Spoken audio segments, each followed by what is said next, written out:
新春到，好热闹，这个百姓市集欢声笑。说了个江湖义士叫蓝梦，他会幻术。Gather round, one and all, for a wonder like none other.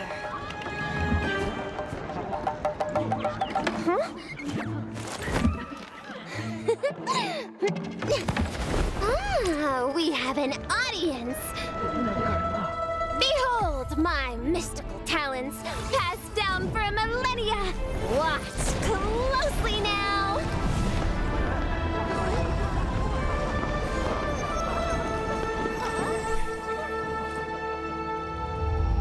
Criminal spotted ahead.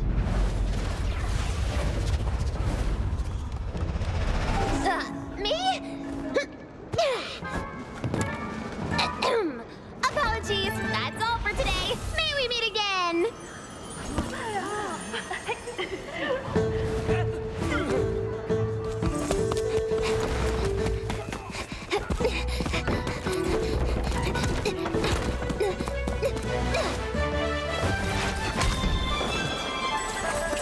Chat!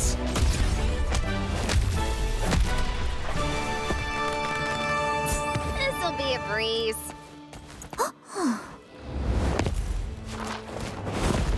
Case closed. Maybe we could just talk this over. 蓝梦是混乱一股烟，两个人影都看不到边，被右手代办，让你也逃不出我手指。Ooh, look. 我人命无电，一个是左右摇摆青丝。 Give it up, miss! Take a breather, would you?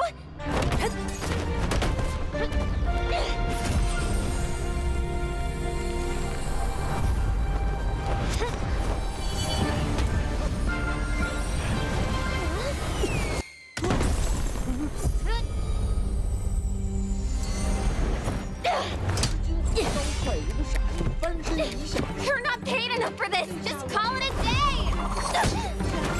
拿住他，可这位轻低头看。哎，那个大活人上了哪去You ever heard of work-life balance? See ya!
新春到，好热闹，这个百姓市集欢声笑。说了个江湖义士叫蓝梦，他会幻术。Gather round, one and all, for a wonder like none other.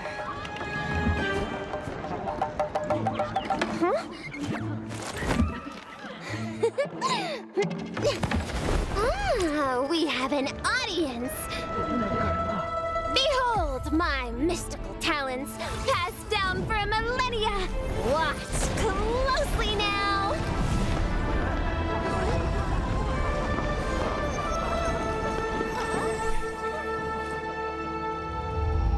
Criminal spotted ahead.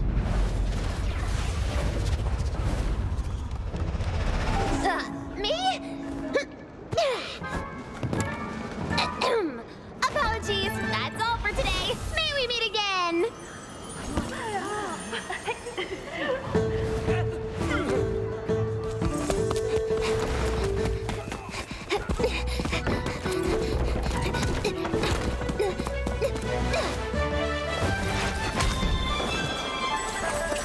Catch!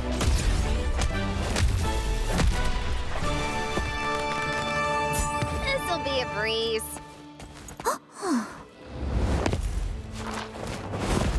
Case closed. Maybe we could just talk this over. 蓝梦是趁乱一抽烟，2个人影都看不到边，为何守株待兔，向你也逃不比我手指间一个低下一个 Ooh, look. 我人静如电，一个是左右摇摆轻松。 Give it up, miss! Take a breather, would you?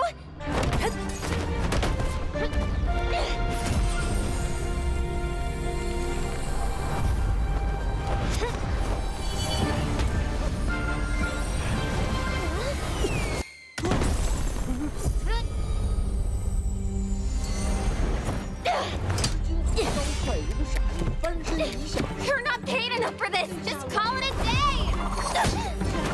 啊，对，可这个卫青低头看，哎，那个大活人上了哪处？ You ever heard of work-life balance? See ya!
Ladies and gentlemen, welcome back to the NARAKA BLADEPOINT Pro League. Man, I haven't done that in a while, and it feels so good to be back.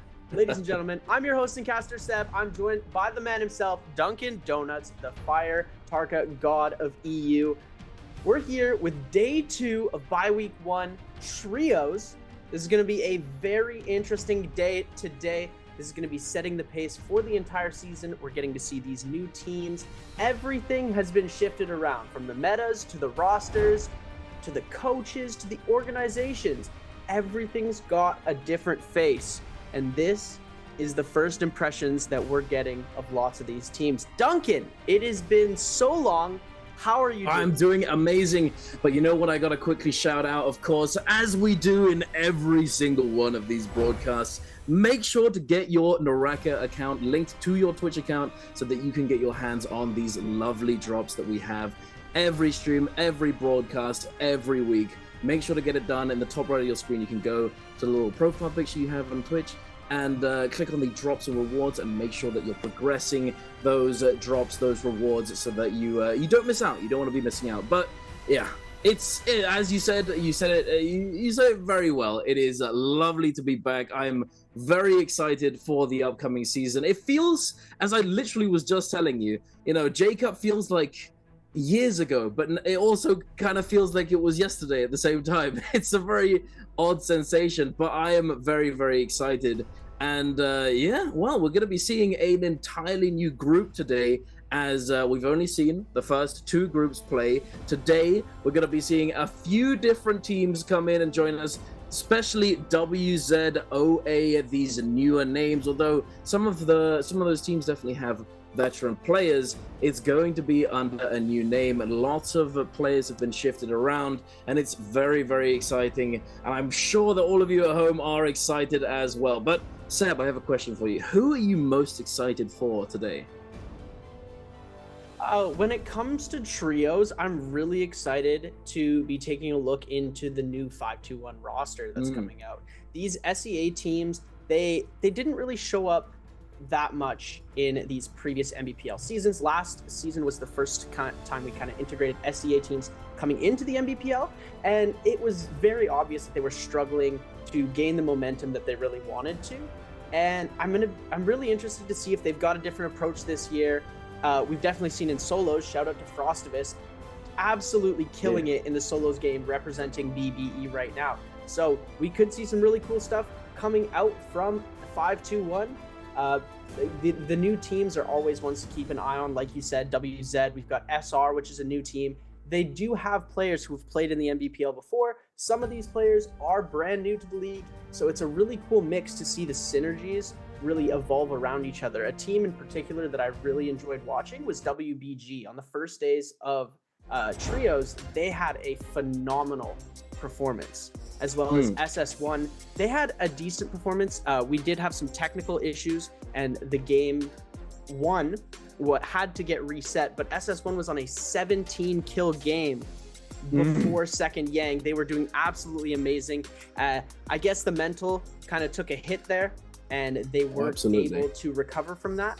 But look at that. WBG on top with 79.8 points already. GG having a phenomenal day as well. And SR, one of the newer teams on the board, putting up 66.8 points. It's also nice to see DRG back in the top. They were sitting kind of middle, lower end of the scale in trios back last season, but this season they've got a little bit of a different vibe going for them. I hope it's going to work out for them because they are carrying a lot of momentum, and it'll be really nice to see if they're going to be able to carry that over and continue it for the rest of the season.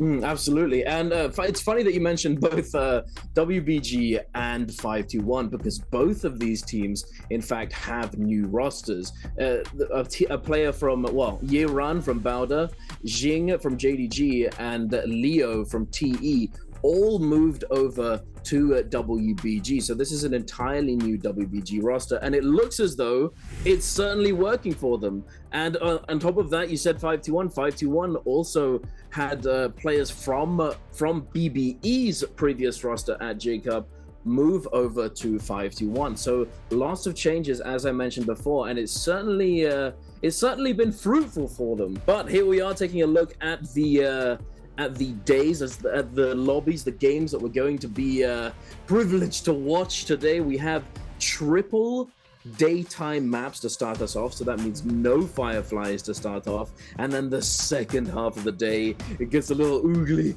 and we get those bugs, the protein, the fireflies coming through with that increased ult uptime. If you don't know what I mean when I say a firefly, there's those little green little things on the map that you can pick up when it's nighttime, and it gives you about 50% of your ultimate's charge. But look at this, we're already diving in, taking a look at some stats, taking a look at GG, getting ready to lock in and potentially get busy today. They did do pretty well. They did come in at top 6 on the previous day, so they're not behind per se, but they're certainly going to want to have knock it out the park today, I would imagine.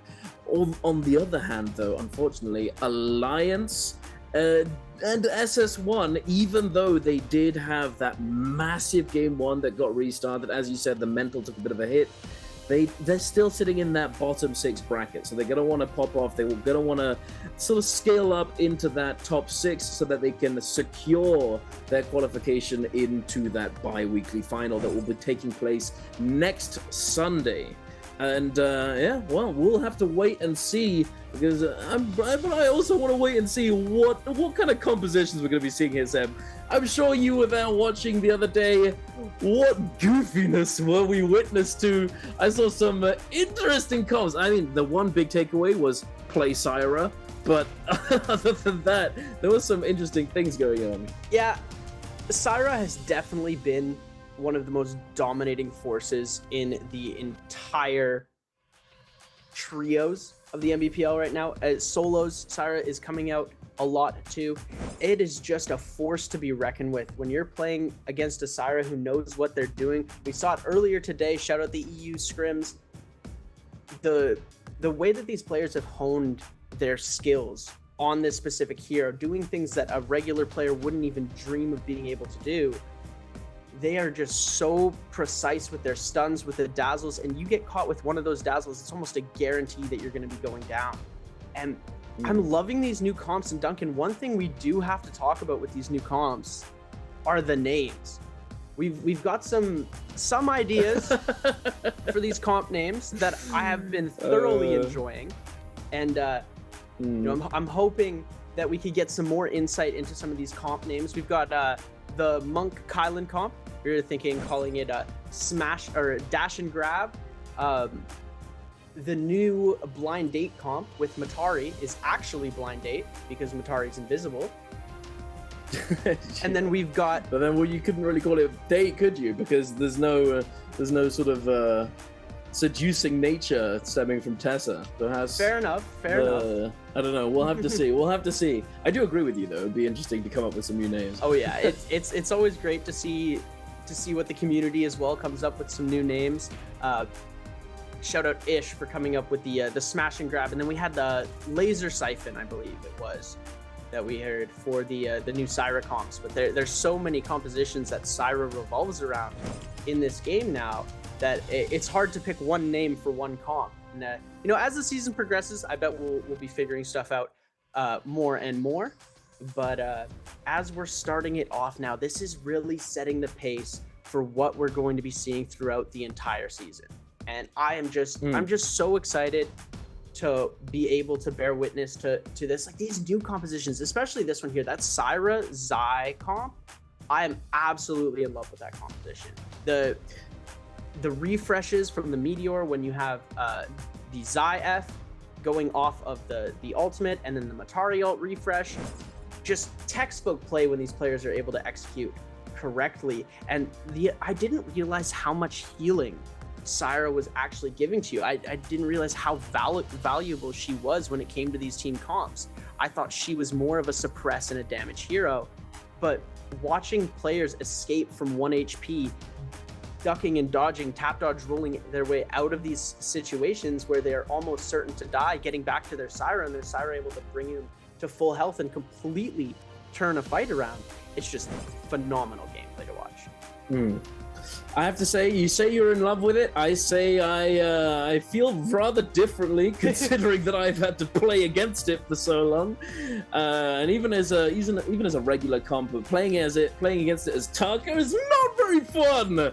So you can probably imagine. But perhaps, you know, a little hint that might be changing in the upcoming season, as we did finally hear about the Taka rework. Big hype. I'm both extremely excited and extremely scared as to what might happen to my fire dog, but we will have to wait and see. That is for another day. But for today, as you said, yes, the Syra is very, very prevalent, and in that composition, the healing that she gets, that she gives to the team, as well as the healing combined from the Matari ultimate, you know, it can be extremely impactful. You know, this comp just works so unbelievably well together. And you've seen it in your solo, in your trio queues. I'm sure you know all about it. But I'm interested to see what else might be coming out, because the other day we saw the different variations of Kylan. You know, Kylan now having received a little bit of a buff, he's making his way back in. He's got his foot in the door. He's slowly crawling back into the trios meta. You know, a little bit even in the solos meta. Yesterday we saw a little bit of Kylan get played, not very much. Originally we thought that we weren't going to see him at all, but for trios we're definitely starting to see him a lot more. But we're not sure, it seems, where he fits best, because of course Hardy has essentially just been, you know, fully removed from the game at the moment. Hardy's wings have been clipped. Yes, indeed, he flew too close to the sun. And good riddance, you know, I'm not gonna lie, that character has been dominant for a very long time. So should have just a lot of cubed people out, share this opinion. Yeah, exactly. Cube, EXD, I'm out of there, buddy. Nah, he's gone. He's out of there now. So we'll have to wait and see what these teams will want to combine with the Kylan. You know, the zipping still is a prevalent pick. You know, she did receive those buffs, but I'm not too sure. There's still a lot of experimentation to be done, as you said. You know, as the season moves on, we'll have to see where the meta ends up. Yeah, well, this is one of the first times, I think, in all of NARAKA history that we're actually playing on the live patch. So what you're seeing here, the stats, all of the different balances that have been made to the game, all of that, you can go launch NARAKA right now and be playing the exact same thing that the pros are. Usually they're a couple patches behind just for competitive integrity. Because the game is changing so much, they don't want to have to make these players adjust and lose points because of this frequent updates. But we're on live patch now, so it gives these players a lot more room to mess with certain things and play around with all of these different ideas that they might not have had before. Absolutely. Another team that I forgot to talk about, but how could I possibly forget? OUG is going to be playing today, and Baby You, formerly known as You, who'd been playing for Bowder in the previous season, has moved back to OUG, as I believe he was originally on OUG. The King, having it renamed and moved over to, I believe it was FPX, has now moved away. So I'm also very interested to see how OUG is going to be performing in their new and improved state. Improved was yet to be seen, but I am certainly excited. But here we are, the character picks coming up, and are we surprised, Sam? Two Syras off the bat. It's gonna be Syras for the first round selection all day long. It's the most coveted pick in trios right now, and you're not want to give up that position. There we go, 4 Syras across the board. We've got three different comps coming out to play. We've got the Siphon with the Temi, we've got the Siphon with the Kurumi, and then we've got the Syra comp with the Zai and the Tari. This is a comp that has been dominating quite a bit. SS1 is going to be going for that tried and true blind comp, and then we're going to ice pick Cannonball coming through from OUG here right off the bat with a more unorthodox comp. I'm really interested to see how they're going to integrate that into the gameplay here. Good old Cookie, being the friendly guy that he is. He is actually, the thing is, sometimes when you're at home watching stuff, you don't know whether or not people are just sort of putting on an act. Nah, this guy is just a genuinely nice and friendly dude. I got to chat with him a couple times, going down in the elevator in the hotel, in China. I walk in my suit, ready for the cast that day. He's like, oh wow, he's just complimenting my suit. He's like, oh, it looks very cool. I was like, oh, thanks buddy, you look good too. You ready? We had a little chat. He's a lovely guy. He really is a very friendly dude. I'm excited to see what he can do today as well, because WZ, a new brand, a new org is coming in, and Cookie is on that team. But yeah, I want to touch back on the Yoto Feria Justina? Excuse me, what was that? We're gonna have to wait and see whether or not this comp actually can manage to compete, but hey, who knows? And who knows if perhaps that is V2 Justina, as I have said and will continue to say, V2 Justina is goated and certainly has a place in the trios meta, in my opinion. And then also the third round selection that we saw a lot of Kylin, and it looks as though, Seb, that perhaps the consensus has been reached, because Kylin, Monk, Kurumi, or Zipping seems to be the preferred pick. Yeah, well, we saw a little bit of the Kylin with Zai in some of these earlier games, but it looks like they have transitioned. We are going to be seeing Bowda is running a hottie. I didn't even notice that, but one interesting thing, he's running F1. Oh my goodness. The non-combo break. I saw this the other day. I saw this. They even tried it on day number 1, and it didn't really turn out too great for them, but the idea is there. There's all of these concepts these players are starting to do. Like we saw F1 Takeda, or V1 Takeda in some of the games, which was I don't know about very that interesting one. to see. I don't know about that one. It's like budget Takeda ult. It feels like, because V3, for those of you who don't know, it actually scales up depending on your and your teammates' weapons, you know, the grade of your weapons as a team. And it scales up. It has the base state, it then has the epic state, and then the golden state. Obviously, you want to be at the golden state because it gives you the massive hitbox, the slight pullback at the end of the animation, and it gives you 4 of them as well. So it's definitely extremely good. But you don't always have the opportunity to fully scale up and get full value out of this ultimate. So perhaps that's why these teams have been opting to go for V1, you know, limit test a little bit and see if they can get away with using it, as they wouldn't have to scale up so heavily to truly get all that much value.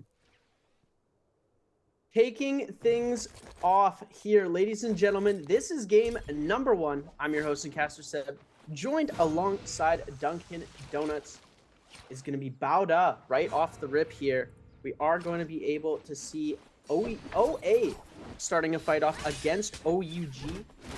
Right off the rip, Baby U with a huge parry 2-tick, going to take so much damage. Now, 2-tick trying to scale away, going to be running right into Baby U. Rest of the team has kept some distance. Not really too sure exactly where Baby U wants to go with this. He needs to find his teammates if he wants to get any sort of momentum going into this game. But 2-tick looks like they're just going to opt to keep the chase going, hitting that bell. They know where Baby U is. They've caught him out. 3v1 situation. This is not looking too good for Baby U. And see the F coming out from 2-tick here. Here we go. And there it is. Baby U getting eliminated very quickly by the hands of OA. Indeed, that is not the start that you would hope for on your debut day back in OUG in Trios NBPL, but it is only the very first game. There is still plenty more NARAKA to be played. We're like 10 seconds in. Calm down, everyone. Calm down. It's okay. But yeah, so far though, other than what we just saw, there's not been too much action. We do see ASE go down as they are currently in soul form, as we can tell from the leaderboard on the left-hand side of the screen. Bowda as well, having lost 2 members. The Hardy, Feria, Matari composition, which is quite surprising. I feel like they did it despite the fact that I said that Hardy was gone forever. But no, he's back. He's back in action. And we did see him the other day, as you said, with the F1. Is rather a peculiar choice, as the combo break has so much value integrated into it. Not only is it a combo break, but it gives you that mobility.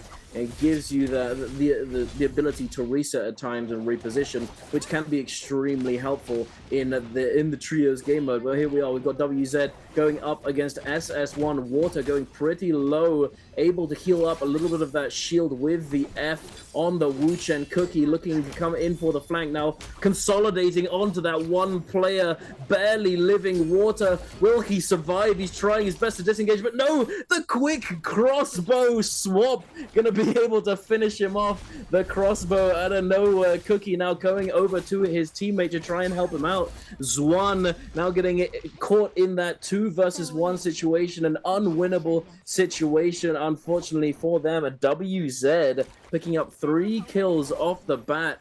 Definitely starting off strong. It's exactly what you want as this composition. If you can get that momentum going, you're going to be able to keep it going through that mid game and potentially snowball the entire lobby. One thing that I thought SS1 did really well there, after we saw the parry come out, the use of the Tessa F1 to be able to prevent that final bit of damage, he did end up getting eliminated seconds later. But it was still a very great effort. You love to see those kinds of plays coming through. We do see Oa's Meng does have that Volpine essence. It is the red soul jade you can get from, you gather these coins around the map up on the top area. I believe it's Arcadia. And you drop them in the middle by this rock down on the bottom on the middle side. And it will give you a red soul jade. It is basically like a Mortal Defiance. If you go below 1 health, if you were to get eliminated, you instantly go back up to almost 75% HP and you knock everybody back away from you. It is a very, very strong jade to have, especially when these fights can come down to the wire so closely. Something that you really do want to look out for, because you could be in a fight You think, oh, it's a 1v1, this person's on 1 HP, you get them down, you throw an all-out attack, and all of a sudden, boom, they have 75% of their HP back. You're on the back foot. You have to quickly think and react, and it's never a good story for the one who fights the Vulpine. Absolutely. The Vulpine, as you said, is an extremely useful soldier to get your hands on, but it can be contested rather heavily as, you know, a lot of people want it. You know, it's not, everybody knows about it. Everyone knows how to get it. You want to be getting your hands on it. But then again, you know, you can have other priorities. We've seen that certain teams at times opt to go for this and opt to prioritize the Vulpine essence, but it's not every team. Other teams, they have different plans. Sometimes they want to try and just get as many kills as they can off drop. Sometimes, you know, the red longsword is on people's minds, but it unfortunately doesn't really happen very often.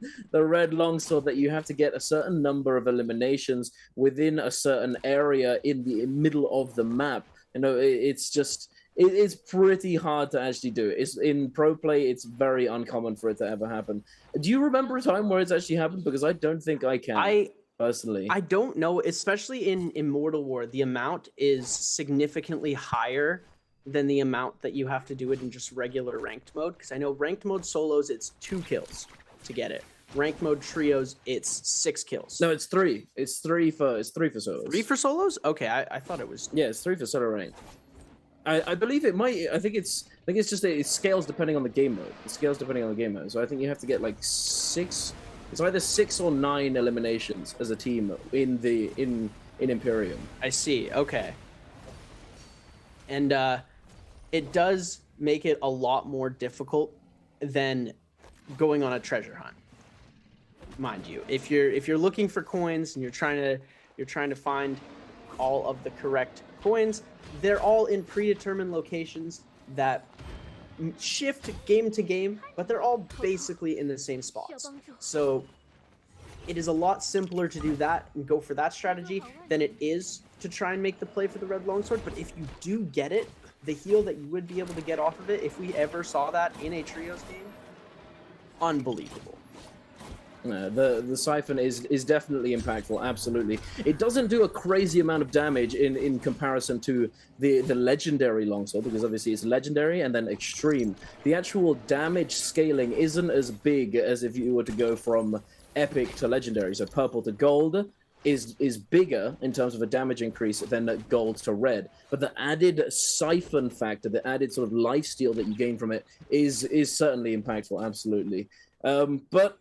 We'll have to see. Maybe one day we will get to witness that. But for the moment, we are getting to witness all of these teams trying to set up and prepare themselves to go into the realm of Yang. We have GG doing a little bit of shopping just before they head in. We do have this, the V3 Takeda, as I mentioned earlier, the scaling ultimate. As you could see right there, he's not been able to level up, to scale up that ultimate to the epic state. He's still on that base state of the V3. As you can see, you know, this might be the reason why V1 has been tried out by a couple of these players, a couple of these teams, as it's not always easy to scale up where you have a full lobby of absolute fiends, absolute greats, veterans, you know, scouting. They know the loot parts, they know the hunting parts. You're not always going to be able to get it. And oh my goodness, one other thing you're not always going to be able to get is get into the realm of Yang. The grief comes through. OA now engaging onto TE. We do see Youth go down to ridiculously low HP, but the heals coming in from the zipping, absolutely enormous, keeping him topped up. He was able to pop that ultimate. We're gonna grab as well. Meng in the hands of the monk, about to get slammed. Goodbye, sir.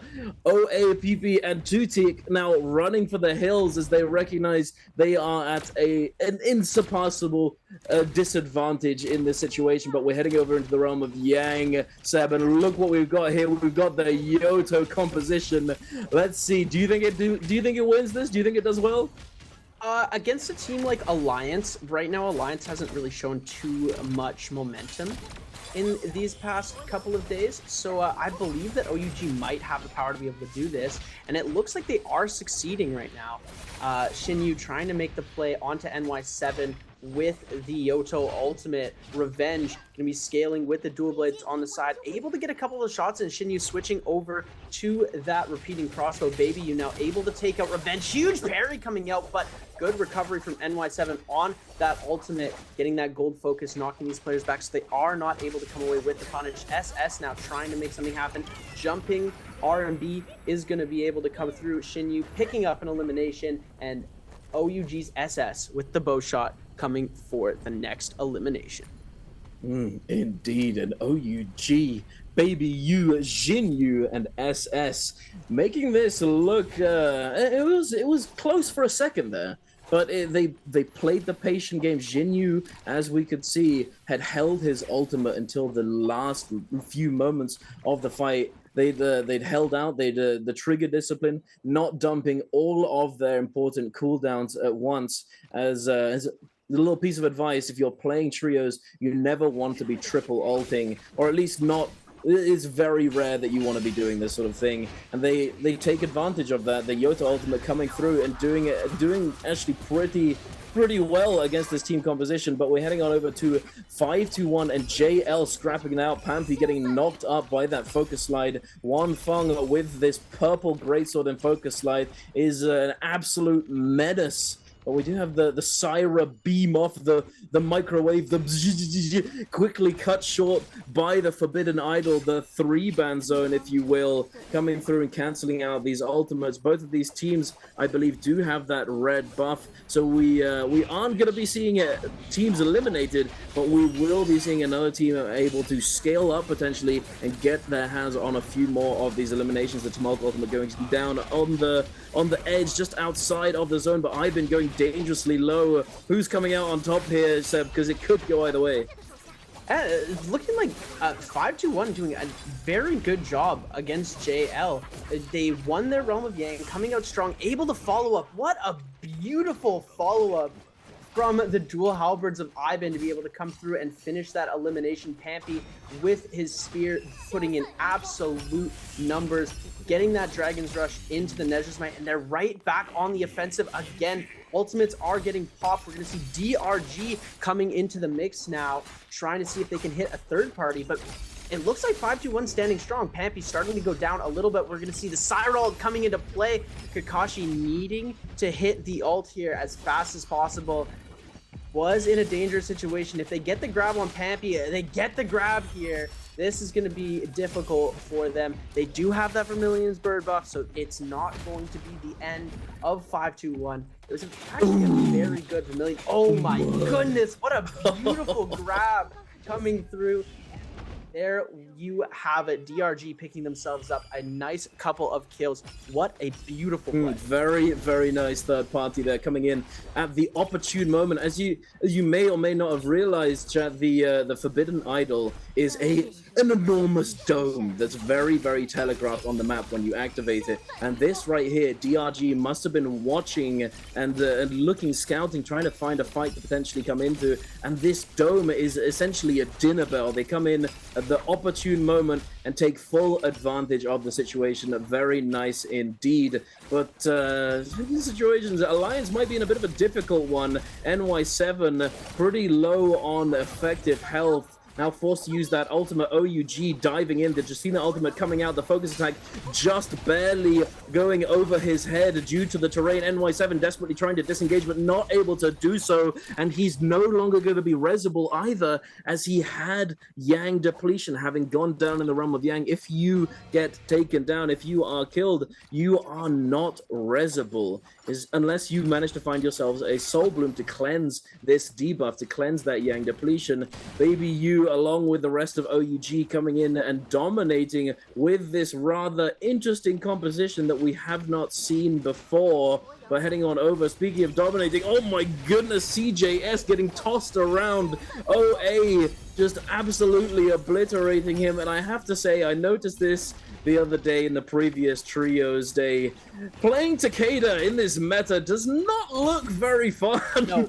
Considering all the Syras and Zais just making your life miserable. It becomes very hard to even move and actually get any value out of your ultimate. And here we go, Alliance, first team to be completely eliminated, and it looks like WZ's Cookie is going to get themselves eliminated as well, and that's going to be it for GG. Wow, players are dropping like flies right now, ladies and gentlemen. This is starting to take off. We've got the second Yang ready to go. These players are starting to enter that second realm of Yang. Typically don't see as many people going in. There is 2 less teams capable of entering. So sometimes we only see one fight. Oftentimes we do see the second fight happen, but it really depends on how the lobby has played out so far. And right now we're going to see 5-2-1, not opting to go for the second realm of Yang. They won their first one, not going to take the chance on the second one. They're just going to be going for this Spirit Well, collecting that guaranteed buff that you get from there, getting a few extra goodies and items to keep them scaling into this game and competing with the rest of their groups. And it looks like we're going to see JL versus TE and ASE versus OUG. Xiaonan on the top, Monk comp versus the Syra Siphon comp, as we are going to be seeing Kylan zipping Monk. Monk going to go up right away. We're going to see the ultimate getting popped as JL trying to hold close to the bottom. We're seeing the peel come out by Xiaonan, trying to go for these grabs, seeing if he can pull the Syra out of mid-air. He gets the Takeda, able to deal a lot of damage from these range shots, punches him out, trying to get that follow-up from the Kylan, almost gets the re-grab there, unable to come away with the re-grab. And it looks like the player is going to be able to get himself a bit of a reset. Xiaonan repositioning himself to assist his team. And look at that, the zipping ultimate just healing so much. Xiaonan needs to get a pot off before he re-engages into this fight. He does have full shield. We're going to see the Kylan ult try and make something happen as well. But now full offensive from JL. Takeda ultimate online. We don't see any more ultimates from these players other than the Takeda one, as XX1UO trying to make something happen. F1 gonna be popped, trying to see if they can get a grab, flip over. We're gonna see Peak going down really quickly. Youth gonna get hit. The follow-up from the Temi Wisp, and there you have it, ladies and gentlemen. Absolutely annihilated. JL coming victorious in their second realm Yang. Indeed, and with this Syra Takeda to Mulk composition, no less. So with the Monk composition, right? So with this comp, we see the zipping come into play as opposed to the Karumi. Karumi is typically paired off with the Tianhai with the Monk, but we also know that zipping is typically a bit of a better pick partnered with the Kylan. So it's a bit of, it's a bit like up in the air as to which one is the better choice. And the reason why zipping is slightly better with Kylan, as Kylan, he wants to dash around. Actually, I'll touch back on this topic in a moment and go through what I was referring to, as we're taking a look at the replay from the previous run of Yang. Oh my goodness, Jin Yu with the F2 on the Yoto Hime, able to absolutely mince through ASE Mist. The uppercut into the 2-1-1 with the R&B into that jumping vertical, finishing him off, not letting him move. And here we are, Jin Yu now just kiting behind this pillar. ASE Han trying to get something going, trying to find himself a grab, but just not being able to do so as the pillars are obscuring that line of sight. The ultimate coming through from the Yoto. Jin Yu just absolutely obliterating them. ASE just not able to do anything right now. And hey, this composition is looking pretty strong, looking pretty optimal, I may say so. As I don't know, it's done pretty well so far. We're sitting on 6 eliminations. It's not too crazy, they're not 10 plus yet, but it definitely looks pretty strong, and I can imagine it doing it relatively well in endgame as well if they manage to make it, as Yoto Hime in those end circles where there's not very much space to move is pretty oppressive in those areas. But oh, we got the Monk up coming through. Xiaonan and Han, who's taking this one, Seb? The boxing match has begun. Stomp gonna come out, the Monk on Monk violence. We love to see it here. They're gonna be kiting for their team, trying to make sure the other Monk is not able to grab. Han is gonna be able to get himself a grab though.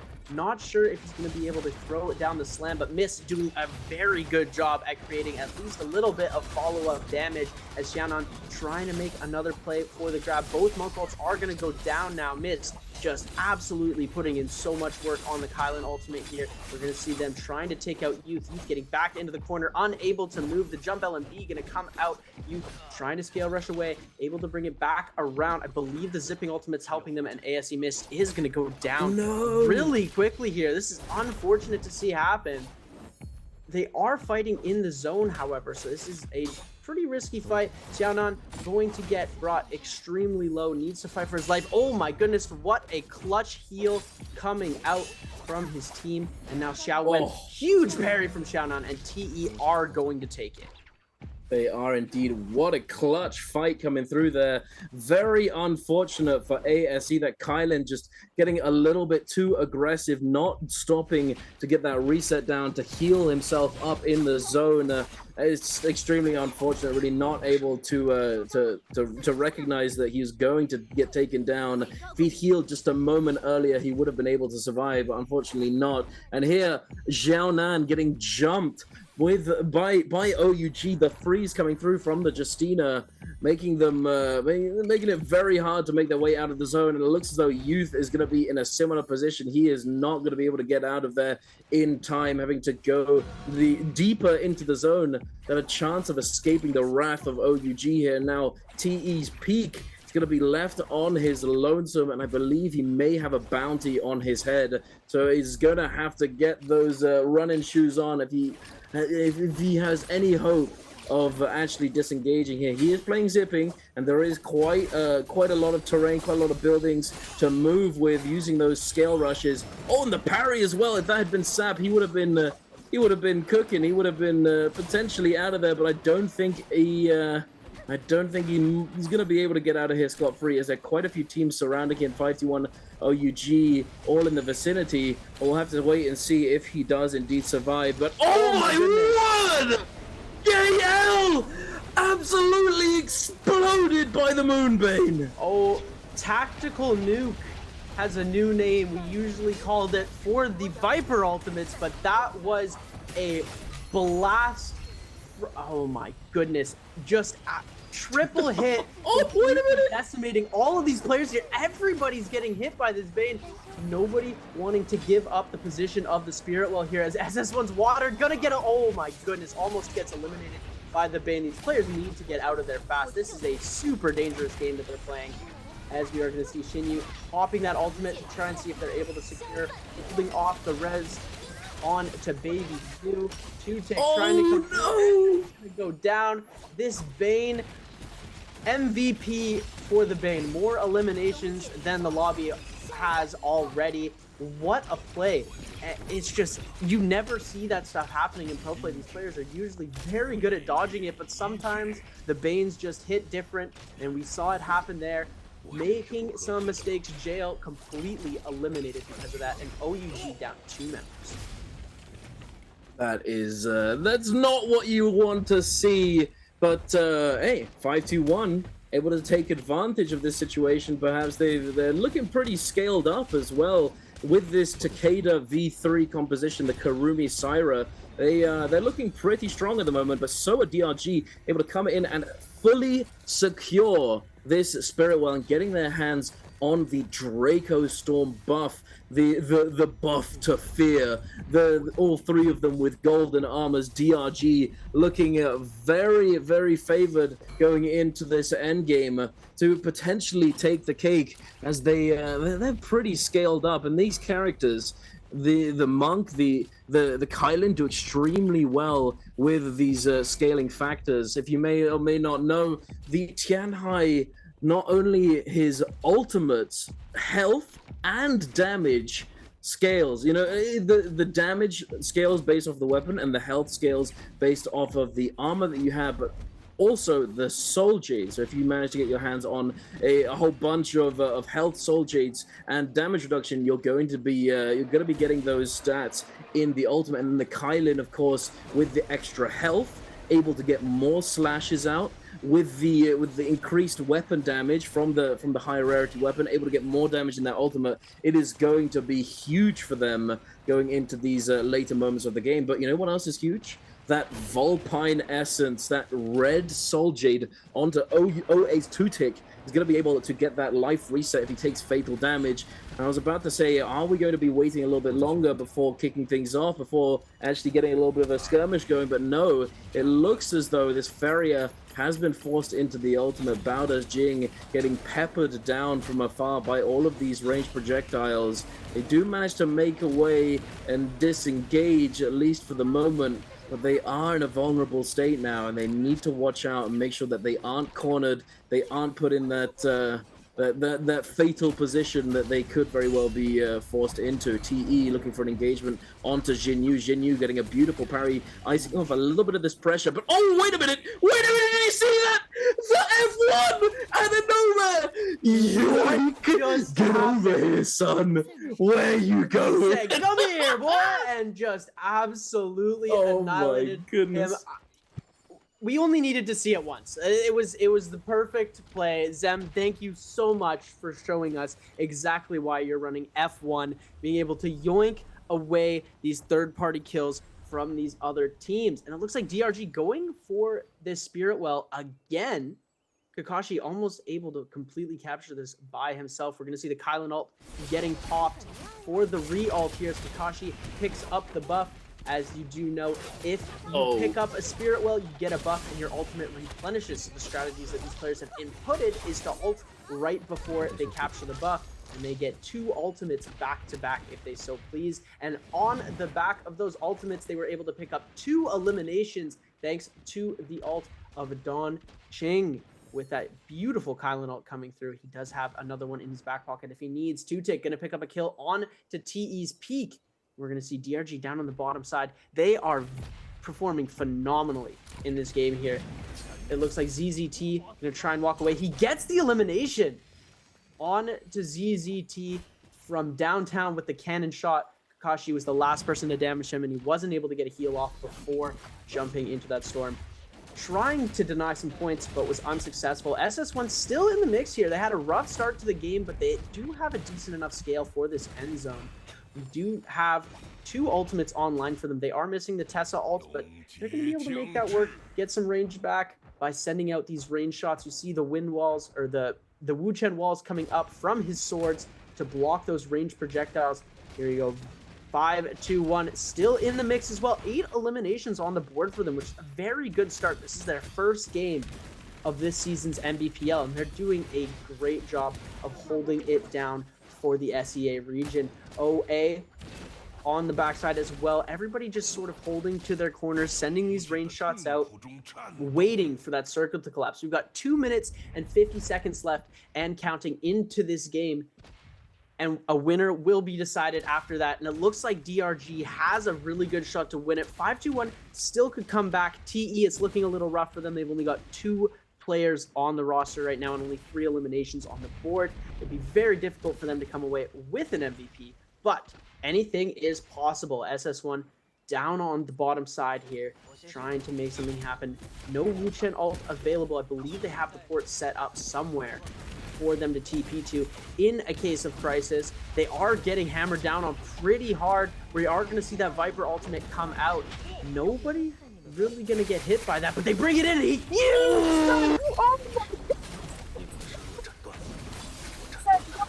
the ninja move. Oh my goodness, the blind date dropping in, swooping, taking out the members of DRG. SS121 is going to go down. OA picking up the majority of the kills. 2-tick. Oh my goodness. What an explosive result from this seemingly defensive move at the beginning, but no, we're turning the tables, teleporting right over, right next to you. They were not expecting it. We've seen this happen before, but oh my goodness, it doesn't stop. Kakashi with the Monk ultimate, the Tianhai coming through with those double grabs, the slam down, able to pick up a couple more kills. OA now diving in and trying to take advantage of this weakened state. The Monk does not have ultimate anymore. Take him down. The Wu Chen still alive. The F going out. He's trying to stay in the air, but 2-tick, he's not slowing down. He's pulling the trigger. The Zai ultimate coming through, shredding through these players. fires, the flaming blender absolutely decimating Youth's health bar. He's trying to kite away, he's trying to make something happen, he's fending him off, but if only for a moment. Wait a minute, the health, the healing coming through, will he be able to clutch this up? It's not looking too good. The HP is still there, 2-tick. If you remember, he did have that Vulpine essence, he's got that safety net coming through, but will it be enough? SS1 Water dropping down from the sky with that dagger, trying to attack this vulnerable target. The Zaya with no ultimate, the Syra in the air. OA doing work with this beam, the microwave coming through. It looks as though it might be over, and OA are going to be able to take that first place finish, but will they secure the MVP, Seb? Because that was a lot that just happened. They are indeed. OA on their debut are going to be able to take that MVP. Game number 1, Trios Day 2. Oh my goodness, what a banger to start it off with. With 2 minutes left, OA has 7 kills. They pick up 2 kills off of the back of the ultimate, the Viper ultimate from SS1. They're able to get 1 member of DRG, they get 1 member of TE, or I believe maybe SS1. OA came through, executed every single other player and focused everyone down. DRG looked like they were coming out on top. OA was still holding on while DRG is losing 1 player, losing 2 players. They're capitalizing on these eliminations while everybody else is distracted elsewhere, and they're able to bring from 7 eliminations, not even close to contention for that MVP. We're not talking about them too much. We see DRG with the 14 eliminations on the top. They come through, wipe out the entire rest of the lobby to tie their kills up with DRG, I believe, and get the multiplier and the MVP. Absolutely enormous from OA. Very nice to see indeed. It was a beautiful Syra ult coming near the end there, holding it to the last second. I love how skilled these players are at not ulting too early. They held it to the very, very end and used it to absolutely decimate the remaining 2 players of SS1. It was a wrap for them. As soon as they see the Syra in the sky and 2 players on the ground fighting them, it's a 4v2 scenario. It's not really fair. No, in those numbers disadvantages, it is, you know, it's sometimes winnable in ranked games and stuff, but in this kind of environment, it is not easy. You know, that numbers disadvantage is not easy to surpass. You're in for a bad time if the enemy team doesn't make those mistakes, because it typically does come down to the team with numbers advantage to make some mistakes for the other team to even have a chance, as the protocols, the decision making, the presence of mind to know when to light attack, when to throw those blues, when to parry, just leaves you with no options. But here we are, back at it again. You know the drill, ladies and gentlemen. Answer for treasures. If you want to get your hands on a spring split random gift box, make sure to get your answer to this question in the chat. And the question is, how many teams chose Matari in game number 1? Was it A, 2, B, 3, C, 4, or D, 5? Make sure to get your answer in the chat, and 1 lucky winner will be messaged and added in the chat so that you can claim your rewards. Don't be the guy who goes to get a snack and misses out on that prize. But back to NARAKA, back to that game. What a banger! What an explosive start to the day, and it's not even Fireflies either. It's a good sign for the rest of the games today, don't you think?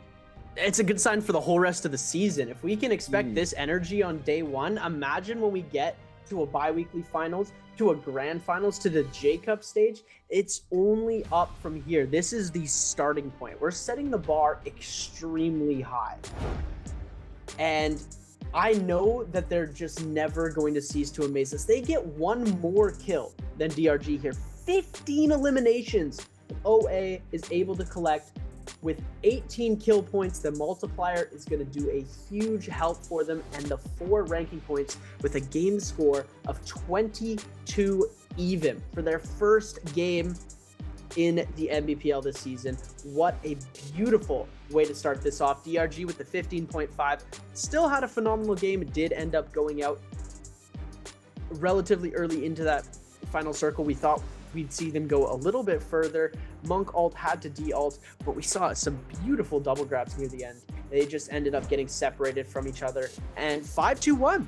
You know, new roster, new year. I was excited to see how they were going to perform. Third place for game number 1. I'm extremely happy with that. Something that I was, you know, a little bit saddened by last season was the underperformance of these SEA teams. It just felt like, oh, all these CN teams are so dominant. They're incredibly good at the game that nobody's going to be even able to come close to catching up to them.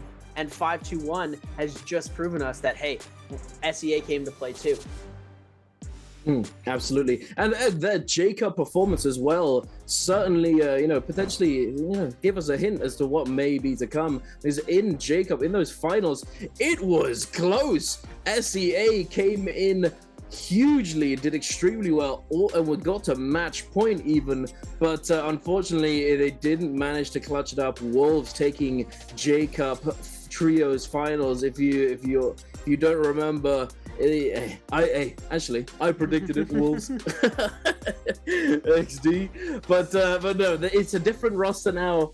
But regardless, we are here in 2025 NBPL, and taking a look at this scoreboard, WBG still sitting atop the mountain with 79.8, but DRG maybe, well, actually will be able to catch up to them. They're not. I'd be surprised if they broke WBG's record for 79.8. That is a massive day. But it is certainly possible if they continue along this path. And we'll have to wait and see. GG, unfortunately, only with one, not able to get the ball rolling this game. It is what it is. It happens. You know, we're just gonna get warmed up. Gotta get re-engaged for the upcoming games. SR, of course, is not playing today. ASE and Bowder, unfortunately, not able to get the ball rolling either. But I'm sure that will change in the upcoming series. And now taking a look at these highlights sponsored by China Unicom.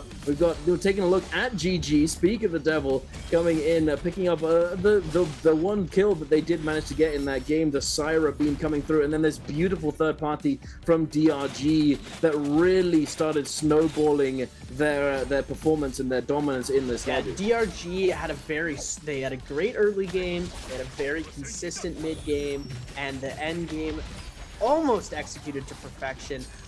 The huge stun from SS1, the Wu-Chen port into a stun. I've never thought of using the Wu-Chen port as an offensive maneuver before, but the way that they executed that was so perfect. I absolutely loved it, and we're gonna get to see here both players of JL going down. XX is gonna end up getting taken out by a cannon shot. I hope we get to see the hottie as well. Kashi, look at this, the double grab coming through here, trying to pick up these players, just picks up the 5-2-1 players and absolutely decimates them.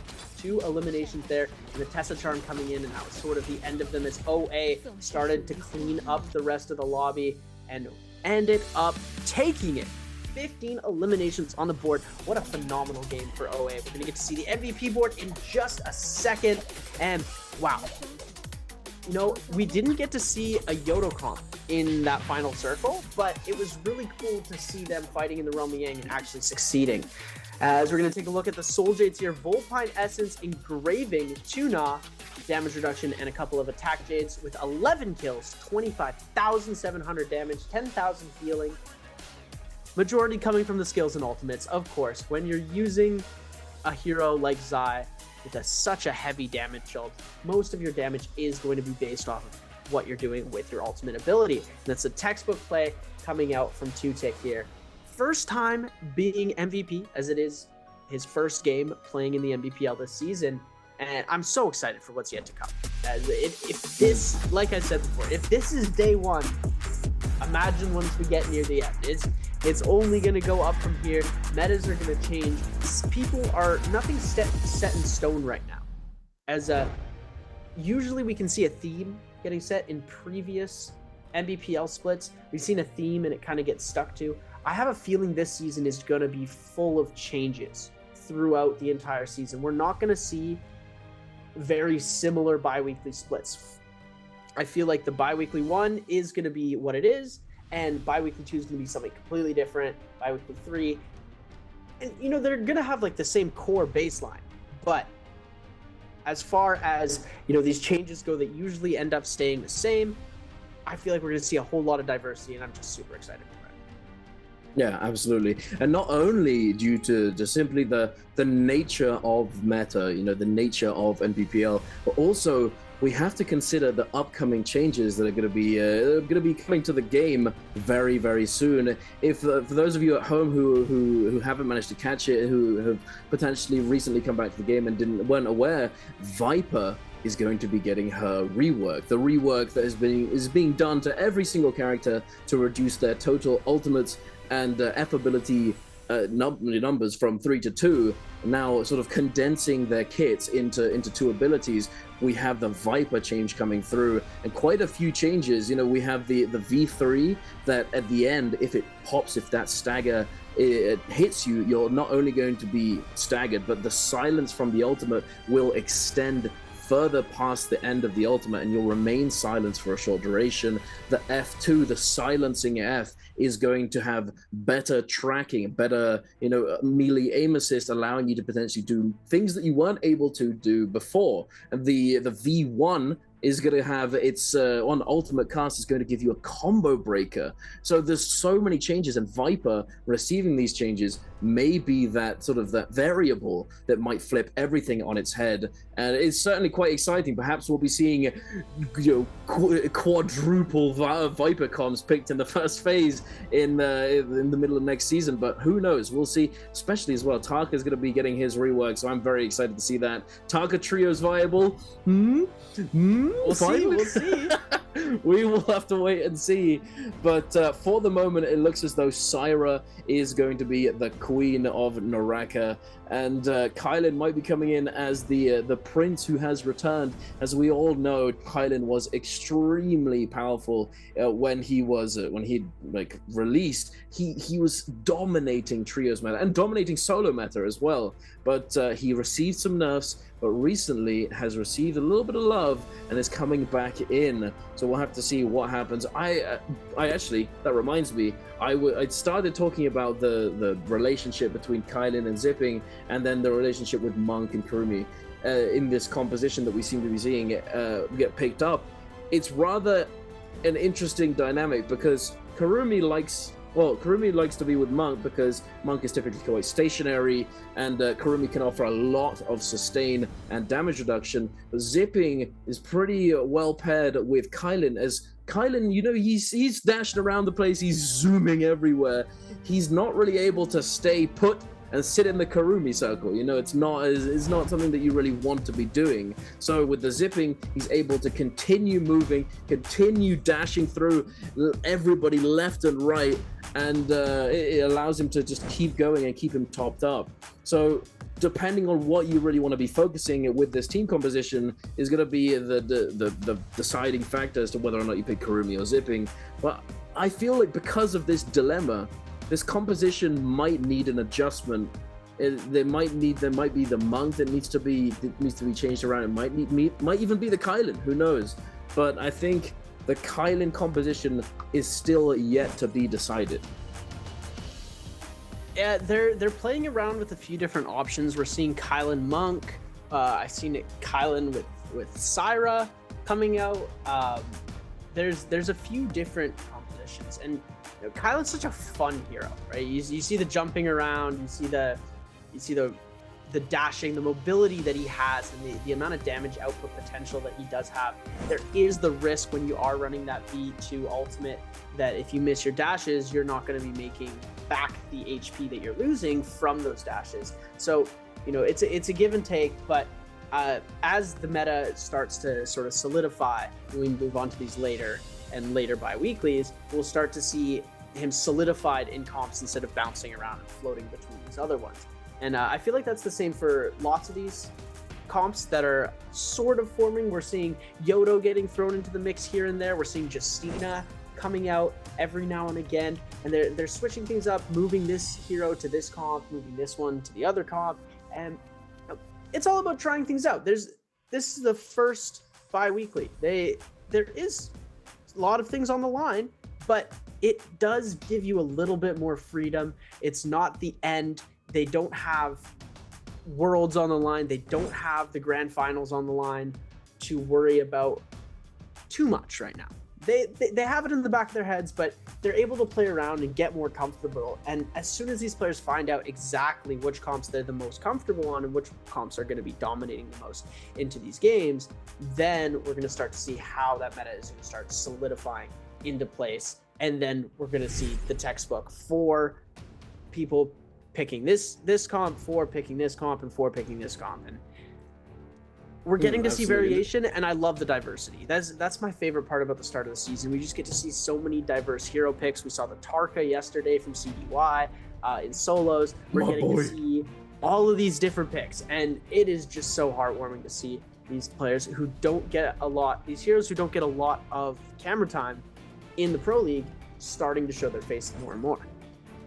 Indeed, it's like, as you talked about it, the meta is not yet fixed. Like we could see it in the solos, especially. You know, the indecision, the sort of the lack of consensus when it comes to that phase 3 pick. You know, phase 1 was Liam, phase 2 was Shiol, but phase 3 it was still a little bit up in the air as to what was prioritized. But here we are in the first round selection for the trios. So we have triple Syra so far, no surprise. I feel like this is certainly going to be the priority pick going forward, at least for the moment. SS1 still yet to pick. We have a little bit of time left. They're still making their decision. Is it going to be Syra? Yes, it is indeed. The two teams are going for the Syra Zymatari, and 2 teams going for the Sand Siphon variation. Now heading over into the second round, we have the Monk, Kylan, and Syra instead. But this is exactly what I was talking about. Perhaps that one of these this comp needed to be revisited, and perhaps instead of the Zipping or the Kurumi, it needs to be the Syra coming on out. We do have the double Viper comp coming through as well. Seemingly, you know, I mean, this comp is always going to be viable. It's always going to be a popular composition. It's one of the OGs. You know, originally it was with Yoto instead of Tessa, but when Tessa came into the mix, it instantly dominated. It became so strong so quickly, and no surprise. And I believe that unless something significant changes, this will probably be a comp that we'll see for a very, very long time. But there we have it. The picks have been locked in, and we're going to be going in to our second game of the day very, very soon. The Holleroth Sunny. Again, the first 3 games of the day are not Firefly maps. They are all 3 of them going to be daytime, meaning that there are no Fireflies, no extra ultimate uptime. But let's take a look see here to see what these teams are going to be picking in terms of abilities. As we, you know, usually it's not really a question, but based off of last game and the previous day with F1 Hardy coming into the mix and all sorts, perhaps we'll be seeing something different coming through for some of these players. Yeah, and we are getting to see a few of these different comps starting to come through right here. We are seeing the variation. We have Kylan instead of Matari, or instead of Zai. And now the Monk is joining into the mix. This is Monk, Kylan, Syra, Syra is just such a flex pick right now. You stuff Syra into any comp and it's gonna work. And look at 5-2-1. They're going Monk, Feria, Kylan. This is an interesting one. I don't think we've seen this yet. I don't know how that's gonna work. And we're seeing JL running the Rumi Kylan, which as you were talking about before, a little bit more difficult to get the healing off on the Kylan. Kurumi's mainly meant to heal the Monk in that situation, as we've got the standard blind dates coming through before the rest of these players. And taking a look at our map spawns, we're going to be seeing Salvation Podium OUG is going to be landing there with a little bit of contest. The gold zones surrounding are going to have SS1 and OA. At the Imperial Village up at the top, we are going to see a couple of these other teams, JL and 5-2-1, taking the Yushan Ruins. Down at Matab, we will be seeing a couple of these other teams jumping through. DRG also nearing those Yushan ruins. This is going to be an interesting fight at the start, and GG getting the City of Tang all to themselves. Interesting. I'm curious to see how this this fight in the Yushan ruins plays out, as we do have the Enigma. So if you've not visited Yushan ruins very often in your time playing NARAKA, there is that sort of purple portal at the back of the area that takes you into this small room that has a firefly and a rage charge station to be able to get your ultimate, regardless of whether or not it is a nighttime map. But here we are kicking it off with WZ up against OUG. Baby, you taking a bit of damage there, getting caught on the jump horizontal cookie, having already been taken down. WZ scrambling, trying to make the best out of this situation. Xiao Yu scale rushing around with this greatsword. Can he find an opening?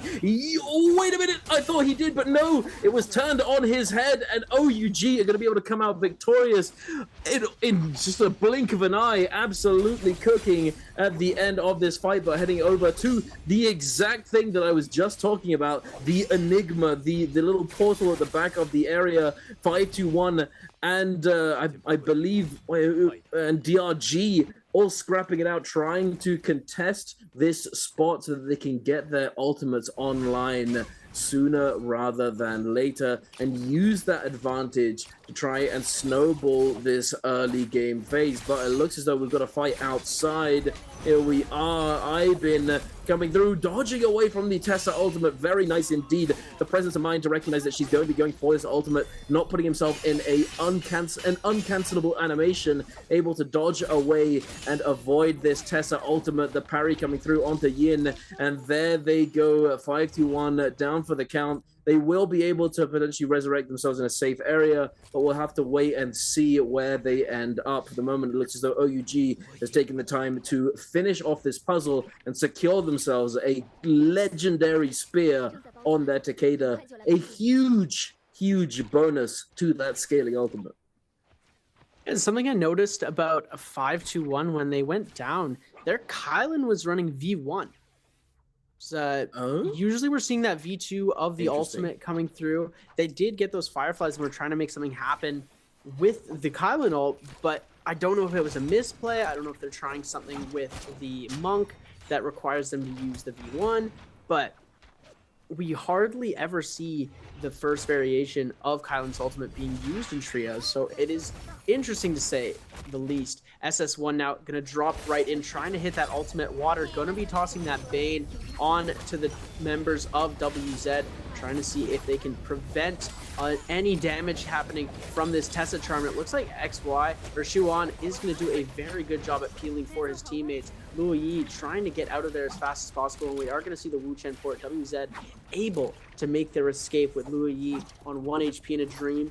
I'm not sure if their team is going to decide to go for the chase here. It looks like they were able to make it out safe and sound. SS1 just going to hang around the Bane, see if any of these other teams are going to get curious enough to approach them in that area.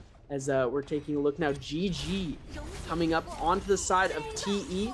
Looks like we're going to see the ultimate coming out right away from TE's peak. The Syra coming through. 330 as well in the Syra ult. We're seeing the Matari ultimate come out now. CJS 82% does not have that ultimate yet, able to get the burn damage off onto the players of TE, trying to see if they can take out that one player so low in health. GG doing very good at standing right now. Youth very, very close to death, is going to be able to hold off with that Viper ult for just a little bit longer. But these three players are hungry for this elimination, and they're going to be able to come away with one. It looks like the rest of TE is just going to go for the abandon right now, holding off and trying to keep that survivability. That was the last life of TE's youth. So yeah, they are going to back out of this as fast as possible, not trying to end up dead and completely removed from this game. As WZ lurking around the same area, SS1 jumping back into the mix, as well as GG waiting in the wings. TE Xiaonan hiding in the bush. Check your bushes, guys. We've seen a lot of players run straight past these bushes. We've got the no ult zone come out. He tries to pop the no ult zone in tandem with the ultimate from the Tessa. Was unable to connect on the ultimate though, as Louis trying to make something happen with these purple dual blades in hand. SS1 Zhuan trying to peel for his team. Lu Yi is going to end up taking a lot of damage, forced to invest that F ability to combo break his way out of this water. Dangerously low here. We're going to see the double charge come out, trying to go for the parry, ending up just dashing away. We're going to see him back off a little bit here. Coming through, huge parry from water, and Zhuan able to put Lu Yi into the sky in the blender here. Water dangerously low, but Cookie is going to go down. Lu Yi trying to hold off with the meter dump. Zhuan going to take so much damage here, trying to back off. Charge going to come through, the 1-2 F ability invested, huge parry going to come through, and the Matari dash from SS1 Zhuan coming through, and GG coming in for a huge third party. Zhuan getting taken absolutely low, and GG coming in to clean up the eliminations. Indeed, they are. An extremely unfortunate situation for both of these teams. WZ with that sort of that blunder, attempting to try and use that Tessa ultimate with the three bands and with the Forbidden Idol. As you may or may not know, if you use an ultimate like Tessa's ultimate or for example Tumulk's ultimate, and you throw it down and then use the Forbidden Idol, your ultimate will not be cancelled. You'll be the Tumulk ultimate itself, for example, and the Tessa ultimate will still be in effect and still be there. However, nobody else will be able to respond with their own ultimates. But it just didn't work out for them. Weren't able to land it. WZ Xiao, who it looks as though he is in a dire situation. He's unlikely to make it out with his life, and there it is. WZ is going to be fully eliminated from this lobby. Not the start for game 2 that you would want to see, as they are already out of contention for the moment. GG now up against DRG. Oh my goodness, Kakaishi absolutely exploded at the hands of GG. Now they're going to be trying to close out this kill, close out this team wipe onto Dong Xing. He's desperately trying to disengage the scale rush coming on through, but there's so much open space. I don't think he's going to be able to make it out here alive unless he pulls something out of a hat. Absolute miracle it would have to be for him to survive the situation, but no, he does go down 3-3-0 with the killing blow. Thankfully, they do have resurrections. Then it's not over for them just yet, but still definitely a bit of a speed bump, so to speak, in their snowball for this game number 2. And you know, it was a very, very aggressive start. We saw a lot of fights off of the rip, especially with that Yushan Runes Enigma play coming through. DRG were able to keep their resurrections to this last point. Getting themselves a full reset back into this game is going to be something that you are going to have to watch out for. You see them get eliminated this late in the game, you think, oh, they're going to be down and out. But no, they're going to be able to try and make a comeback, rescale back into the game, and potentially take it. It's not set in stone with who is going to be taking this just yet, as we're going to be looking at these Realm of Yang drops here. TE, Bauda, JL, OUG, everyone on the singular Yang portal. You see Baby U dropping in with that F popped to be able to prevent this damage, but we're going to see the Fs coming through now. TE and OUG both not able to connect into the Yang. They're going to both end up fighting for the Spirit. Well, we could see a team elimination here. The Syra ultimate going to get popped from Peak.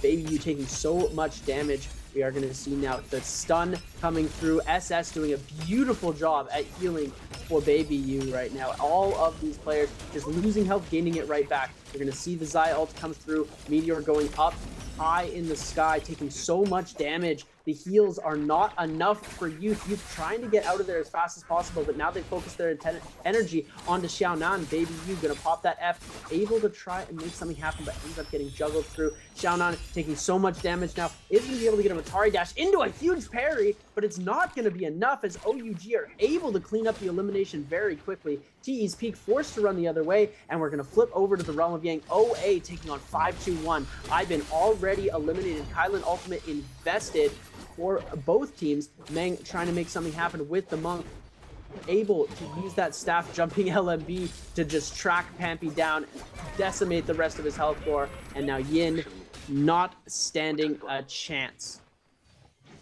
Indeed, it is a bit rough to say the least, but here we are with the Bowder up against JL, XEM in that ultimate. Both Kylins crashing through the enemy team, trying to get through first, get that juggle going, get that priority. But unfortunately, it doesn't look as though too much has really come from these ultimates. And I believe that the Monk ultimate from both of these teams has already been utilized. But as you can see, One Feng and the opposing Monk may be able to get their ultimates up back online before the end of this Realm of Yang if they survive long enough. And I don't think they're going to be... Oh, no, wait, here we are. There we go. One Feng able to get his Monk ultimate back online. But, I mean, it's a bit overkill, to say the least. I would say grab coming through at the end to finish off Jing. You know, hey, you might as well. You got it. You're going to get your ultimate regenerated by picking up this buff in the Realm of Yang, so you might as well use it. No use in just holding back just in case, you know, if something miraculous occurs. But here we are, JL coming out of that Yang portal victorious with that Vermilion Bird's Might and their golden weapon. I believe it is, there it is. I was going to say, who's got this golden weapon? And it is XX. He has those golden nunchucks under his belt and he's going to be doing a lot of damage. But speaking of a lot of damage, TE Peak getting taken down in the 3 versus 1 by OUG. I believe, is that them fully eliminated from the lobby? I'm not 100% sure. I believe they might be sitting at the bottom of the leaderboard there, so I can't tell if the rest of that team is alive. But he is certainly down for the moment as he's very split from his team if they do happen to still be alive. Alliance now also having been victorious in the Realm of Yang, running around with the Vermilion Bird's Might. NY7 scale rushing around with this dagger, scouting out these areas, these POIs, trying to find a potential fight. But it doesn't look as though he's coming into contact with anyone just yet. And there it is. JL with their golden nunchucks. They might be running into another team pretty soon, as we saw OUG on the other side of City of Tang, on the eastern side behind this wall. I'm not sure if they will encounter each other, but it is certainly possible. For the moment, we've got a bit of a lull in the action. 5-1 though, as we're heading over to take a look at them with the Yang depletion. Not where you want to be, especially with this comp with the blue armors, the little blueberries. They're gonna have to find some soul blooms if they have any hopes of continuing in this lobby within the next 1 minute and 30 seconds. Speaking of Yang depletion as well, Bowder with 2 minutes and 20 seconds on the clock, gonna be resurrecting themselves in Plumed Castle. Gonna have to find a fight sooner rather than later. They're going to be able to get that bounty scroll and hit the bell. They do spot out 5-2-1. This could be dangerous for them. I believe 5-2-1 also on that Yang depletion, so they could be looking for the engage on this fight. Looks like they're going to try and get to a better terrain for their comp to fight. They want more flat ground. They want more open space so that Monk is able to come through with grab spell. JL getting absolutely decimated by SS1 right now. We're going to see one player already going down, One Fang getting eliminated. Cuckoo and XX Luo absolutely ran through right now as SS1 Juon with the Zai ultimate putting in so much work. We're gonna see both ultimates getting popped right now. ZZT versus Pampy on the Monk. Ivan is gonna end up getting himself grabbed and slammed. Grabbed a second time out of mid-air. ZZT with the hands, ladies and gentlemen. The double grab from Pampy. Oh my goodness, the re-grab from Pampy. The re-grab from ZZT. What is going on? These hands right now, ladies and gentlemen. You don't see this very often. Pampy and ZZT putting on a phenomenal masterclass. As Alliance trying to come in on the third party here. And now the ultimates are down. We are going to see the Kylan ults coming out. The Takeda ultimates pushing through as well. 5-2-1 eliminated just like that. Bowda trying to grab the soul blooms and get out of dodge. But NY7 putting the pressure on alongside Revenge onto Jing. F going to be sent out from Bowda's Jing to get that space in between them. And now GG jumping into the mix. Yuma needing to try and regroup with his team. What a Monk play. I am speechless. Grab, re-grab, single grab, double grab, every single kind of grab. The hands were flying. They were flying fast. The slams were coming through. Phenomenal play. Absolutely. As you said, these slams, these grabs, they are not a common occurrence. As if you don't know, these monk grabs, these hands being thrown out, they are all dodgeable, iframeable. You can iframe them completely as long as you dodge at the correct timing. And as pro players, you know, this is pretty common thing for you to have to do. And unless your teammates or the enemy team is staggering for the monk, it's highly unlikely that you're ever going to be in a situation where you can't avoid a monk grab. And speaking of Meng trying to make something happen with these grabs, being unsuccessful, going in with that jump, not able to knock anybody up. Oh, just barely missing that grab onto LXM on the floor. But oh, he gets the slam. Can he find the grab? No.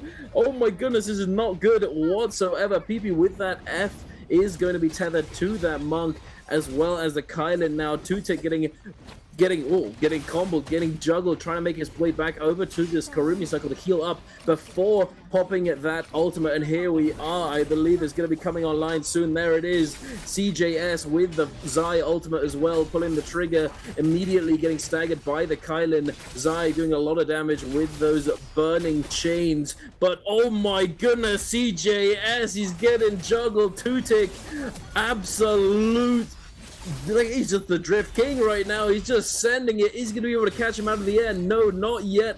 And now that immortality has expired, but he finds the last dash through, finishing him off and healing up that little bit of health to keep him alive. CJS is down, but LXM might be able to clutch this up along with 330, and there it is. They do indeed. The pole sword coming through, chopping them down. The Lumberjacks able to finish them off and claim this Realm of Yang, claim that Draco Storm, heading into these this mid to end game transitionary phase. It is going to be a very, very useful resource. Draco Storm is so strong and so difficult to overcome if you don't have any buff at all. It's going to be a very difficult fight if you go up against them in a straight 3 versus 3. OUG as well with that Draco Storm, along with the SS1. You know, it's a lot of dangerous teams on the map right now. So. Yeah,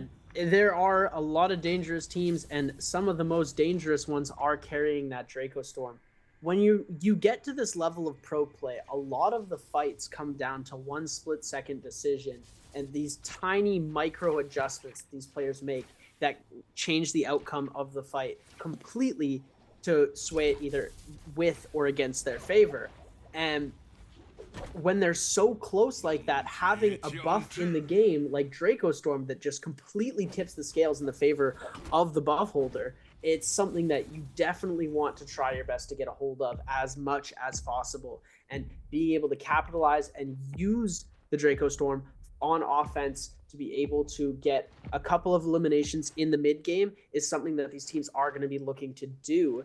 They're just looking to find the perfect targets. They don't want to fight somebody else with Draco Storm, because then they're just evening the odds back up again. They're going to try and find a team, weaker armor, no buff, Yang depletion ideally, so that the team is desperate and they will keep fighting. They won't try and run away. A team like JL coming right out of the Soul Altar here, or OA. If a Draco Storm team lands on them, it's going to be very difficult for them to survive. But we might get to see the JL OA face-off here, as XX Lulu trying to go for the scale rush. Bell has been hit, so they know that this team is there. One Fang trying to stay as high as possible to be able to get a good vantage point. But One Fang going to end up having to use that Bell. Ultimate is going to get popped here. Meng not going to be able to get into his ultimate. The terrain not going to be allowing him inside the building. Just going to be hopping around, able to position themselves far away to let that ultimate burn out. Going to still keep following, giving them a few range shots, not wanting to stay too close and not wanting to get grabbed, but still wanting to keep them close enough in their eye line that as soon as that monk de-ults, they're going to all in this fight as fast as possible. We're seeing now the monk is going to de-ult. Here we go. One Fang forced to pop that Bell. We are going to see the... Oh my goodness. What a kill from Tutik here. And this is the beauty of the Kylan ultimate. Zip dashing and prancing around. XX Lou gonna try and make something happen, tries to get to the no ult zone as fast as possible. Gonna be able to get one dash connect though, and 2Tick trying to make something happen, and they get the elimination follow-up with the Fist Blades, with an assist from his teammate, as Cuckoo2, the last remaining player of JL, has now found the likes of OUG, Baby U, and Shinyu, now gonna try and pick up this elimination.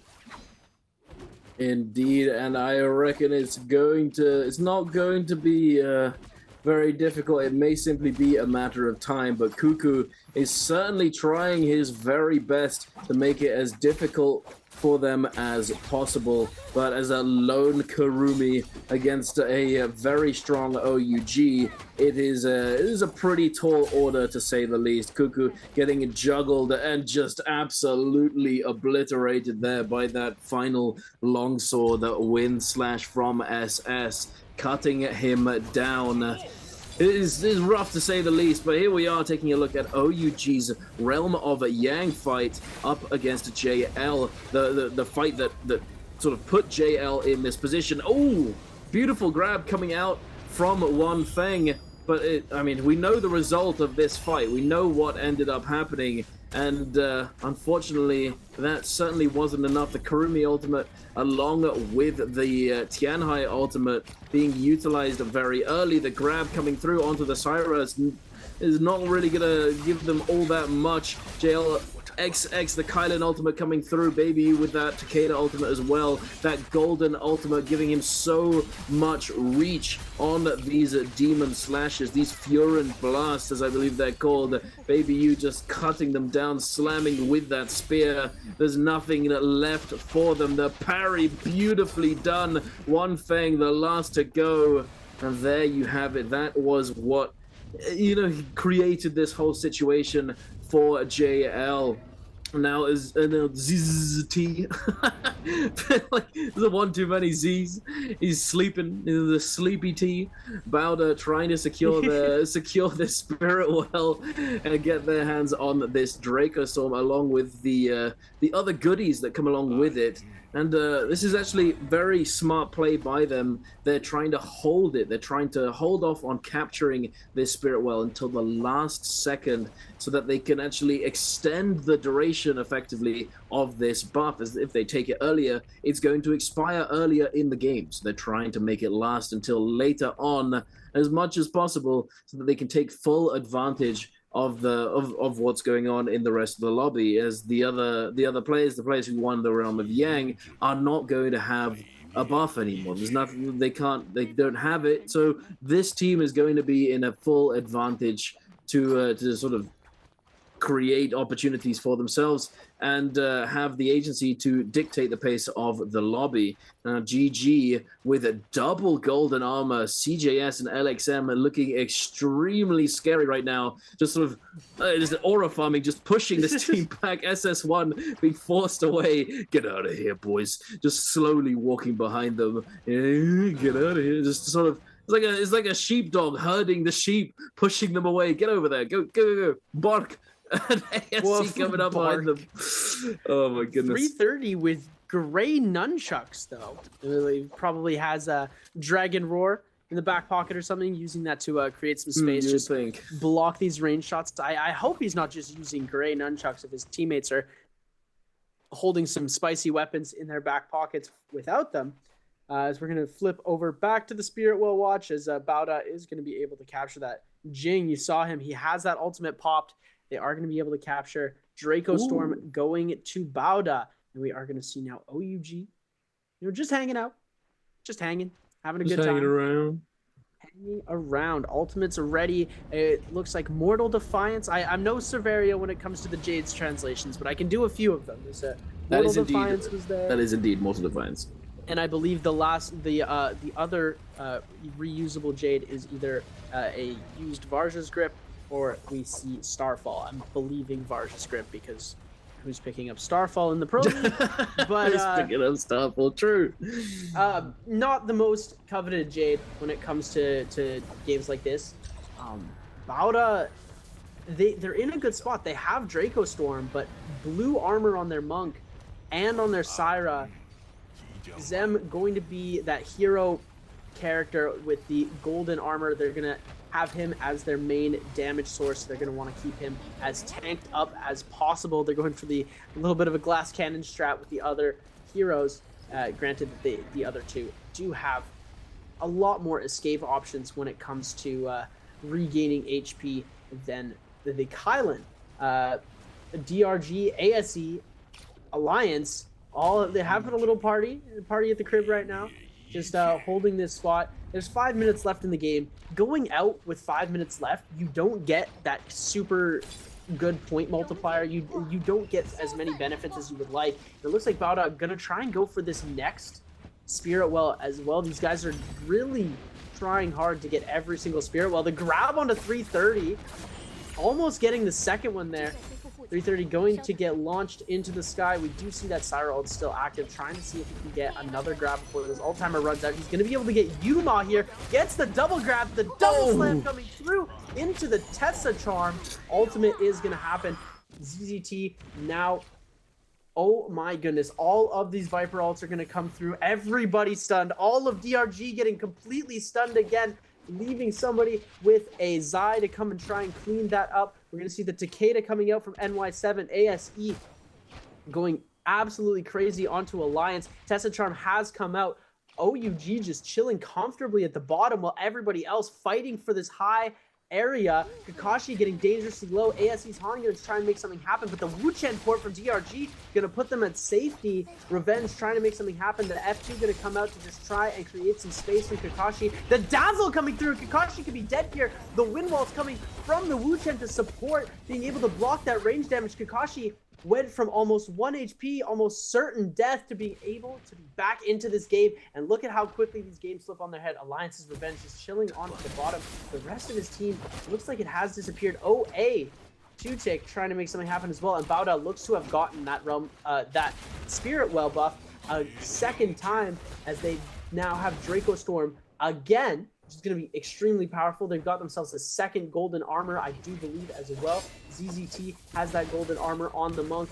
Could be a huge dangerous target, as we're going to see the Kylan coming through. Zem making some crazy moves onto the members of DRG. Kakashi getting absolutely sharked down, and it looks like Zem able to pick up that elimination. Bauda doing a very good job right now. It looks like they might be able to get themselves a little bit better armor from Kakashi. They don't take it. It's too much of a risk to try and heal up a full armor in an end circle like this.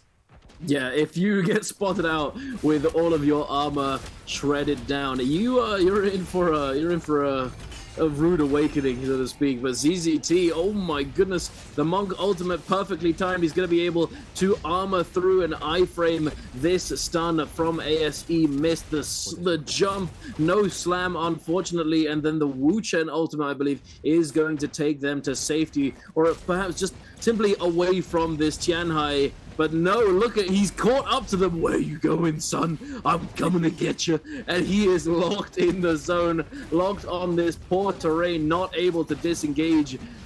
T is throwing these hands, but unfortunately just lacks the line of sight to truly be able to take advantage of this ultimate at the moment. As we can see, all of these players above them, and it just, all of these rocks, this scaffolding, making it very difficult to get all that much value. But it is giving a lot of value to some of these other teams, as they're able to hide in all of these nooks and crannies to stay safe and stay as inconspicuous as possible. As you can see, SS1 has found a nice little safe haven for themselves. There's little gaps and like in between these square rocks, you know. Bauda's Jing able to take down ASE Han. ASE just falling apart at the seams. It seems. Tessa still alive. Wu-Chen is down for the count for now, but Meng jumping up to the high ground with the Tianhai ultimate, looking for the grabs, unable to find any so far. He does have another jump to reposition if he so chooses to do so, but it doesn't look as though he wants to give up this high ground. OA seems very happy to just sit atop this this mound, this scaffolding, and just hold on to this strong positioning, as all of these players down below them are just getting put in the blender. The Syra microwave coming through. CJS in that ultimate, taking a heal real quick before going back to this obliteration. But oh my goodness, ZZT with the double slam taking down SS1 Juan. Another grab coming through. The Takeda, Baby U does get get a bit of a heal. The F1 coming through. The double grab, though. Another the one! re-grab. Boom! And Revenge goes down. Another one. Oh my goodness, he almost had the second double slam. He's gonna have to go for the punch there. Bauda ZZT this entire game showing us exactly how Monk is intended to be played. Masterclass coming through, but always Tick is gonna pick up the elimination on him as the chaos is starting to erupt. 15 seconds left into this game. The microwaves are turning on, ladies and gentlemen, heating the food up. Everyone is going down to the Cyrus. 330 trying to get the elimination onto Zeb, and DRG goes down. GG goes down, and it looks like Bauda's Jing, the one remaining player, and is going to take it for their team. I believe they had enough points to come away with MVP there. They had 6 kills going into that, and there we go. MVP for game number 2, Bauda with ZZT, or as Jake Hipbrain likes to call him, ZZ Top.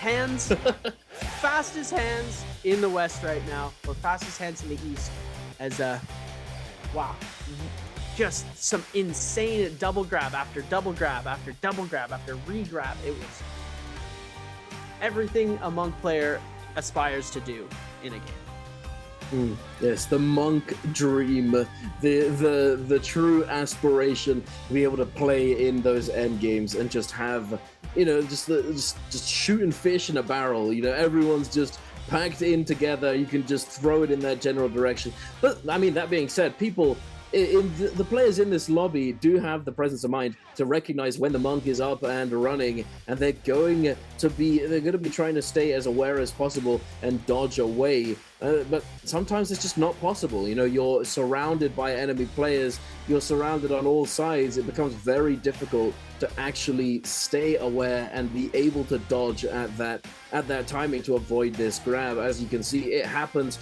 a lot more in these end games than it does where there's, you know, far fewer targets to choose from, far fewer teams in the vicinity. You know, we see it in the Yangs, we see it in the overworld, just in all sorts of areas. You can just hide behind anything.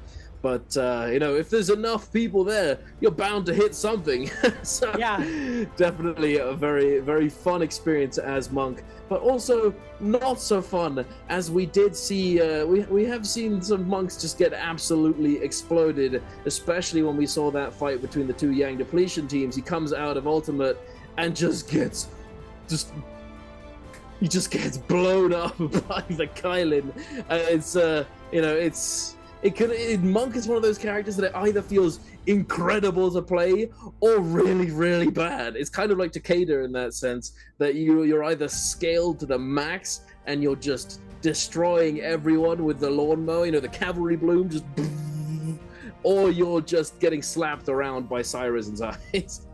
It's an all-in or fold meta, I feel like, if we're gonna give it a little reference here, is if you have the scale to be able to go all in into these fights, you're gonna come out victorious. But the minute you make one mistake, you're folded, you're done. Like there's no recovery. It's when you have heroes like Syra in the game that are able to capitalize on mistakes that you make, like the tiny little micro decisions that you make one mistake, the Syra's able to recognize that and just laser beam you from 20 meters away. And when you have a character that's able to dominate the game like that and make it so much more difficult, it's so little room for error. And that's why it's great to see when a team that's not running, or I guess Syra has been ran in that comp. But ladies and gentlemen, quick question for the people watching at home. This is your answer for treasure for game number 2. Which hero did GG's 330 use in game number 2? Was it A, Lanny, B, Zai, C, Syra, or D, Karumi? Answer the questions with A, B, C, or D in the Twitch chat, and the lucky winner will be replied and whispered. Make sure you drop NARAKA your UID, and you will get some free in-game gifts. Who doesn't love free stuff? Bauda, top of the scoreboard with 12 kills, 18.4 total game score. OUG in the second place. They had more kills, but they didn't get the multiplier or the game score. So they're only at the 15.5. GG keeping it consistent. Their first game, they had a bit of a slack going on, but now with the 14.5 point game in third place, OA doing a good job in the 5th place. And, you know, sadly, we didn't get to see too much of 5-2-1 that game, but hopefully they'll be able to pick the pace back up for game number 3. Indeed, but look at this. Speaking of picking up the pace, good lord, XEM and ZZZT with those big damage numbers. Not too many kills still, but it's consistent across the board. 3, 4, 5. You got 6, 4, 6 assists. A lot of damage coming out from the Monk and the Kylan. Not as much from the Syra, but Syra, she does do damage with that beam, but she's also like it's more of a sort of finishing tool. It's something that you use in those situations so that your opponent just doesn't have any counterplay, or you use it at the start of the fight to sort of get the ball rolling. But here we are taking a look at the total standings for this bi-weekly. We have a WZ, unfortunately, just not able to get the ball rolling. 2 games and only 4.5 points, along with TE on 6, JL on 9, 5-1 on 12. Not bad at all. And but OUG is 23.5, pretty solid to say the least. Alliance on 10, already much better performance than they had on their first day. OA with 35, absolutely huge. And we don't have YZG, FBX, or Wolves playing today. They're all sitting around the sort of middle of the pack, 45-ish points, which is definitely a solid day for them. They're going to be playing next Friday, and here we are taking a look at the top of the leaderboard. GG overtaking WBG, who was sitting at the top of the leaderboard before, but now overtaking them at 87.5. DRG alongside them with 81.5. WBG 79.8, but only off of their first day, and they're not playing today. And we have Balder with 74.4, SS1 with 17.5 for the day, 61.5 in total. A solid day so far, absolute banger games. I have to say, the first game was just woo. It's just like, it's hard to top that one. That was crazy in their first game. The second game, definitely a solid one to say the least. We had so much action going on in that end circle, the scaffolding, the cubed rocks. And we're going to be able to take a look at some highlights from that game, brought to you by China Unicom. Take it away, Seb. What are we looking at? You look at our China Unicom highlights. GG's 330. There's your answer to your question. He played Syra. We're going to take a look now. OA's 2 take this play here, taking out One Fang with that fatal blow, and then getting the connection on that last charge of his ultimate to bring it into the no ult zone and then capitalize on the kill. And look at this, ZZT double slam here, is able to come through, regrab, double slam here, 1 elimination. Baby U tries to run away, gets regrab, and gets the slam here. And we see the elimination going to Bauda, then Alliance Revenge getting grabbed, another grab, LX7, double grab, elimination. It's just, and another one, and another one, and another one. And ZZT, this is some, back in the day when we had, I forget who was that crazy Monk player who's doing this back when we only had Morris Isle. It was Monk every single game. You'd see these crazy Monk grabs coming from across the map, and it reminds me of the good old times. And Jing, the MVP for the team, gonna be rocking that Merciless Havoc. Most of the damage dealt coming off of his skills and ultimates. It has become such an ult and skill heavy game. 17.5k damage with 5 eliminations, Aerial Rend, Overlord, Merciless Havoc, 6 assists, and 10,000 healing. And Syra, even though she is a damage-heavy character, has that super crazy healing potential. Absolutely. It's typically not used too much for the healing, obviously, but that's the thing. It is quite versatile in that way that you can throw down those orbs by pressing that right click to not only heal yourself, but also your teammates if they are in need of healing. But you got the dazzle factor where you throw the orb and then you pop it with the laser beam from the left click. You're just able to stun up a player, get that full beam charge into the sort of the burst beam attack that just knocks them over onto the ground and potentially allowing for your team to follow up. I actually did notice that they did that quite a bit in coordination with Justina Freeze in the previous Trios day, as definitely a lot to make of this. You know, you can get a lot going with these different combinations, the knockups, the chain CCs, making it very, very hard for your opponents to really do anything about Syra. And this is even after the nerf that she received, where originally, well, not that long ago, her ultimate lasted even longer than it currently does. Ladies and gentlemen, we are going to be going to a break really quickly, and we'll be right back with some more NARAKA action.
Hello and welcome back, ladies and gentlemen. We are here today. It is great to be back.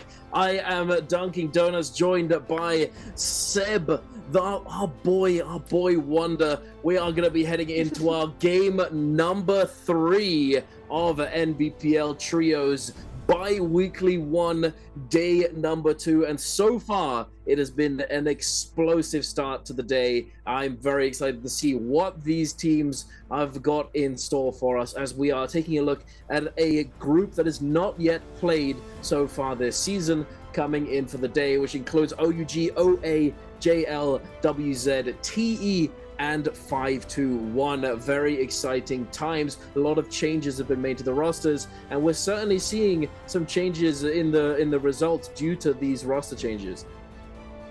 Yeah, and it's really interesting, like we were talking about before, when you see these teams evolve over the years, and now there's like people who you never thought would be playing together a year or two ago are now on the same team and thriving together. It's really, really cool to see. It's like, oh, what if we put this person from this team and this one from this one, put this all together, and they're jumbling everything up, and it keeps everything exciting. It keeps the whole game super fresh. And obviously there's duos and pairs like GG. GG's barely changed since the start. They've always been pretty much the same team. But when you see teams that have these small roster changes or complete roster changes, it really freshens up the dynamics between the players, where they're now able to try different things, use different compositions, play different positions in the comps, whereas maybe they were playing support because they had a better DPS before, but now they're the main DPS player, so they have another player playing support, switching, moving roles around, and it's really cool to see how the change has gone. Like Bauda in the first Worlds were underperforming, and they've gone through maybe 3 or 4 different roster changes to now being at the one that it is, and it seems to be thriving really well. We're seeing SR doing a very good job as a new team coming into this. WBG with the new roster as well, performing extremely well in day number 1. They aren't playing today, but seeing all these little roster changes, it makes me smile. It's nice to see how everything's working out for these different players. Indeed. Speaking of smiling, look at Cookie with that grin on his face. He's having a good time. They haven't had the best start to their day, but the spirits are up and they are still in it mentally. Speaking of mentality, something I said this a while ago. I'm going to bring this up every time I cast trios. It is so important to make sure that you keep a solid and level head in these series, because they are 6 games long, and in the bi-weekly finals they can potentially go up to 8 games. And with 3 players on a team, if any one of those players is suffering and just tilting and just in a bad mood, something's gone wrong and something's got to them, it can affect everyone in that team. But hey, that's what separates the veteran teams from the potentially inexperienced teams, being able to power through and just push all of that aside and focus all of their efforts on playing it as best as they can and communicating with their team, regardless of how they may be feeling. Here we are taking a look at the rotation for this hero pick. We have that first phase coming through. We're going to be going on to Morris Isle, Sunny, the daytime. Again, it is the first 3 games that are in the daytime. The second half of the day, the last 3 games are with Fireflies with that increased ultimate uptime. But let's see what these players have in store for us. What picks are we going to see? Prediction Syra for the first phase. It's a pretty safe pick. If I was a betting man, I'd say Syra for the first phase. Yeah, I like seeing ZZT going with that same comp again. The Kylan. Oh! What? What on earth? It's spicy.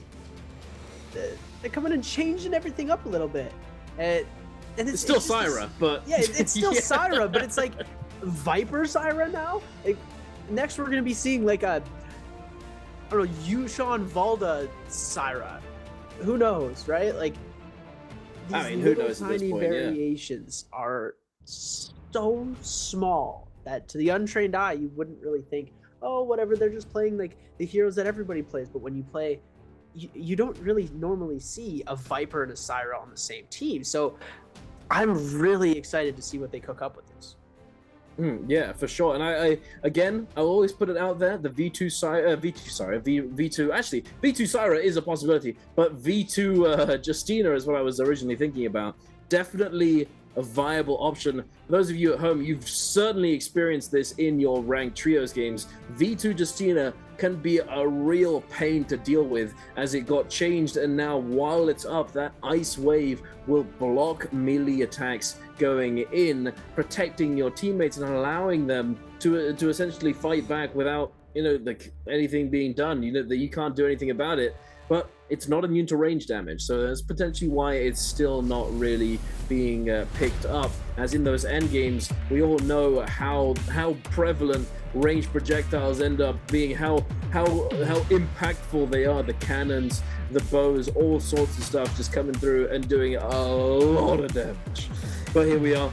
The teams are getting ready. Let's see what ability choices they are going to be going for in this game number 3. Are we going to see that V2 Justina? Are we going to see a V2 Syra ever? But I somehow doubt it. I doubt it, but considering what people are picking, anything is possible at this point. Because we've got the F1 Hardy of all things coming out. The V1 Takeda. Who knows what they've got cooked up in the kitchen? We'll find out soon enough. Nothing too different for this these first few teams all looking relatively normal, relatively yeah, no V1 Kylin, no nothing. We've got the F1s on the majority of these characters. We've got the F2 from the Yoto, the F2 from the Feria, along with the Justina, and no, it is going to be that V1 from Justina, the dash, the Ice Dash ultimate that we all know very, very well. I'm thinking with the changes made to the V2 of Syra, you're not, to the best of my knowledge, you're not able to heal your teammates in the V2, right? Oh no, you are. Okay. You are. The big circle around you, that if an enemy player is caught in by the end of the ultimate, that they get stunned, that area of effect around Syra will also heal her teammates. It's just not as precision as being able to toss a healing orb to your Kylin who's dashing away from you. Yeah, exactly. Making the V1 a lot more versatile and does last a lot longer. I think I hope we see a V2 at least like once or twice in solos, because I feel like it is viable in solos, but I don't think the V2 in trios is going to be something we're going to see unless it's crazy play. Yeah, I mean, the V2, I've actually had this discussion the other day where V2 for Syra in solos can work, but and I believe that it is a better choice for Yang. So Syra in Yang, I believe, does slightly better with V2 than V1, but in almost every other scenario, V1 is slightly the better option, to heal off, and in the open world, just like these multi-way fights, it can be a lot better than the V2, but it is certainly possible. Absolutely, I agree. But we're going to be diving into this fight in the mines between OUG and GG, and Jinyu's already down, already eliminated. LXM with the parry, going to be making short work of Baby U. But as you can see, the other teams, they're circling, they're coming through the mine, and they're about to engage. The Tessa ultimate coming through, catching two of those players. LXM with that ultimate already ready to go, might be able to find himself a stun, but no, unfortunately not able to find one, I don't think. No, it doesn't. I don't believe there was a stun. I think that player simply avoided the stun and is just being staggered by that teammate, by 330. LXM diving back down, going down deeper into the mine shaft. CJS fighting off these players, trying to make something happen, but are they going to be able to actually win here, as ASE have a better uptime? Well, going to have their ultimates very, very soon. And GG doing a really good job of controlling it first, but it looks like the amount of teams jumping in on them was just too much for them to handle. They did get one of their players separated, where we saw two going up to fight Dongqing and try and finish off that elimination, where we still had one player of GG stuck down at the bottom fighting against all three players of ASE, and then trying to come in for the panic help. And it looks like this Viper comp actually making something happen here. We see the silence coming in played a huge part in taking those eliminations away and eliminating GG, sending them back to the Soul Altar for the first time. But GG starting this game off 4 eliminations right off the bat. It's not a bad start, especially since getting eliminated this early, giving you more chance to be able to scale up into the mid game before first Yang. They're in a spot right now where they're happy with what they did. They didn't immediately die off the rip. They got 4 eliminations. They almost had 2 full team wipes, but the third, fourth, fifth party, it gets difficult to keep sustaining your team after fight after fight after fight when these teams come in fresh and hungry, and you've already fought a couple of times before. Taking a look now, ASE jumping in, trying to see if they can give chase to DRG. I believe a couple of these DRG members have lost their lives already. 2 of them, Dongqing, still with his life available. It looks like WX98 going to use that Matari dash to get out of there. Xiao Wen with the Justina already going to try the dash. Huge jump parry out of nowhere. Dongqing going to get absolutely blitzed by all 3 players. Han and Miss doing an amazing job on the follow-ups there. And you're going to see another freeze coming through, and the follow-ups from all of these players. Double staff combos coming through. Kakashi able to get the Syra ultimate up early enough, does not have enough time to be able to do anything attack-wise, but going to be able to heal himself up a little bit and try and put as much distance as possible between him and ASE. Kakashi ultimate going to be dropping pretty soon as ASE's Han and Mist are going to give chase. Kakashi hopping that F to try and scale out of here, using the terrain to the best of his advantage. Unable to, huge parry going to come through, unable to get the punish off, and is going to find himself parried and sent back. And that is going to be his second life used. So their last remaining player, I believe Dongqing, going to go to the Soul Altar, try and complete some quests to get his team back into this game. It's not over for them yet, but it's not looking too great. No, it is not indeed, Seb. We do have a 5-1 here on the outskirts. OUG in close proximity as well. I don't believe they're looking to scrap it out just yet. OUG doing a little bit of PvE questing, so to speak, trying to farm up a little bit of money, some Dark Tide coins to get into their wallet so that they can buy a few items from the Rift dealer. But they might not be looking for a fight. It looks as though TE may have spotted out OA PB on his own, at least for the moment. His teammates are rotating over. They are going to be able to get there in time before their teammate gets collapsed on 1 versus 3. It looks as though they're very willing to fight this out. BP getting knocked into the air, forced to use a combo breaker. The ultimate does come out. Syra Beam being sent out. The orbs being sent to the floor to try and heal up their team. The Dazzle looking for it. He finds it. Xiaonan getting locked up and taking a lot of damage. But speaking of damage, Tutek also receiving a chunk here and being knocked away. The Tumulk ultimate along with the Syra ult is now down. Tutek with the Takeda ultimate going to try and peel for himself and his teammates and try and find something. He gets himself an armor swap. Very nice indeed. They're going to be able to continue in this fight. Youth getting caught by this Takeda ultimate. The slash forwards. The parry comes through for him though, but it's still not going to connect. Still very low HP. Gianna getting overheld. The chip coming through. He does go down, but PP does lose all of his armor in the back. TE falling apart. It looks as though it is going to be over for them for the moment. Peak in the 1v3. Not very much he can do, and OA are going to dominate this fight, eliminate them, and make them have to resurrect elsewhere and try and recover their game. But OA very happy with that one.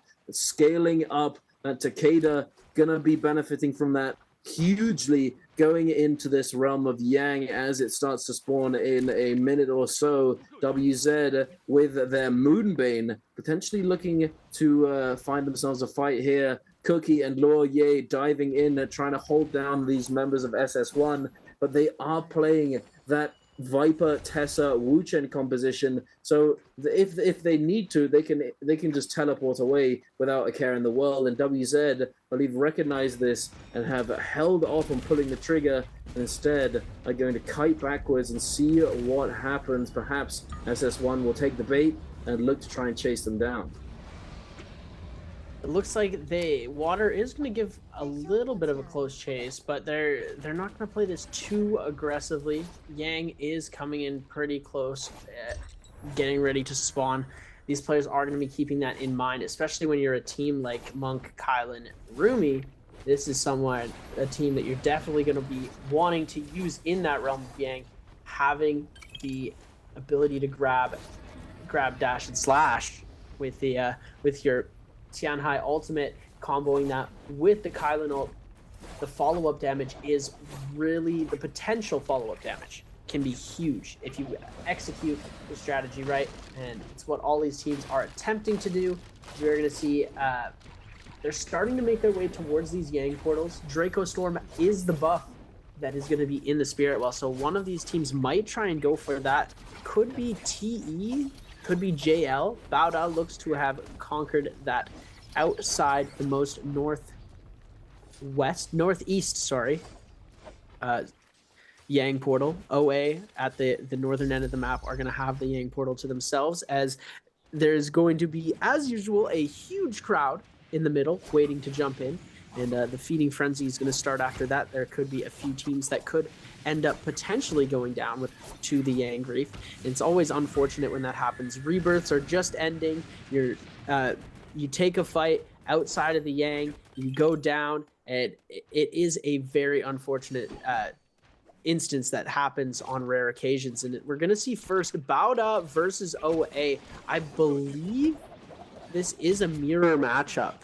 So we are going to be seeing the same. Oh no, we have Takeda on the other team. So it's going to be Siphon with Syra versus the Monk comp with Syra and Kylan. This is going to be an interesting one here, seeing if the Monk is going to be able to capitalize. When it's a Monk on Monk game, you always see the Monks ulting early. Here, they're going to try and get in as much damage as possible beforehand, and now the Monk is going to come out. We're seeing the Syra in the sky. Going to try and go for these grabs. Temmie ultimate invested to protect from the grabs of ZZZT, and we know he's got the hands to be able to make some magic happen. He's going to go jump in on top of the pillar here, trying to see if he can grab these players who are jumping high in the sky. Looks like OA's Meng on the bottom gets one. Oh my goodness, ZZT with the hands. Two-Tick is going to get himself grabbed once. We're going to see the grab almost happen a second time there. The Kylan up slash was almost enough to make the grab connect. Unable to make anything happen though. The grapple cancel here on the PP, but ZZT going to be forced to use that bell, getting himself parried here, losing that staff. Two-Tick trying to get the elimination on the ZZT. Gets caught by the Wisp though. Misses the Furen, but the follow-up from the rest of his team is going to make it a successful elimination. Jing down, and now the last player, Zem, going to try and make something happen. Turns it into a 2v1 situation here. This is a winnable fight, and I spoke too soon. Ladies and gentlemen, OA winning the first Realm of Yang. I was hoping for the 2v1 win from Bauda there, but the pull sword is a little bit too strong, especially when you don't have enough shield to cover. Indeed, it's unfortunate indeed. But I would like to know, OA doing extremely well. You know, we saw Edward, or previously known as Wang Liang, coming out on top in the first day when he on his debut and first day of solos. He came out on top of the leaderboard, being first to end the day. And now OA performing extremely well on their first day so far with 41 points already. A massive performance from them. So, hey, OA might be a big name going forwards. They certainly seem to be performing extremely well. ASE having won their Yang, rotating around with this Vermilion Birds, might looking to try and find a fight and take advantage of this buff. But there aren't all that many teams up there. On the other hand, down here in the south, close to Shadow Jade Mine, we have Alliance scrapping out up against 5-2-1. Pampy able to iframe that Viper stun, avoiding the CC coming through. NY7 sliding in to this building to avoid the Monk grabs. But are we going to see too much come of this? We may see just a full reset come out from Alliance, as they do have that Wu Chen ready to go. Pampy having utilized that ultimate already. Ibin having used ult as well. They only have the zipping healing to actually really do anything here, so it might not be the fight they're looking for, but they do have this Vermilion Burst Might, so they might just try it anyway and see if they can get some eliminations under their belt. Yuma doesn't have that Tessa ultimate ready to go just yet, but soon will be able to send it out. There it is, Pampy avoiding it, not able to find the confirmation onto either of these players. Revenge now popping that Wu Chen ultimate. They are going to be disengaging and running for the hills. Thankfully for 5-2-1, it looks as though they know exactly where they went, and they're going to be giving chase regardless, perhaps. Oh no, I spoke too soon. They get a little bit close and then decide to not go for it. But, you know, who's going for it? Bauda. They have that Yang depletion. They need these soul blooms to cleanse this debuff, or they will be simply falling over after the 2-minute timer finishes off. And it looks as though they might be able to salvage the situation, as they do manage to cleanse, I believe, all 3 members. Now, oh yeah, they did. There was a little bit of an update there. Bauda do, in fact, manage to cleanse all 3 Yang depletions here. GG close by, not going to be looking for the engagement just yet. Bauda definitely happy about that one. Them with the Kylan ultimate, yet again showing how dominant Kylan can still be in this meta. The Monk was 1/2 a second away from hitting that ult button, knocked into the air, and then all of a sudden getting sent back to the soul altar. Zem doing a phenomenal job at playing his role as head damage with the Kylan. Just a textbook play there to be able to completely wipe them out without giving them any sort of chance to answer. As Zem is going to end up going down here, though. GGCJS going to be able to take that kill, as these players don't have any sort of buff. XXLu is going to get grabbed here and sent into the storm a little bit. These players don't have Vermilions, but they did just cure their Yang depletion. It doesn't look too good for them, though. And look at the hands! These grabs are absolutely insane. ZZZT is just... He came to play today. His Monk is phenomenal, and I'm cheering for ZZZT right now. Triple ZT. That's my guy. Sleepy T. I feel like Sleepy T might be easier. I like Sleepy T. Sleepy T is a good one. Saying ZZZ is just a bit difficult. Especially because you and I say Z instead of Z. Yeah, exactly. So ZZZZT. You know, Right? it's just like, how am I supposed to say this? It's just a sound effect at that point, though. Perhaps that's the point. It's just supposed to be a sound effect out of a comic book. Onomatopoeia. Exactly. OUG getting taken pretty low here. We're gonna see the Viper ultimate coming out, and ASE with this Justina comp absolutely crazy, putting in so much work right now. OUG Shinyu is gonna get eliminated, and this comp that we were very in question of at the start, we were like, oh, this is an interesting comp, Viper with Syra, and it's performing extremely well for them. Yeah, absolutely. It is going pretty well for them. Perhaps there's something they know that we do not, but we'll talk more about that one later, as we do have this Realm of Yang on our hands. Pampy throwing hands, finding the grab onto Tutik, looking to find the other one, but not able to. Now just forced to give it the slam. Oh my goodness! I hope that was majestic, to say the least. The slam into the Kylan dash mid-air into the re-grab. Unfortunately not able to go for another slam, as the ultimate did time out there. But the fight is certainly not over yet.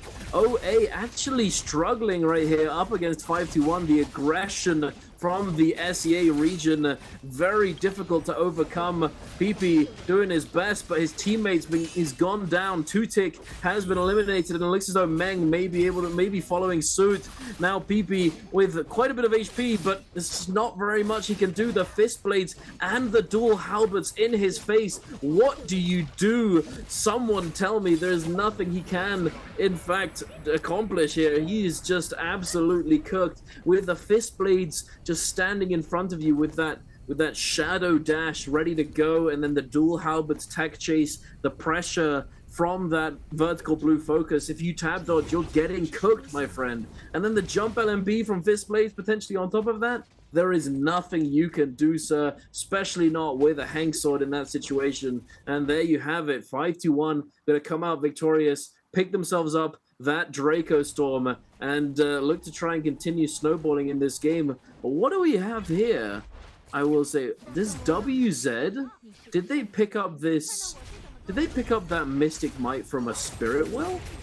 So to speak, that they didn't have a choice in the buff, or did they pick that up from a Yang? I believe it would likely be a Spirit Well, no? It would have had to been the Spirit Well. This is second Yang. We're not seeing any Vermilions. So there's no one picking up Mystic Might in their right mind, unless it was a misclick. Yeah, surely not, right? It's very unlikely. There's only two Yangs, and TE won theirs, and 521 won theirs. So it had to have been Spirit Well. Yeah. There's another Spirit Well close by, though. No, I thought I saw an active Spirit Well. We'll have to wait and see. Regardless, WZ with that Mystic Might. If you don't know what we're talking about, you don't know what Mystic Might does, which, to be honest, would not surprise me, chat, because no one really uses it anymore since Draco Storm got buffed and re-added into the game. You know, you're not really seeing it very often, but Mystic Might gives you a slight defense buff, gives you about 15 to 20% damage reduction, and then on top of that, it essentially gives you like a ESP. It gives you the ability to see enemies through walls. Just like when you pop the bell, when you hit the bell, it will reveal everyone within 100 meters. Now imagine that you are the bell, and that every so often you send out this sort of sonar that detects all of these players in the vicinity. It's on paper, it sounds pretty good, but in comparison to something like Draco Storm, it's just not really worthwhile, is it? You know, Draco Storm is just godlike. Do you want a UAV or do you want a tactical nuke is the question, right? Exactly, So, exactly. you want to know where people are or do you want to kill all the people? Yeah. You don't need to know where they are if you have so much power to be able to just absolutely dominate. And the Draco Storms are if you have Draco Storm, it's very forgiving. It's damaging your opponents when they're fighting you. It's also giving you health back while you're fighting. You don't need to pop heals. And just creating that pressure on your opponents is enough to sometimes turn a fight completely on its head just because of the buff, solely because of the fact that normally in a fight they probably wouldn't win depending on whatever the comp is, but because of the Draco Storm buff, it allows them to do stuff like this where they're able to take out OA's Mang here. And it looks like it was a Yang depletion player, so they've completely lost their Temmie into this fight. Syra still on that Yang depletion. Takeda, only player without the depletion left here on their team. As we're coming in to Circle 3, closing onto Circle 4, we've got 10 minutes left in the game. This end circle is going to be an interesting one. The terrain that we're playing on has lots of levels. It's not going to be too good for the monks, and I'm really, really excited to see how ASE is going to perform with this. The Justina freezes in an enclosed space, along with the Syra ult, along with the Viper. This could be a control lockdown final circle when it comes to these Syras, and the fact that most of the other Vipers have already been eliminated from this lobby. We see ASE, Alliance, JL, and SS1 still with Vipers. They're the only unique Viper comp left, as OA's PP trying to take this fight against GG's CJS, not wanting to engage too quickly, but does only have 1 minute and 10 seconds left. Looks like they're going to try and take to the skies and see where these other players are before re-entering into the zone. 1 minute left on the clock on that Yang depletion timer. If the timer hits 0, without him collecting a Soul Bloom, he will be fully eliminated from this game. So he needs to find a kill fast. He needs to collect that Soul Bloom, otherwise he's going to be in a lot of trouble. Meanwhile, GG, slow start to this game, 5 kills on the board, but they've got a decent scale and they've got a really good shot at coming away victorious. We could see, we've got 2 monk comps left, 3 monks left. We've got 1 Zai. And actually, I said that there weren't many Vipers left, but looking at the board, it is majority Viper comps. Yeah, actually, yeah, there's quite a few Vipers left over. Interesting, to say the least, though. I'm actually quite surprised that there are this many Vipers when it's not really been like one of the things that dictates whether or not Viper comms do well within a lobby is whether or not the zone, the storm, pushes the game towards the sort of the northwest of the map, you know, close to Sunwing, where you have all of those very, very tall trees, allowing you to find these drop downs with Viper ults, etc. It makes it much easier for these Vipers to create openings onto opposing teams. And with these drop downs, you know, it's very hard to telegraph. Obviously, if you're in this game, if you're in this lobby, you've definitely got this in mind, so you're going to be very careful about it, but sometimes you just can't stop it from happening. But Alliance, they're looking to definitely dictate the pace here. They have that Draco Storm, they're trying to find some opportunities with it, but unfortunately nothing so far. JL now taking a fight with GG, getting engaged on XX. Leo trying to fend them off with this Viper ultimate, but not able to do so just yet. Pushing them behind the building, perhaps icing off a little bit of this pressure, but they've now been forced to teleport into the zone, and it looks as though this Viper is going to go down to that storm damage. The double res comes through, but are they actually going to be able to get back into the zone as it is slowly creeping further and further away from them? It doesn't look as though he's going to be able to get back in. GG sniff them out, find them. They smelled the blood in the water. They knew he was weak. They knew he was going down to the storm. They knew exactly where to look. But now they're going to be tasked with heading in further towards the safe zone with all of these teams ready and waiting for them. WZ Luoye in a very, very difficult position in that 1v3. Not only is it a 1v3, it's a 1v3 against Draco Storm and Viper. He's cooked. It's just absolute leech over for him. He's not getting out of that one alive. Thankfully, his teammate is still alive. I believe Cookie was hiding in one of those houses close by. However, managing to get that resurrection off is not going to be easy. And look at this, Seb. It's just chaos.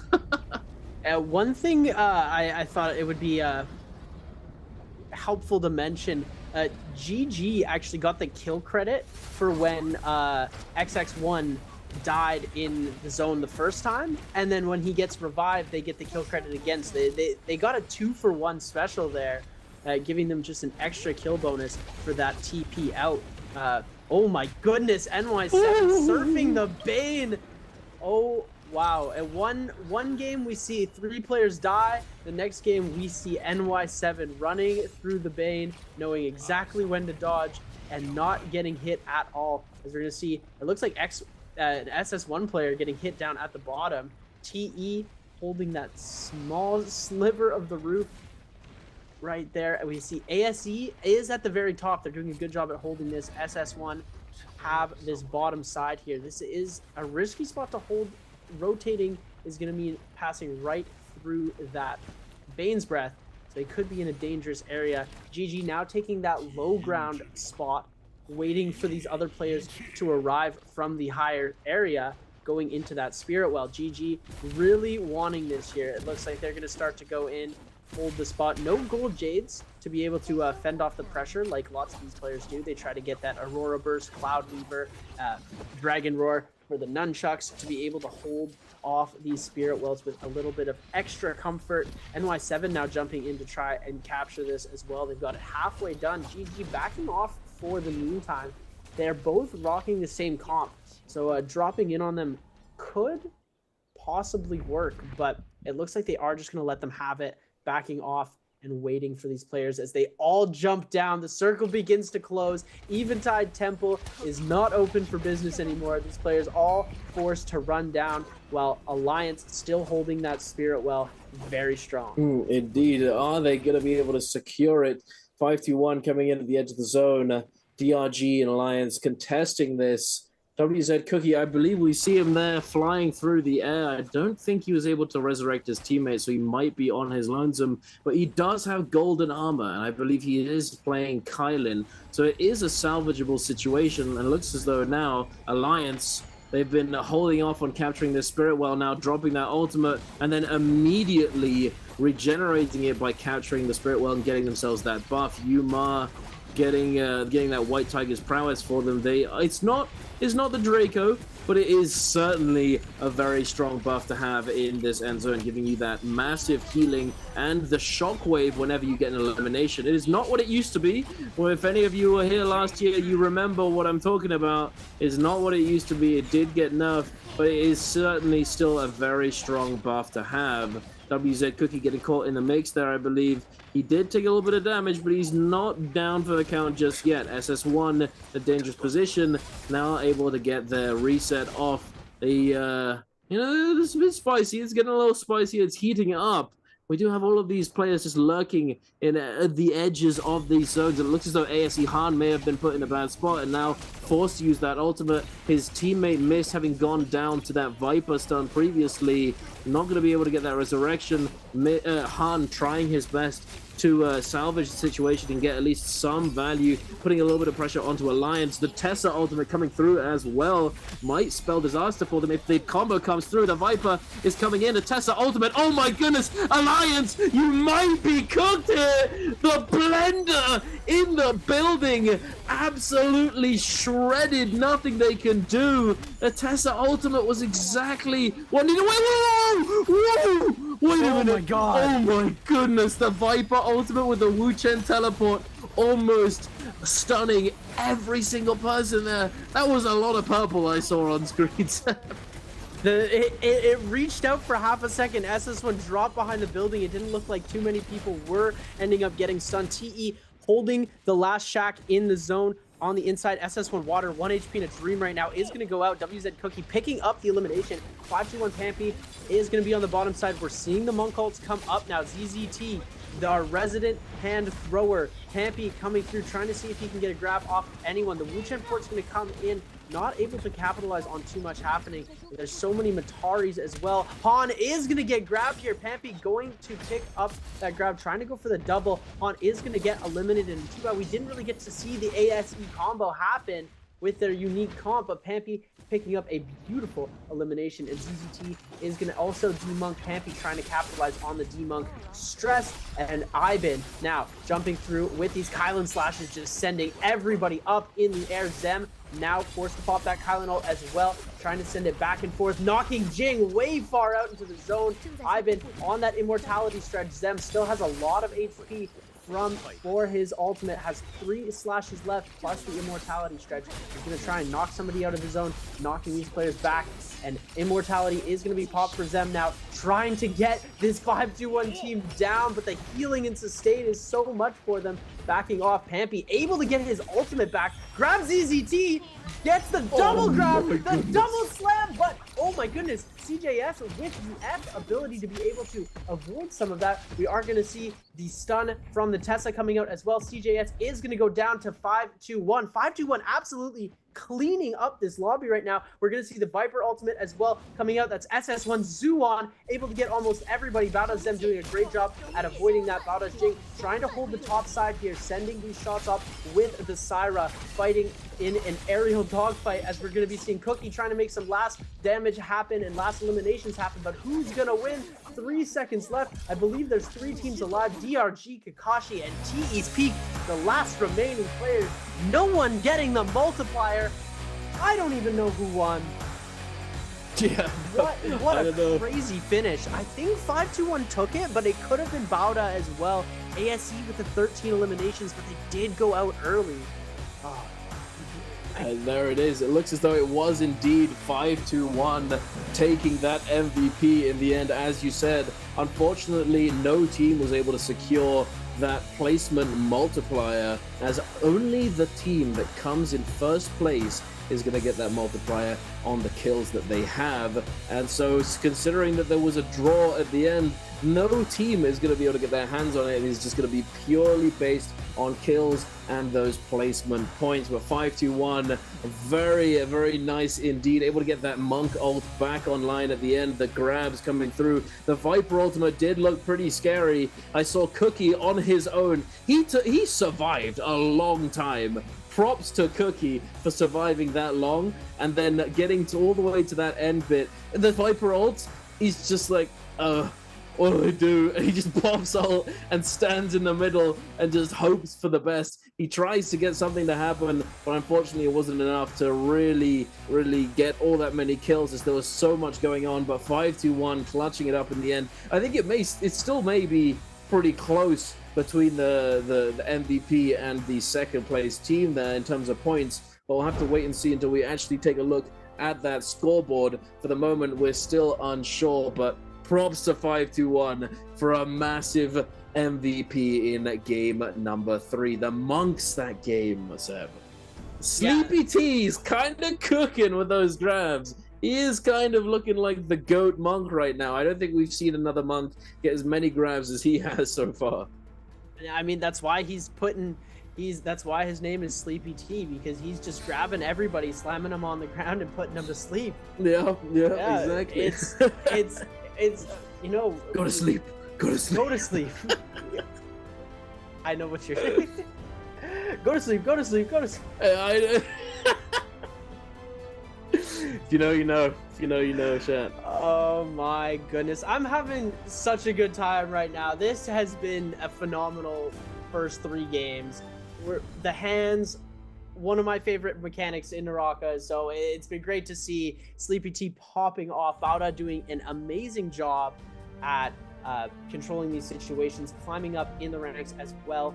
At 5-2-1, taking an MVP, that is phenomenal. Is that their second MVP of the day? Did they take one already?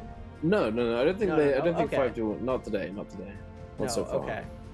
I was They've thinking that definitely done well, they MVP'd, but they're doing really, really well, and I'm super happy to see them playing in the top 6 rather than the bottom. It's a big change. We used to see the 5-2-1 get double eliminated before first Yang. Yeah, I mean, a lot has changed. A lot has changed. And they've stepped up. Absolutely. You gotta give them credit where credit is due. Like the amount of improvement they've made in such little time under the amount of pressure that they are on, putting like them and BBE are the only ones representing for the SEA region at the NBPL. So they have so much pressure on them to perform, and they're doing it. They're showing up this season, and I'm really, really happy to see that. Yeah, no, absolutely. Especially after J-Cup, their performance at J-Cup was certainly telling that they were going to be potentially turning up big in this year's NBPL. And what do you know? That's exactly what's happening. But here we are taking a look at the scoreboard off the back of Game 3, and it wasn't actually as close as I thought it was. 5-2-1 for 17.5, 4 points ahead of ASE in second place with 13 eliminations, TE with 8, SS1 with 9, GG with 9, OA with 8, Baudo with 4, WZ with 4. Hey, props to Cookie surviving that long. That was very well done indeed. 13.5, 10.5, 10, 10, 8, 6. Still, solid game from quite a few of these teams. Not so great from some of those at the bottom of that scoreboard, but every team's going to have some of these games. No, I don't think there's ever been a series where a team has literally just absolutely dominated every single game. There's been 5 games, 5-game MVPs, but I don't think there's ever been a full 6. It happens. It is what it is. The best thing you can do is try and bounce back and not let it get to you and not let it tilt you for the remainder of the series. But here we are taking a look at the stats from these players. 22,000 healing from Yin on that zipping. We've got Pampy with 19,000 damage, and then 21,000 damage coming out from Ivan on that Kylin. Big numbers, big performance from them, going up to 29.5 off the 3 games. Certainly a very good performance. As we can see, OUG, OUG is a legendary roster right now. It is different from what it used to be, but it's still a legendary roster. Bauda's U, who is now OUG's baby U, he's legendary. He's a veteran, and he's an absolute machine. And considering that 5-2-1 is currently ahead of them in the standings, that is something to behold in and of itself. But here we are taking a look at the top of the leaderboard. GG on 97.5 now. DRG in second with 85. Bowder in third with 80.4. WBG not playing today are still on 79.8. Still at fourth place after 3 games of their second day. Pretty solid. ASE with 74 and SS1 breaking into that top 6 with 71.5.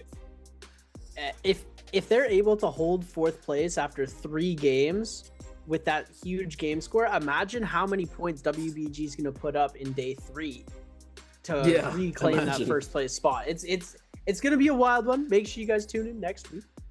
But right now we're going to be hopping into game 4 in a second here. But ladies and gentlemen, we've got our highlights brought to you by China Unicom, best mobile network out there. GG taking the early pick fight and able to absolutely dominate in the Shadow Jade Mine against OUG, and then losing to ASE here. ASE, this is where their climb has started.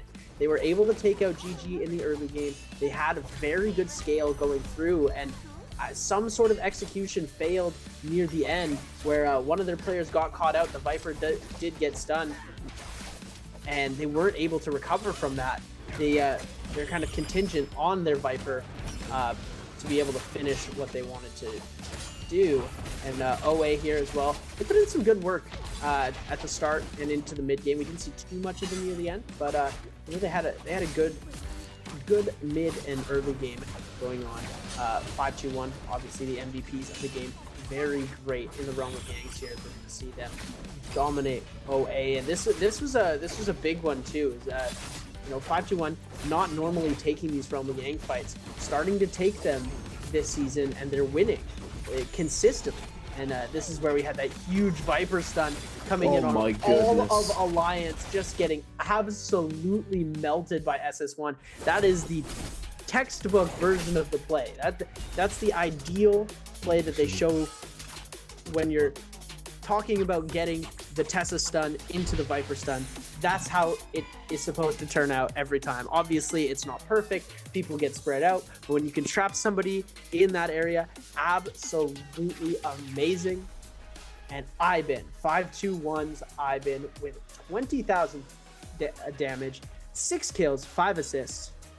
No gold jades, ripple step, and jabbing. Skills and ultimates, obviously, Kylan ultimate, taking the majority of his damage with almost 50% of his damage going to his Kylan ult, the rest of it going to his various weapons, fist blades primarily, and the Hong sword. Absolutely enormous from them. Phantom Step Gaming able to do a considerable amount with this Kylan ultimate. And it's, I mean, Phantom Step in a lobby full of Vipers, it's exactly what you want, because going invisible, breaking that line of sight is going to allow you to avoid the Viper stun and the Viper stagger from that ultimate. So very nice indeed. Perhaps that's what really, really helped them out going into that game. These kind of Jades can be extremely impactful, but that's not to take away from the fact that they definitely played extremely well. And it's great to see the SEA regions coming through and absolutely just dominating. I thought it was going to be close at the end for the points, but no, it wasn't really all that close. They had quite a few more kills than the second place team, and hopefully we continue to see that moving forwards for not only for the rest of today, but in the future in the upcoming bi-weeklies. But we're going to have to wait and see. For the moment, we do have a quick interview for you before the next game, so stick around for that, and we'll be right back. Hi guys, welcome to the post-game interview. I'm Leah. So this time we have 暴打 XEM come to our interview. So please say hello to our audience first. 也是新小恶魔，先给我们大家打个招呼吧。大家好，我是暴打的小恶魔。Okay, welcome. So the first question will be, how do you feel after you got the Jacob champion and for this season? 那第一个问题肯定是要问一下，在拿下了这个世界冠军之后，来到了这个赛季是有什么样不同的感受吗？没什么感受吧，再拿个春冠。I feel just nothing. Maybe I can get one more champion for this season. Wow. Okay, so we can see for this patch, we can say it's a kind of colorful patch because we can see so many different combinations in the game. So how do you think about this patch? Do you think it's fitable for you, or do you like it or not? 那其实对于这个赛季，我们也可以说是一个非常多彩的百花齐放的赛季。毕竟我们能看到这么多不同英雄的组合。对于你来说，你喜欢这个版本吗？或者说你觉得这个版本适合自己吗？我觉得这个版本挺适合自己的吧。因为张起灵能玩了。Okay, I really like this patch, and I think this patch is quite fitable for me because I can play Kylan for this time. Okay, let's move on to our answer projector, please. So this time our question is, which hero did Balda XCM choose twice so far? A Kylan, B Hadi, C Syra, D 天海。那我们这次的问题是小恶魔，在前3把的比赛当中，哪个英雄选择了2次呢 ？A 是张起灵 ，B 是哈迪。C 是希拉 ，D 是天海。So please count down the time， 也是给我们倒计时一下吧。3, 2, 1。Okay, screenshot everyone. And what's the answer? 答案是什么？答案是 A。Yes, the answer is A. Well, so for this time you fight for Balda, and you have 2 new teammates. So how do you think your cooperation so far? 那其实这次来到了暴打这个战队啊，也是多了2个新队友。目前来说，觉得合作下来感觉怎么样？我们磨合有待提升吧，也还没有发挥完全的实力。Okay, I think we still need time to improve ourselves. And I think they are very ability, and we still have time to practice. Okay, well, for the last question, I think we no longer need to talk about how important the board fight is, but I still want to ask you, which team you think got the best board fight? so far。那其实我觉得我们已经不用再去探讨这个落地架的重要性了。那我也要问一下你，你觉得在我们现在这些队伍里面，谁的落地架打得最好？GG 吧。Really? I think it's GG. Okay, who's the worst? 那谁是最不好的呢？也是 GG 吧。Also GG, why? Why you choose GG for twice? 为什么两个都是 GG 啊？因为我们打得过他，打不过别人。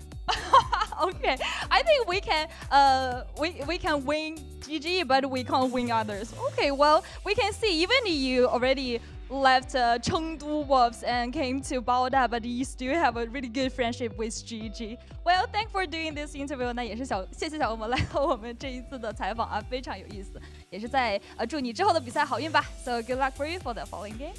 Okay, that's all for the interview. Bye bye everyone.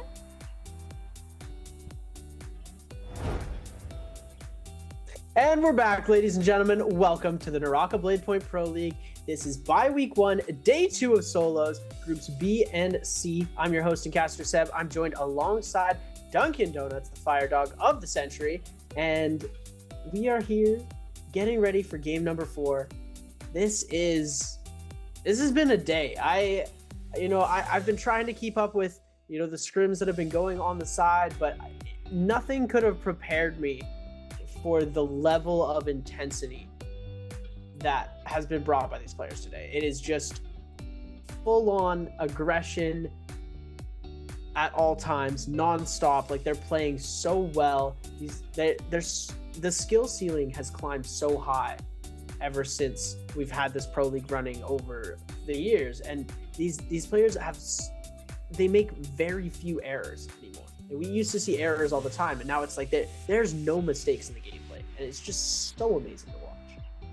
No, you're absolutely right. There's just sort of the standard of pro play has just continued to rise and rise.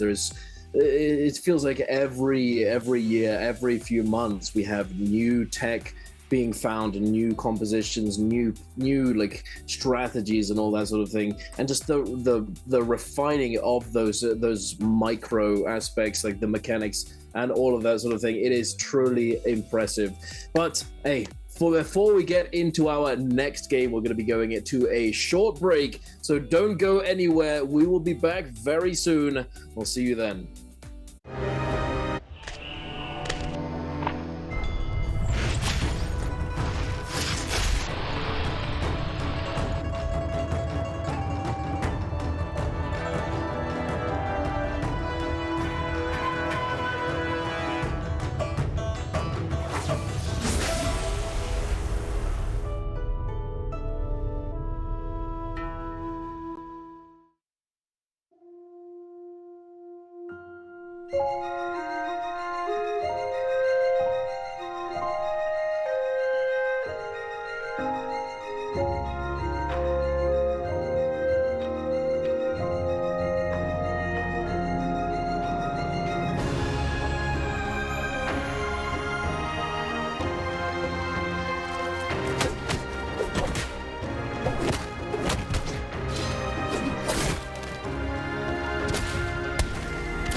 新春到，好热闹，这个百姓市集欢声笑。说了个江湖义士叫蓝梦，他会幻术。Gather round, one and all, for a wonder like none other. Huh?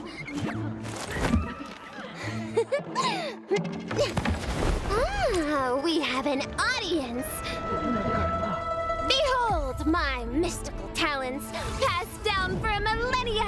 Watch closely now.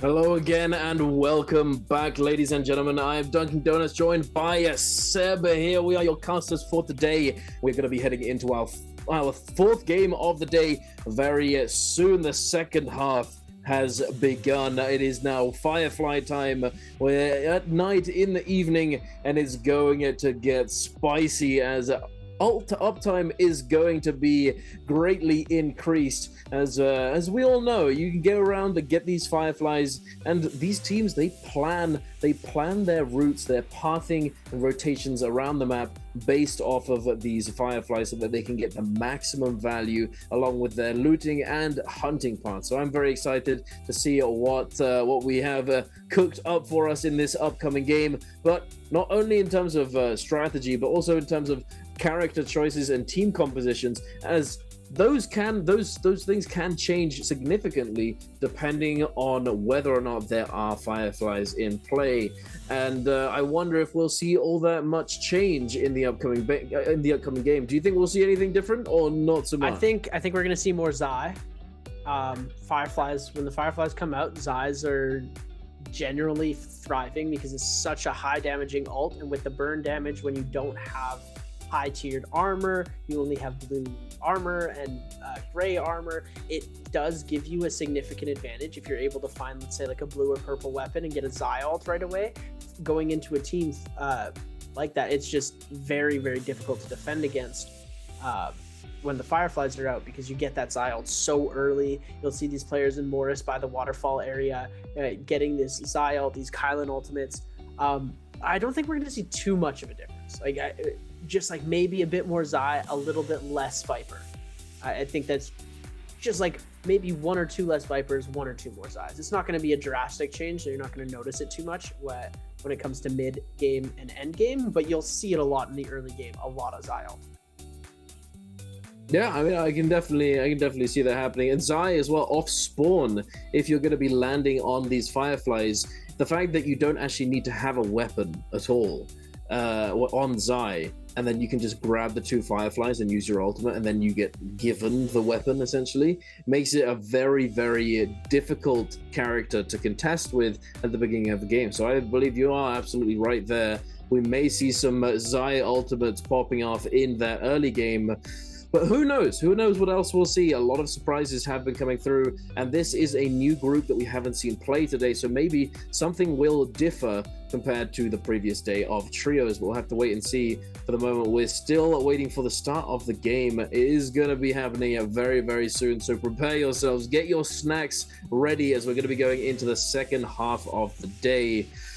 I'm interested to see as well whether or not certain teams who perhaps didn't perform all that well on the non-Firefly maps perform better on the Firefly maps. We've seen this happen many a time where certain teams have preferences or just seem to have different performances depending on which maps that they're on. You know, some teams prefer the non-Firefly, some teams prefer the Firefly because they just have plans set out for those kind of maps. And there's no real answer for them for these strategies, as if you manage to get there first and you manage to win that off drop, you're going to be set up for the rest of the game potentially.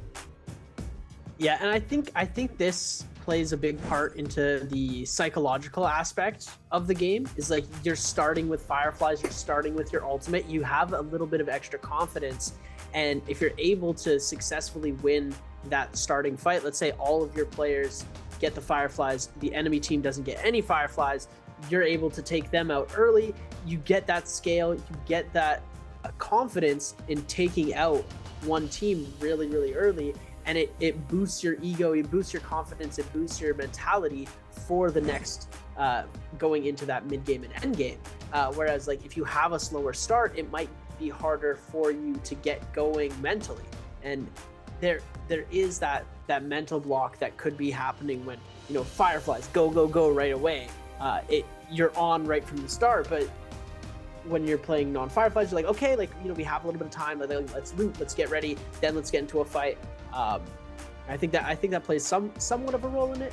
On the other hand, you know, the Fireflies they do give way for crazy early game fights, which can lead into like a second party, a third party, fourth party, fifth party, sixth party, and you know that's when all the kills are picked up.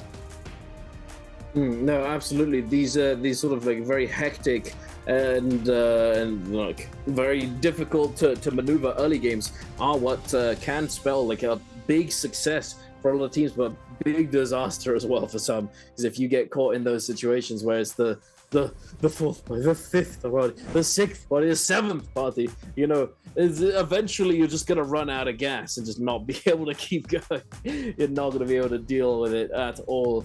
And it is just simply something that does happen, and it's sometimes not avoidable either. But taking a look here, looks as though Cookie, he had that big smile on his face before, but it looks as though he's gotten a bit more serious now going into this fourth game. Perhaps we're finally seeing the lock-in from WZ, or perhaps that tilt factor is getting to them. But however, I will doubt it.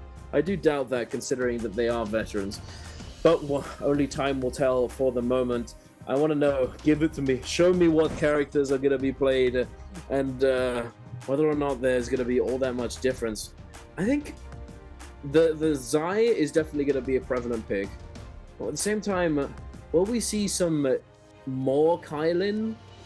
It's kind of with that ultimate refresh is very handy. And then on top of that, the Viper is also rather useful with these Fireflies, as you can... Tessa already has extremely good uptime on her ultimate, as it's not it's a 60% cast requirement as opposed to 100%. So having that Firefly, you know, it's going to give you that ultimate on like online off of just one Firefly essentially at the beginning of the game. So we may see quite a few Viper compositions. But let's wait and see. We do have WZ, JL, 521, and OA will be picking in that first round selection. Second round, Alliance, GG, SS1, OUG, and then last round, TE, DRG, ASE, and Bowder. And we're going to be going over to an evening time Holoroth. No Starry Night, unfortunately, but to much of Moxie's dismay, I know her Starry Night is her favorite map of Holoroth. But we are going over to the Dusk. But here we are, Seb. What are we predicting? Syra. Syra? Yeah. Syra. No Syra. question. No question. No two ways about it.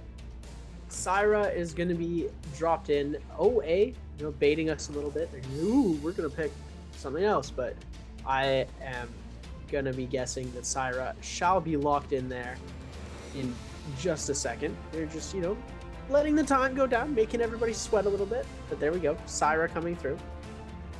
We've got 3 different Syra comps in the first one there, as we're going to see in the next round. It's going to be Alliance, OUG, SS1, and GG. The Monk Kylan for Alliance, the Zai Matari Rumi for OUG, Monk Kylan, and Monk Kylan with the Zip variation for the other 2 teams. ASE, Bauda, TE, and DRG. Last round to pick. Lots of heroes with point increase, so it's going to put them in a spot where they're going to pick up some points playing these heroes here. And yeah, we're going to see the Monk Kylan comp come out with the zipping variant, and then the rest of that is going to go into blind date. ASE, give us something unique, give us something fun here. Okay, yeah, we're gonna get to see this comp again. I'm excited. I want to see Endgame with this comp because I feel like it goes crazy. I mean, it could do. I think the thing is, though, problem with that composition is that it kind of needs the stars to align for it to really succeed in Endgame. And if there's just if you somehow just get chipped down, if you're not able to really, like, you don't have that much sustain except for the Syra, you know? It can be quite difficult to really manage, but it is certainly possible, and I can see it being rather explosive, especially if they do get the ball rolling early, but we'll have to see. We're about to head into our 4th game of Trios Day 2. Ladies and gentlemen, get ready. What are these players going to be choosing for their abilities? Are we going to see anything goofy, anything silly, or are we going to see the norm, the meta, the optimal choices, or at least the consensus of what is the optimal choice? Because that has been warping and changing slightly recently. We'll have to see. But yeah, it looks as though certain teams are still very confident in the zipping Kylin Monk. They like this composition, it seems. They're happy to go for it. The Justina Viper Syra composition, F2V1 for the Viper, F2V1 for the Justina, and the F1V1 for the Syra, I believe. So it's nothing crazy. No V1 Takedas, only V3, probably for the best. I remember when I first saw it, I genuinely thought it was a misclick. I thought that they just made a mistake, but no. When the second team picked it up, I guess there's something there. There might be something there. You know, who knows really? It's crazy how much of a flex pick Syra is. Like, yeah, it's so wild that Syra can be basically rotated through every single different composition. Where you can play her with Monk, you can play her with Viper, you can play her with Zai, you can play her with Kylin, you can play her with all the healers. Like, imagine we got a Karumi Zip Syra comp. I don't think that would ever actually happen, but that would be interesting. It'd be fun to watch. They'd be a struggle to take down. They've got a lot of healing, but I'm not sure how effective they'd be in taking people down themselves. At the end of the day, that's what matters most, is taking your opponents down, as DRG's Kakashi and WX98 are going to be able to finish the elimination onto 521's Yin. Pampy next to go here, the 3v1, and Ivan with the ultimate going to try and make something happen. WX98 could get hit here, but the Tessa ult's going to come in, could prevent him from coming away with this elimination, and it looks like WX98 is going to go down. Ivan is going to end up getting stunned out. Oh, beautiful dodge away there right at the end of the Tessa stun. Ivan able to pick himself up one elimination with that ultimate, and the third party is going to finish off 5-2-1. The Ballista coming in here. Bauda in trouble from DRG, losing WX98, but oh my goodness, the Ballista damage. ZZT, Sleepy T, is going to get eliminated by the Ballista. We're going to see some geysers coming into play here. Zem getting sent for a ride. Dongqing is going to get eliminated here. Beautiful F coming into play from Bauda. Zem, we're going to see the one charge coming through. Everyone just bouncing, playing a game of levels right now. Kakashi in a bit of a tough spot. Oh my goodness, who got it off first? And it looks like Kakashi is going to get eliminated as Bauda takes back to the skies again, and WX98 trying to make a break for it. Indeed, but here we are, moving on over to the other side of the map. We have Alliance and JL scrapping it out. NY7 in that Vajra state. The Monk form, the Titan throwing hands, trying to find a grab, not being able to do so just yet. But simply his existence, the fact that he's throwing the grabs, applying so much pressure to JL, the Takeda getting grabbed, tossed down, slammed. I believe the ultimate is not active. No, he has the F1 currently active. That slight purple hue about him. He does find the slam. The focus attack goes into him. He gets the RKO. But oh my goodness, it's not going to be enough. He gets caught by the fan, juggled, and sent down, sent to the Soul Realm. And I believe his teammate is going to be following suit very shortly. Kukutu desperately trying to make something happen. Maybe a little bit extra, maybe an armor swap, maybe something, but no. Alliance cut him down and eliminate the team entirely, picking up 3 eliminations off the bat. Speaking of eliminations, we have Bauda on 4, ASE on 3, OA on 3, 5-2-1 on 1, and WZ with 1 as well. Speaking of WZ, we are here taking a look at them with the Syra Matari Zai composition. This new Zai outfit and accessories, very nice indeed. This newest skin line I know is very popular amongst the community. They are very big enjoyers, and props to the NARAKA Cosmetics team. Beautiful aesthetics are very nice indeed. I always like to shout them out. They're doing a great job, doing a absolutely banger job. We love to see it, and I'm highly looking forward to the Taka Extreme outfit and the hairstyle. Perhaps I will be going. I'll be going broke after that releases. XD. That's the thing is, I think the NARAKA Cosmetics team has done a little bit too good of a job because they just know how to empty my bank account so quick. Oh, new box. Let's open. Oh my goodness. It's just perfectly done because like they know what they're doing. Skins are so phenomenal in this game. Everything that I've ever spent on NARAKA, I have never regretted a single cent. Worth every skin I own, worth every penny.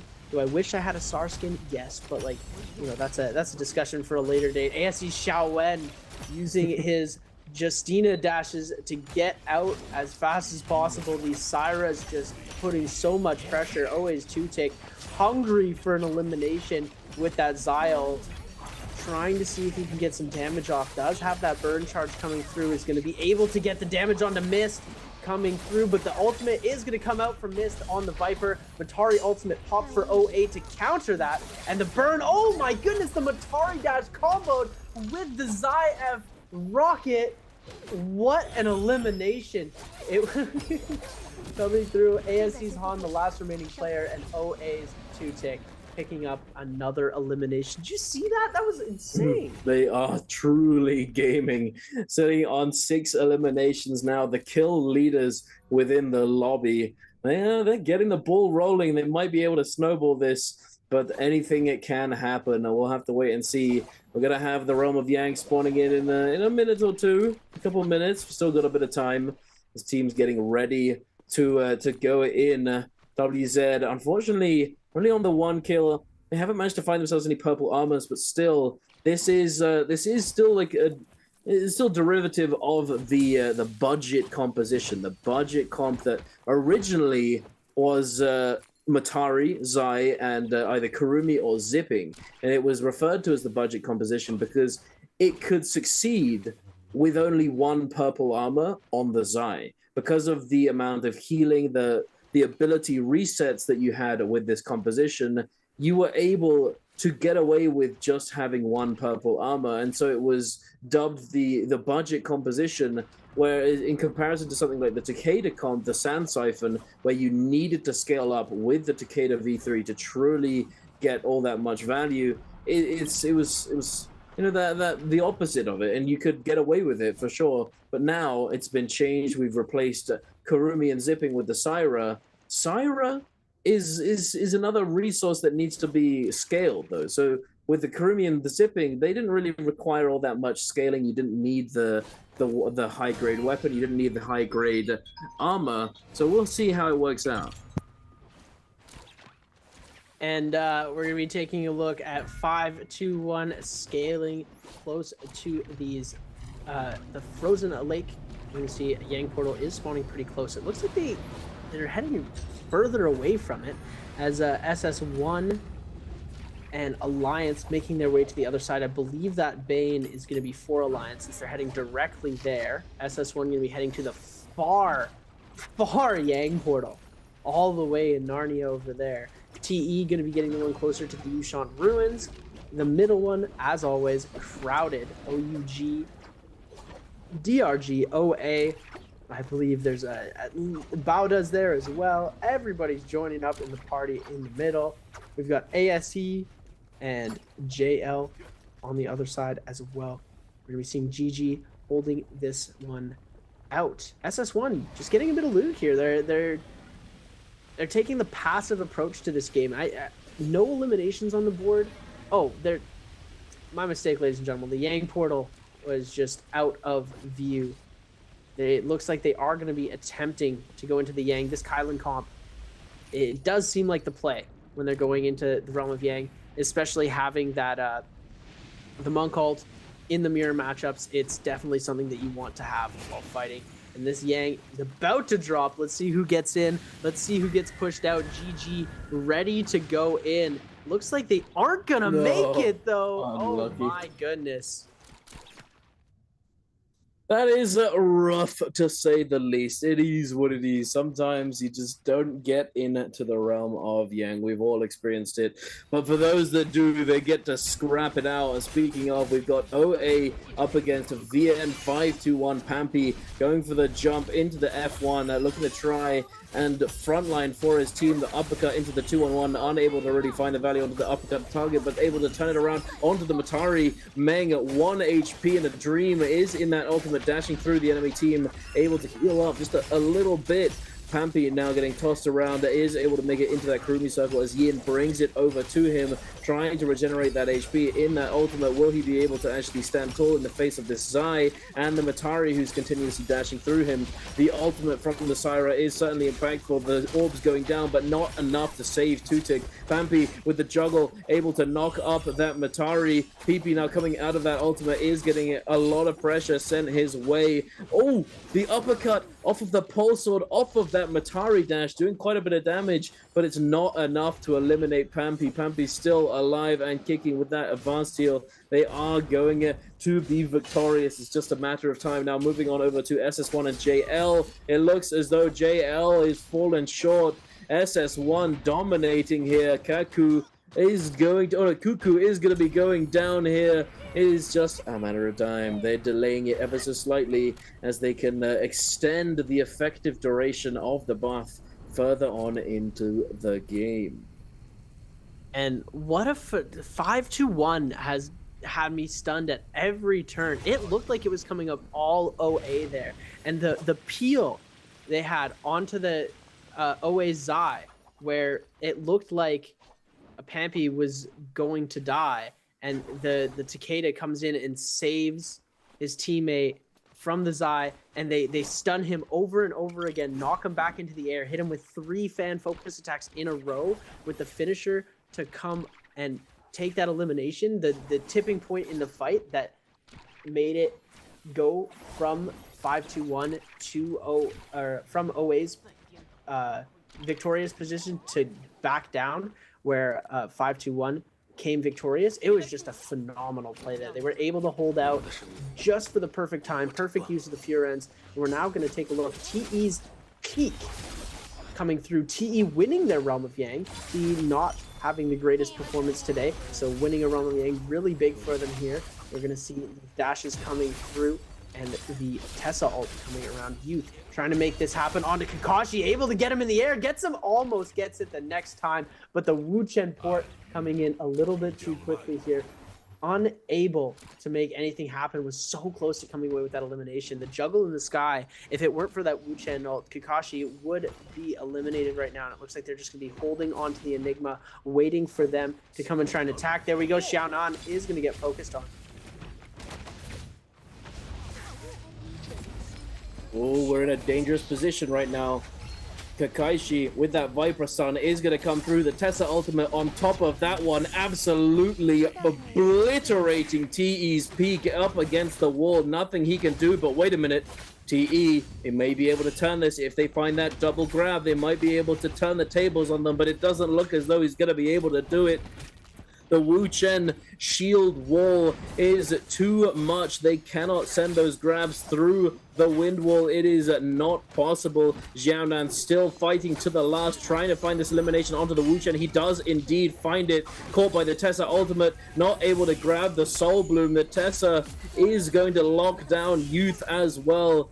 And WX98 is going to get resurrected. And DRG absolutely popping off, going up to what I believe was, they picked up 3 eliminations there, so they're certainly above that, but I can't actually see them on the left-hand side of the screen because they're just too high on the leaderboard. Alliance now scrapping it out up against JL. One fan coming in with that focus attack, the RMB on the freeze from the Ice Butterflies. Yuma prancing around, trying to find an opening, trying to find an opportunity to dive forwards, but it doesn't look as though he's being given one. And Alliance, they need 2 more Soul Blooms. They've cleansed one, but they need to cleanse the other 2. NY7 trying to find the grabs onto GG, but they're not gonna be able to do so. No one to lock them down, no one to stagger and secure these grab confirmations. NY7 getting chipped down from the back.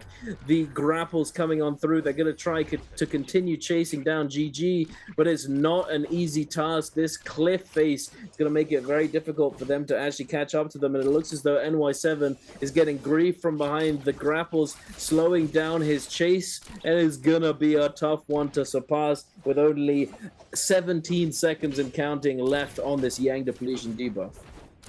Yeah, this is a tough situation right now. NY7 is just going to end up taking the L, getting out of there. Revenge is going to go down.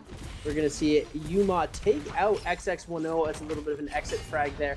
We might see him pick up that Soul Bloom, so he could still be in this fight, but we know a couple of these players have gotten down to that Yang depletion. GG's LXM going to be making a bit of an exit here, and as always, PP also going down to that Yang depletion, as you can see in the kill feed. SS is going to be eliminated. ASC's on, coming away with that elimination, as OUG trying to get that body back up. Mist is going to back off, respecting the Kurumi ult here, but OUG and Bauda are going to start going at it. Shinyu coming through with the last seconds of that Zai ultimate, able to get a kill onto Jing. Absolutely beautiful elimination. Zem trying to make something happen, and the portal outs are going to make everybody disappear. Matari ultimates are out as well. Zem getting caught in the Tesla ult. DRG's Dongcheng is going to be able to finish up that elimination. ASC's missed. Ooh, looking for the potential tactical nuke. It looks like he is just going to back off. ASC with that very unique comp. I'm really excited to see how they play in the end game. It looks like they were seconds away from getting that kill on WX98. WZ's Cookie gonna try and see if they're able to give chase. Armor swap is gonna be found for him though, so it has come basically to a reset. We're now seeing the ultimates getting invested on to the side of DRG, and WZ's Luo Yi getting absolutely decimated here. WZ's Cookie almost dead, and people coming back into this fight. I believe there's a third party coming in as well. We're seeing the Syra play come out. Cookie able to survive for a good long while. I believe that's WZ's Syra actually saving Cookie, and Xiao Yu doing a phenomenal job at keeping the team alive. DRG's Kakashi, though, still hot in pursuit. We're getting into the second realm of Yang now. SS1 versus TE. Water able to get a grab, trying to see if he can get something else to happen, but no slam available. Water very low in HP, going to try and get some high ground. Zuwan is going to get grabbed. We are going to see SS1 Water trying to go for one more grab before the DMX start to happen. These two ults are going to be going down. Here we see the monks coming out of their ultimates. Now, Zuwan trying to make something happen. Kylan ultimate burn. Huge parry coming through. Kurumi ultimate down on the ground to get them some extra healing. Big triple parry coming through. Zuwan using that F ability to block almost every single bit of damage that could have gone on to him. And now, Zuwan and X-Yuan are almost completely eliminated. Another huge parry coming down. It's still a 3v3 situation, but they're 1, 2, 3. TE showing up to play today. Game number 4. Sorry, they finally picked up their momentum. They're in the groove. That's their second Realm of Yang one. Indeed, and there we are. You know, it's exactly what I was referring to earlier. Some teams, they just perform better on those Firefly maps. TE getting into stride, going up to 7 eliminations in total so far, and they're well on their way to breaking those double digits and potentially taking MVP. With this Draco Storm under their belt, they could very easily push forwards in at this time during the game, at this transitionary phase between mid to late game. GG, though, heading over to the edge of the storm to manage to spot out JL. One Fang now in a bit of danger. LXM on his own, his teammates not far behind, trying to chase down this Tamok. Oh my god, that Draco Storm right there. He pops his ult, drops it down, gets on the other side of the wall, and tries to grapple away. but the Draco Storm, the lightning proc, stops the grapple away, and he gets cut down and beaten up by the members of GG. Deadliest zap in the game, the Draco Storm. Absolute insanity when it comes through to its full fruition. Helping you keep your opponents close to you so you are able to mess them up even more. Giving you some damage to put onto your opponents as well. 5-2-1. Believe they might be down a member here. Oh, no, they're not. They've got 2 in the bush. There could be a bounty on the 3rd as we see SS. Oh my goodness. No way they don't check the bush. No way. Okay, here we go. We are going to see now 5-2-1. Ivan did get caught out. We're going to see all of the ultimates getting popped from SS1 at once. Juan, Water, both going into that ultimate. And it looks like they are just going to scatter, wait out the ultimates, and then back off. Xiao Wen just hanging out. Pampy drops in, hits him with a little fan slap, and then runs. Little drive-by attack. We're going to see trying to get the most value out of that ultimate as possible. It looks like he hasn't been able to do too much. Ends up getting frozen. Viper Stun going to come in. ASE's missed onto SS1. Oh my goodness, the Takeda from Pampy griefing ASE for a second there. It looks like ASE was able to pick up 2 eliminations though. Pampy is on the silence, trying to see if he can pick up the elimination on the Xiao Wen. Doesn't look like it's going to happen. Pampy getting stunned by another Syra in the area. Ivan is going to end up just getting us reset here if they were able to pick up a couple of eliminations. And ASE, look at that play. They get the freeze off on the Justina. The ultimate comes in from the Viper. And then they have ASE's Han to clean up all the eliminations. Absolutely massive from them. Unfortunately for SS1, they're not going to be making it out of this one alive. Water on his own. The parry comes through. He goes down, and 5-1, claiming their 8th elimination of the game. What a game for them. 8 in total, scaled to the max. Pampy with that legendary ultimate state is going to be doing a lot of damage with that golden fan. The double effect, the double down, the pullback from the Furin Blast, along with the pullback from the fan focus attacks is going to be a very dangerous Takeda to go up against. But on the other hand, the Alliance here, unfortunately, have not managed to really scale up anywhere near as much. Only 1 purple armor. Unfortunately, Cookie is going to be a vulnerable target for them to take down, though, as he is on his own. The blue armor Cookie trying to disengage. He popping that ultimate to try and get that F reset. It comes through, dashing through the air. The meteor, the focus attack coming through from the Zai, not gonna be enough. And WZ just having an absolute mare of a day, just not able to find any momentum, and just constantly being cut down. And hey, it happens. This sort of thing, it is what it is. Some days it's just not your day.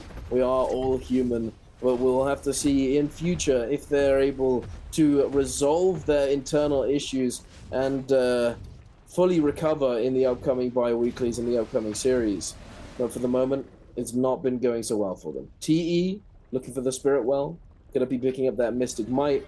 And a lot of these teams just rotating around the map, preparing for this end zone, this end game with 22 people currently alive in this. And like you said, there's some teams that do perform better on the Firefly days, and it seems like TE has come out to play for game number 4. They've got gold weapons on all of their players. They've got gold armor on at least 2 of them. They're getting that next Spirit Well to be able to catch that buff, and they have gold jades for the fans, 2 golden fans in the hands of their players. It is going to be a lethal combo because you're going to get hit with the gold jade that we saw coming out, TE's Peak, throwing out the Wild Wind Sprout, and now we've got the gold staff in hand, gold pole sword. The follow-ups are going to be absolutely insane. All 3 of them with gold armor. Mystic Might for the buff, so it doesn't look like they're going to get too aggressive, as opposed to if they would have had a Draco Storm or a White Tiger's Prowess. As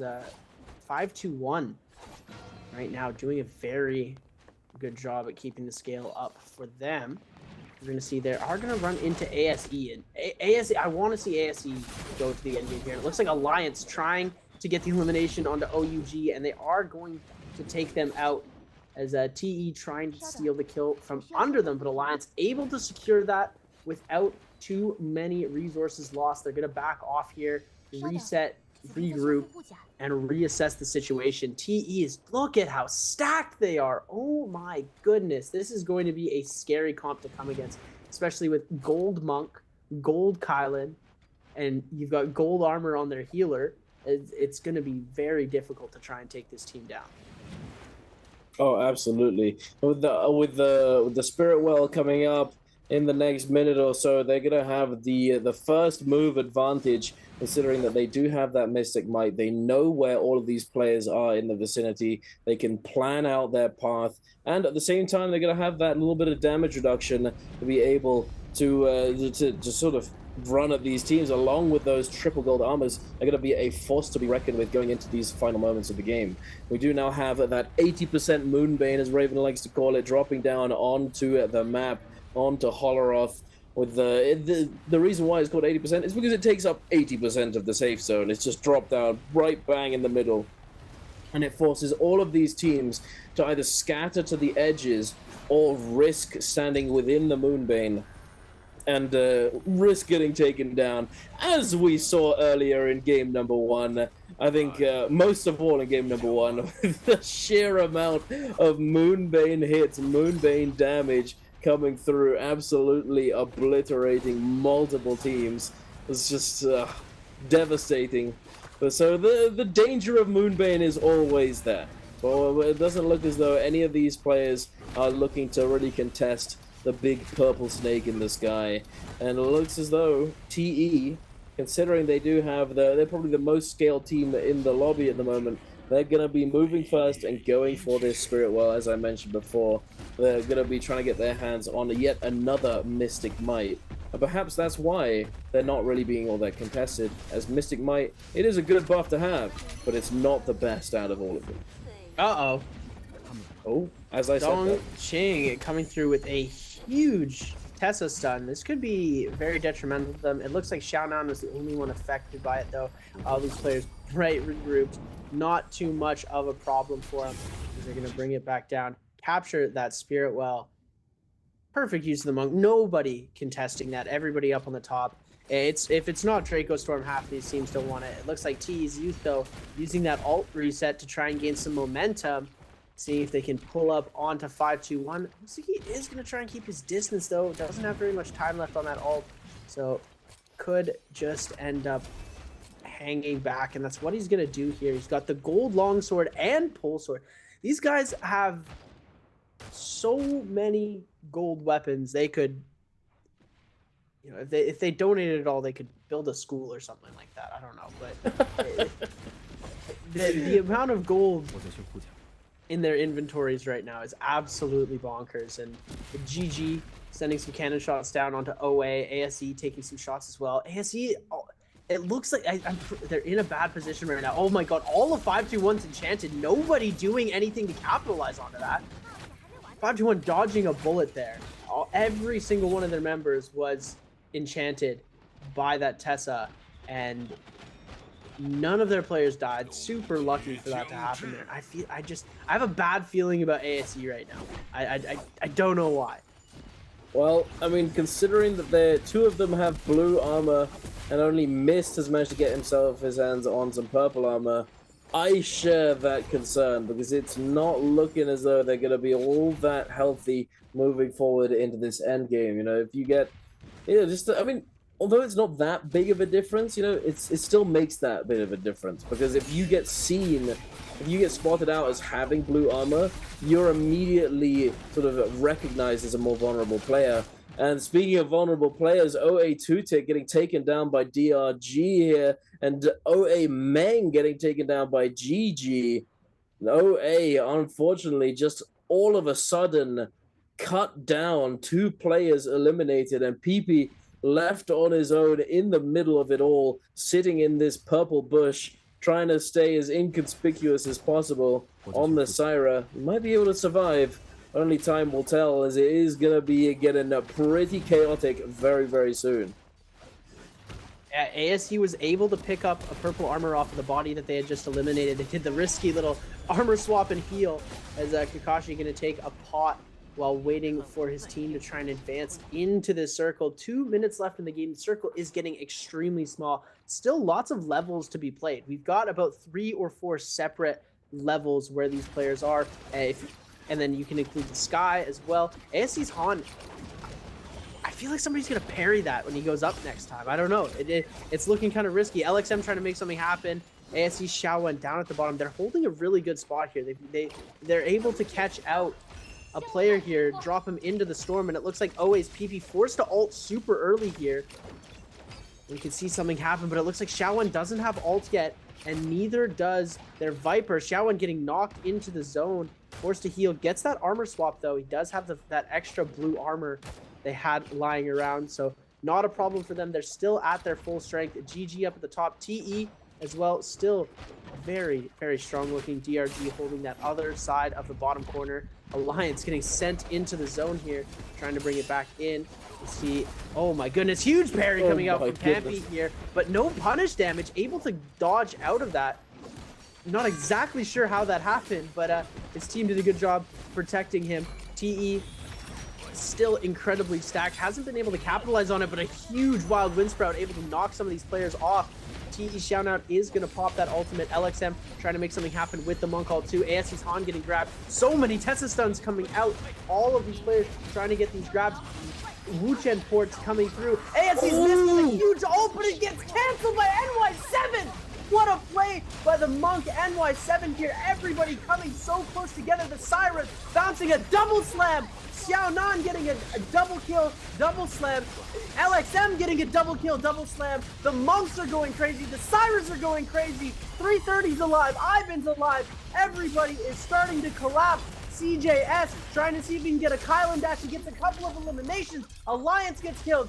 Alliance getting 3-4. TE getting kills. I have no idea who won. What just happened? Oh, ladies and gentlemen, I think TE took it, but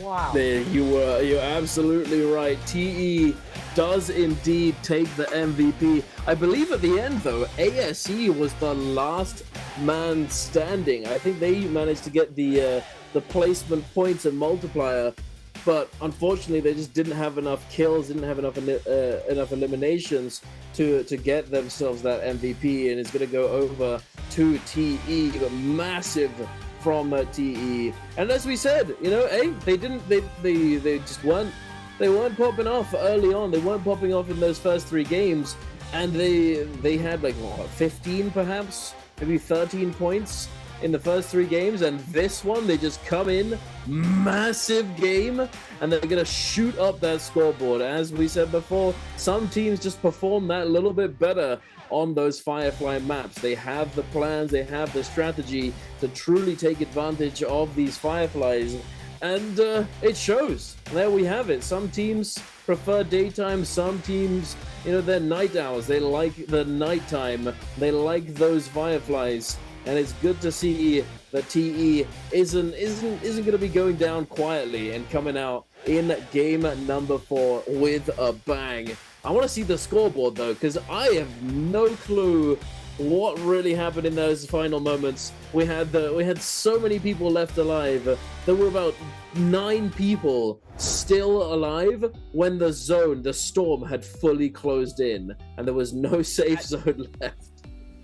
At 23 seconds, there was still 19 people left in the lobby, and I've got to bring this up because we see Mist going for the Viper ult, and we're like, oh my god, this is about to be the most insane ult ever. And what does NY7 do? Plucks him out of mid-air, and then gets frozen a split second later. The split second, if he would have frozen him before, we would have seen the crazy ASE win off of the Viper stun. Yeah. But we don't get it. The Justina doesn't freeze the Monk in time. A beautiful grab from NY7. You've got to give him his flowers for the grab. And it just cancels the ult and changes the game completely. 13 kills with the 2.5 ranking. No placement points though. ASE is going to be the one to come away with the placement points at 9 kills and 10.8 points. Game score of 15.5 for TE, 14.8 for ASE, 13 for 521, 12.5 for Alliance, 11.5 for GG, 11 for DRG, 9 for OA, 4 for Bauda, 3 for SS1, 2.5 for WZ, OUG is getting 1.5, and wow. I just, like, some of these teams are starting to lose their momentum while the other PE has picked up the pace. It's looking really good. Yeah, absolutely. I mean, it could be chalked up to just like needing that slow start. You know, some teams take it a little bit longer to warm up, and some teams are able to just full pedal to the metal at the very start of the day and just get oogly, go crazy. But then sometimes they just run out of steam. It's an interesting dynamic, but here we are taking a look at the total standings. As I said, during that game when we did see WZ finally get eliminated, that they just weren't having the best of days, sitting at the bottom of the leaderboard currently.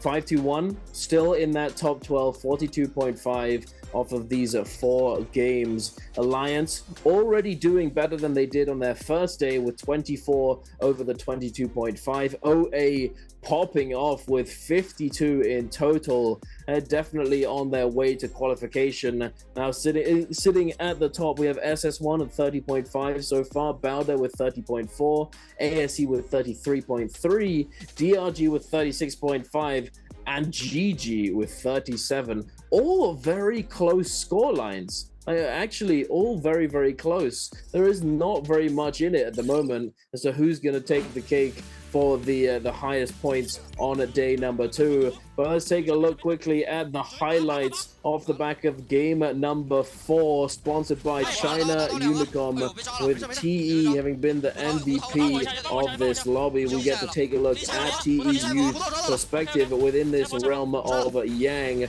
I'm not sure if I remember who exactly it was that they were fighting here, but it was definitely a spicy one. The Kylan crashing through, chopping at the monk's feet, trying to make something happen. Coming out of that ultimate there with the golden fan. Parry comes through, but the F denying it, massive from them.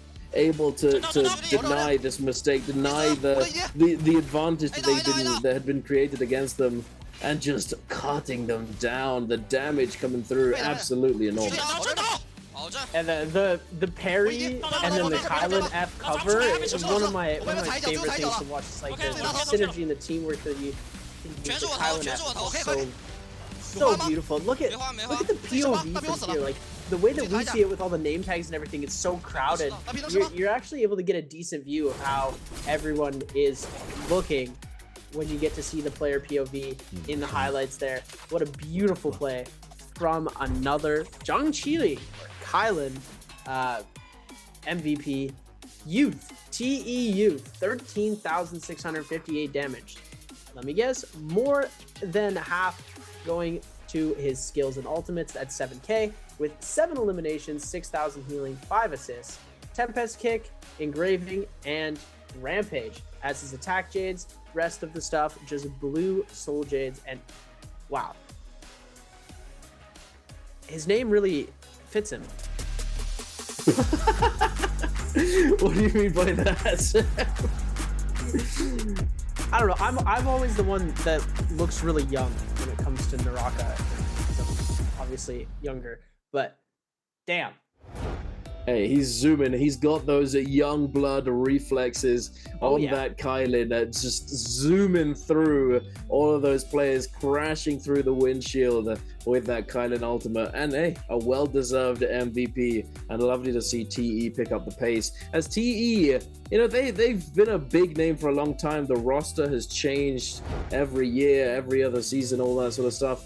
But it's nice to see them come back and do well, at least today at the start of this bi-weekly. But here we are yet again. You know the drill, ladies and gentlemen. Answer 4 treasures. If you want to get your hands on this spring split random gift box, make sure to get your answer to this question in the chat. The question is, how many kills did Team VN521 get in game number 4? Is it A, 10, B, 11, C, 12, or D13? Make sure to get your answer in the chat, and one lucky person in that chat will be chosen and will have their answer picked and whispered and added in the chat so that they can claim their prize. Don't be the guy who steps away and misses out. You don't want to be doing that. It's not worth it. It's free. Get it.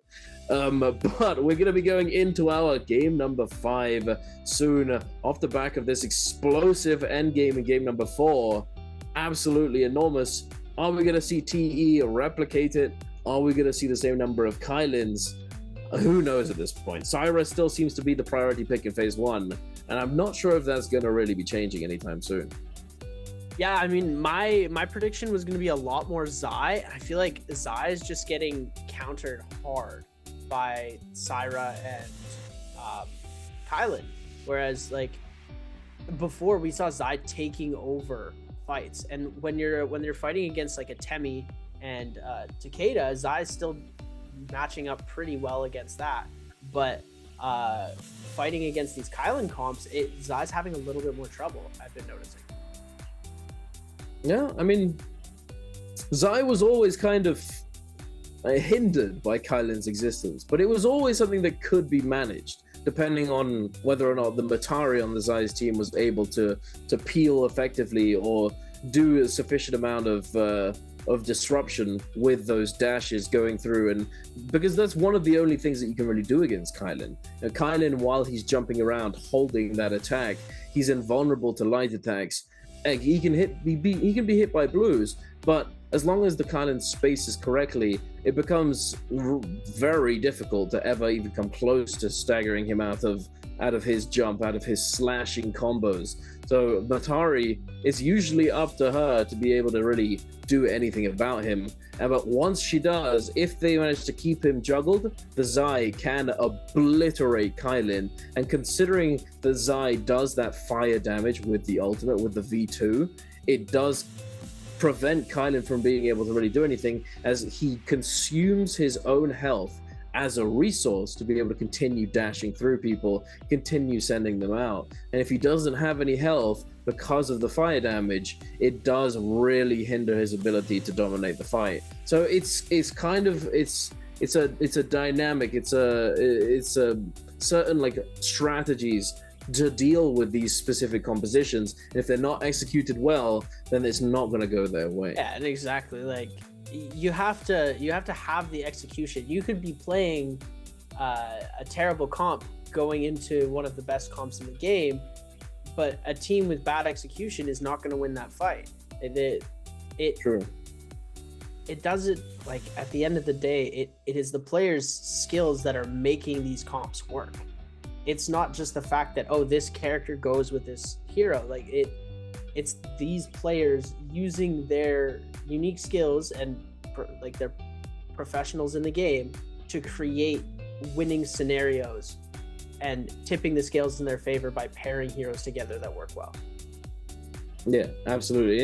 It's good that you said pairing, because that is a very like ever-present factor, you know, in a variable when creating compositions. Like how earlier I referred to the idea of the pairing of Tianhai and Kurumi, and the pairing between Zipping and Kylin being very important, and whether or not you wanted to go for one or the other would dictate your focus as a team composition. And this is something that is considered when creating new compositions. You know, if you're ever looking to try and put one together with different characters, usually there's a pairing in that composition, and then there's the third extra that complements it in some way, shape, or form. So, for example, Viper and Wuchen has become a very prevalent pairing that has just not changed for a very long time. You know, we've seen Viper Wuchen alongside Tessa, alongside Justina, alongside Syra, alongside all sorts of different things, Matari. You know, this pairing concept within trio compositions is very, very important if you're ever thinking about what you can play with what characters. Exactly. There's so many possibilities, but at the end of the day, there are only so many heroes in the game that do certain things. So finding the right pairing, it has to do not only with, you know, where the state of the game and like where we're at with like balance changes and everything, but it has to do with like whatever skill set you want to have matching with something to complement it, and then having the third person in also complement one or the other heroes, and that all building off of each other to create something better, right? It's exactly. It's instruments playing in a band, and they're playing in exactly. perfect harmony good together, analogy. right? If you can't keep your drums and your guitar and your piano all playing together, all playing in the correct time, it's going to sound horrible and it's never going to work. But if you can have good drums with a beautiful sounding guitar and a perfectly melodic piano, it flows together and it just works. And that's I feel like there's no real better analogy than that. Very philosophical indeed. We're drawing comparisons. I put the blazer on and I felt wise. Absolutely, that is absolutely right. It's a very good analogy. It's something that I get asked a lot, on stream. I get asked, what are the best characters? What's the best character? And I always respond, do you mean in solos or do you mean in trios? And then I go on to say, if you mean trios, then unfortunately I can't really give you an answer, because trios is not about an individual character's prowess. There have been times where certain characters can be played in a lot of different compositions because of how good and versatile they are. For example, Syra at the moment, she kind of fits into that category.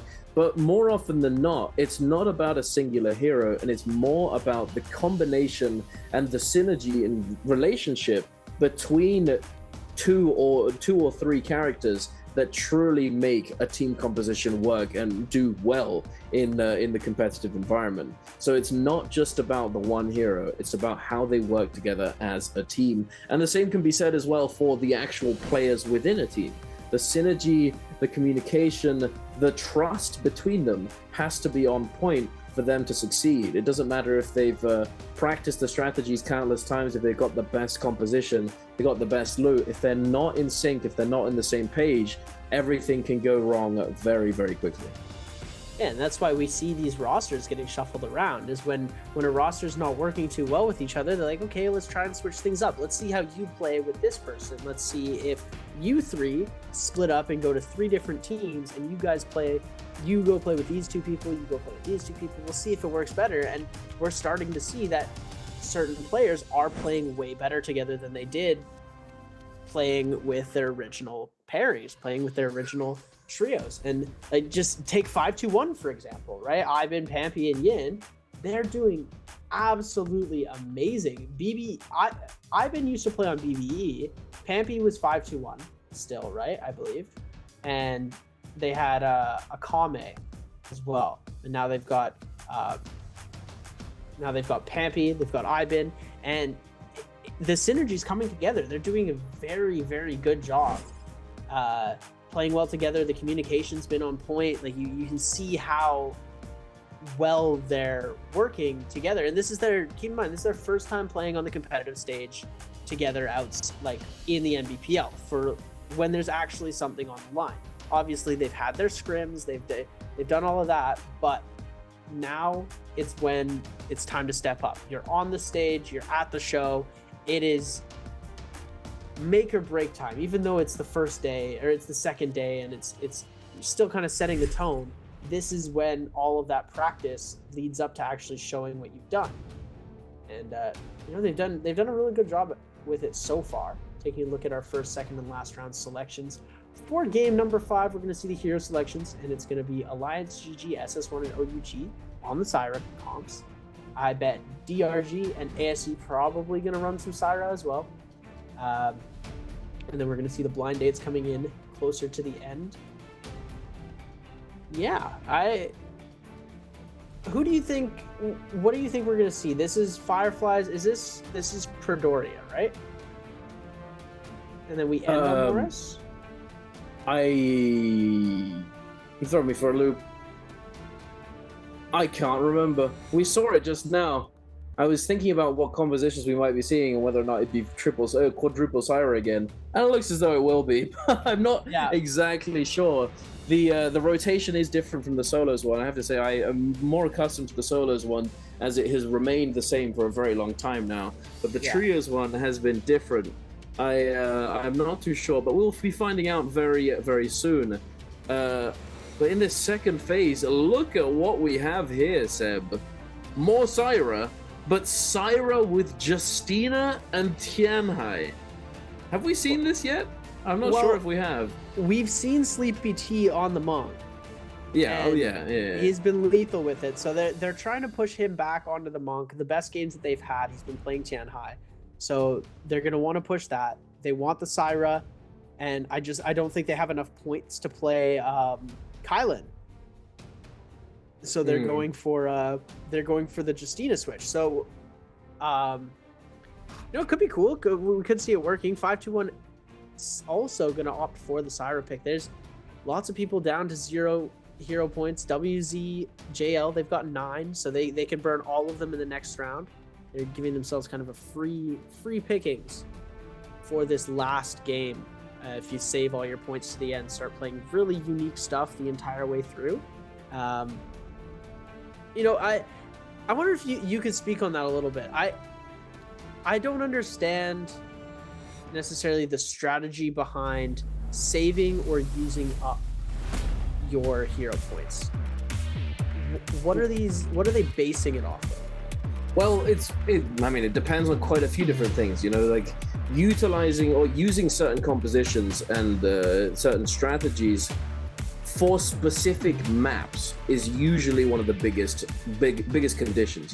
You want to play your Kylan games on Perdoria, for example, but this Perdoria, you typically there's a very high percentage chance that the end game situations, those heal off situations, are going to happen in very sort of up and down and janky terrain situations, resulting in Kylan having an advantage as he's able to traverse this terrain very well and throw people for a loop and toss them out of the safe zone much more easily. Holoroth has for a long time been, the very beginning originally was a very Tumulk heavy map. As it performed extremely well, since there's a lot of open spaces, you're able to use the Tumulk more in more situations to protect yourselves or to lock teams down in areas that they usually would be able to run away in. So it's an interesting thought that you want to have specific compositions and go for specific strategies on specific maps. And there we have it. The answer to the question is that it is indeed Morris Isle that we're going to be going over to, and Perdoria will be our 6th game of the day. But yeah, it's largely dependent on the map and whether or not it's fireflies, etc. And then it does usually come down to personal preference, or you can also say that you have analyzed these other teams, you know their tendencies, you know what they're likely to be picking up depending on the phase selection. So you know that GG is in phase 1, you know they're going to pick this, you know that these teams are going to pick that. You pick something specific, even if you have to use those extra hero points to be able to counter or to play to counter these team compositions that you know are going to get picked up by the other teams who are in the first 2 round selections. Let's say if you're in the 3rd. So it's definitely a very dynamic kind of decision because it's dependent on so many different variables. But at the end of the day, it's sometimes you just don't have a choice. Sometimes you have to spend. Sometimes you get lucky and you don't really have to spend as much.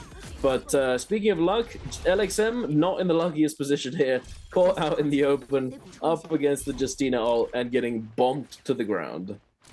Yeah, Bada Zem doing a beautiful job at picking up that first elimination for his team, getting those fireflies, using that Justina ultimate, canceling as well. They have still 30% rage on him, which is going to make it so he gets his ultimate back a lot faster.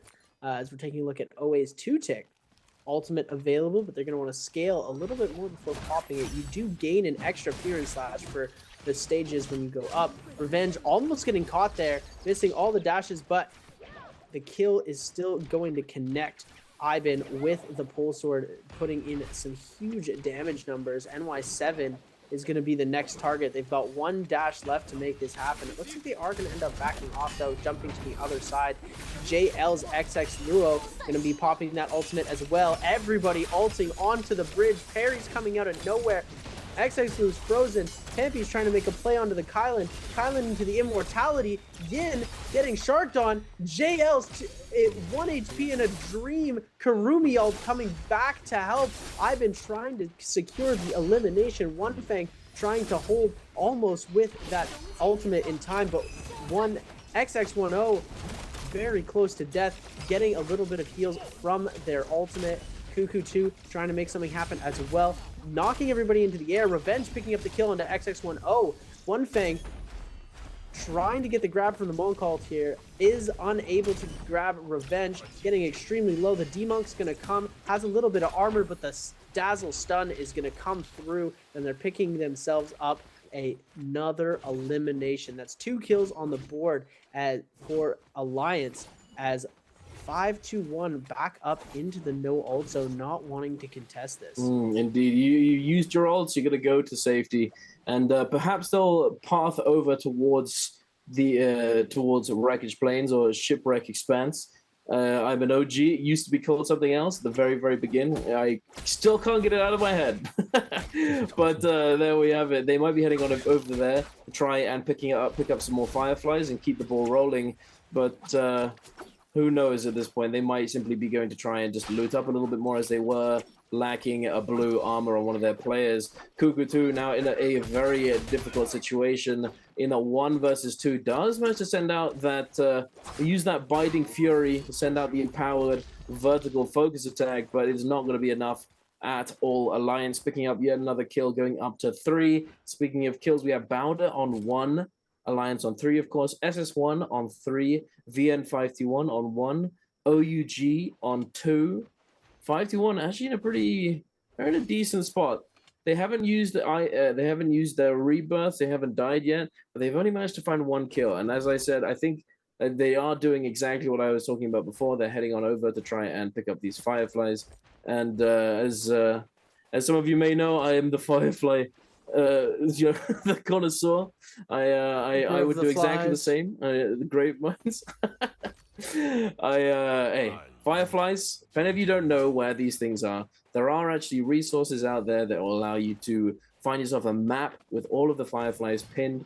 It's an extremely useful tool in a lot of different situations, especially with certain characters and in trios. It helps out a lot. If you don't know where they are, I highly recommend going and finding them out and just learning where a few of them are, so that you can potentially kite away and find yourself an ultimate when you most need it. You know, it's extremely impactful for sure. But let's take a look at this fight, Seb. But WZ, are they going to be able to salvage their day? Because so far it's not been going so well. Louis is going to get hit with a Tessa Charm, taking a lot of damage. We're going to see the grab on the Xiaonan, but the TP is going to happen. He's losing a lot of HP here. He's going to get the D ult. They are pretty scaled weapon-wise, but it looks like we're going to see the no ult zone get popped, and they're going to just back out of here. They burned all of the ultimates. They still have TE's peak. They've got his ultimate ready just in case they need that Tessa Charm to pop in. Cookie, ultimate available. They have Xiaoyu with the Karumi in the back end. If they can take this fight outside of the no ult zone, this could slide in their favor, but Peak and the rest of TE doing a very good job at keeping them far away unless they're fighting inside that no ult zone. They're not going to force the fight unless it's inside that zone. So good job from TE to be able to, you know, have that discipline to not just run out and chase and get messed up by the Kylan ults. And it looks like ASE and OUG going out in the storm. We're going to see oh my goodness, all of these players getting melted so fast. Baby U still has ultimate available. Xiaowen is going to go down to the zone. Miss trying to make something happen. Baby U getting brought dangerously low. Kylan versus Kylan dashing at each other. We're going to see them both go into this immortal. Missed outside of the ult first, and it looks like Miss might actually go down here. Baby U with 1 dash left. Misses the dash. Oh, wait a minute. Oh my goodness. Oh my goodness, indeed. That was spicy. Those of you who don't know, Kylan V2, you can actually grapple cancel the dash. There's actually some spicy combos you can do with this ultimate that, you know, at the end of the day, not many people know. But I think that's probably because you didn't really need to know, because this character in the past when he was played he's strong enough that you didn't even need to min-max this. But it is a min-max that if you do play Kylan, you might be worth trying out. And there's definitely a couple combos out there that you can essentially. What I'm trying to tell you is that there is a Kylan TOD. You just need to figure out how to do it, and it's not easy, but it is possible. Regardless, though, that was definitely very nice indeed. You don't usually see the parry coming out while someone is in Kylan ult, as you can usually just dash right through, but it is a sight to behold when it does happen.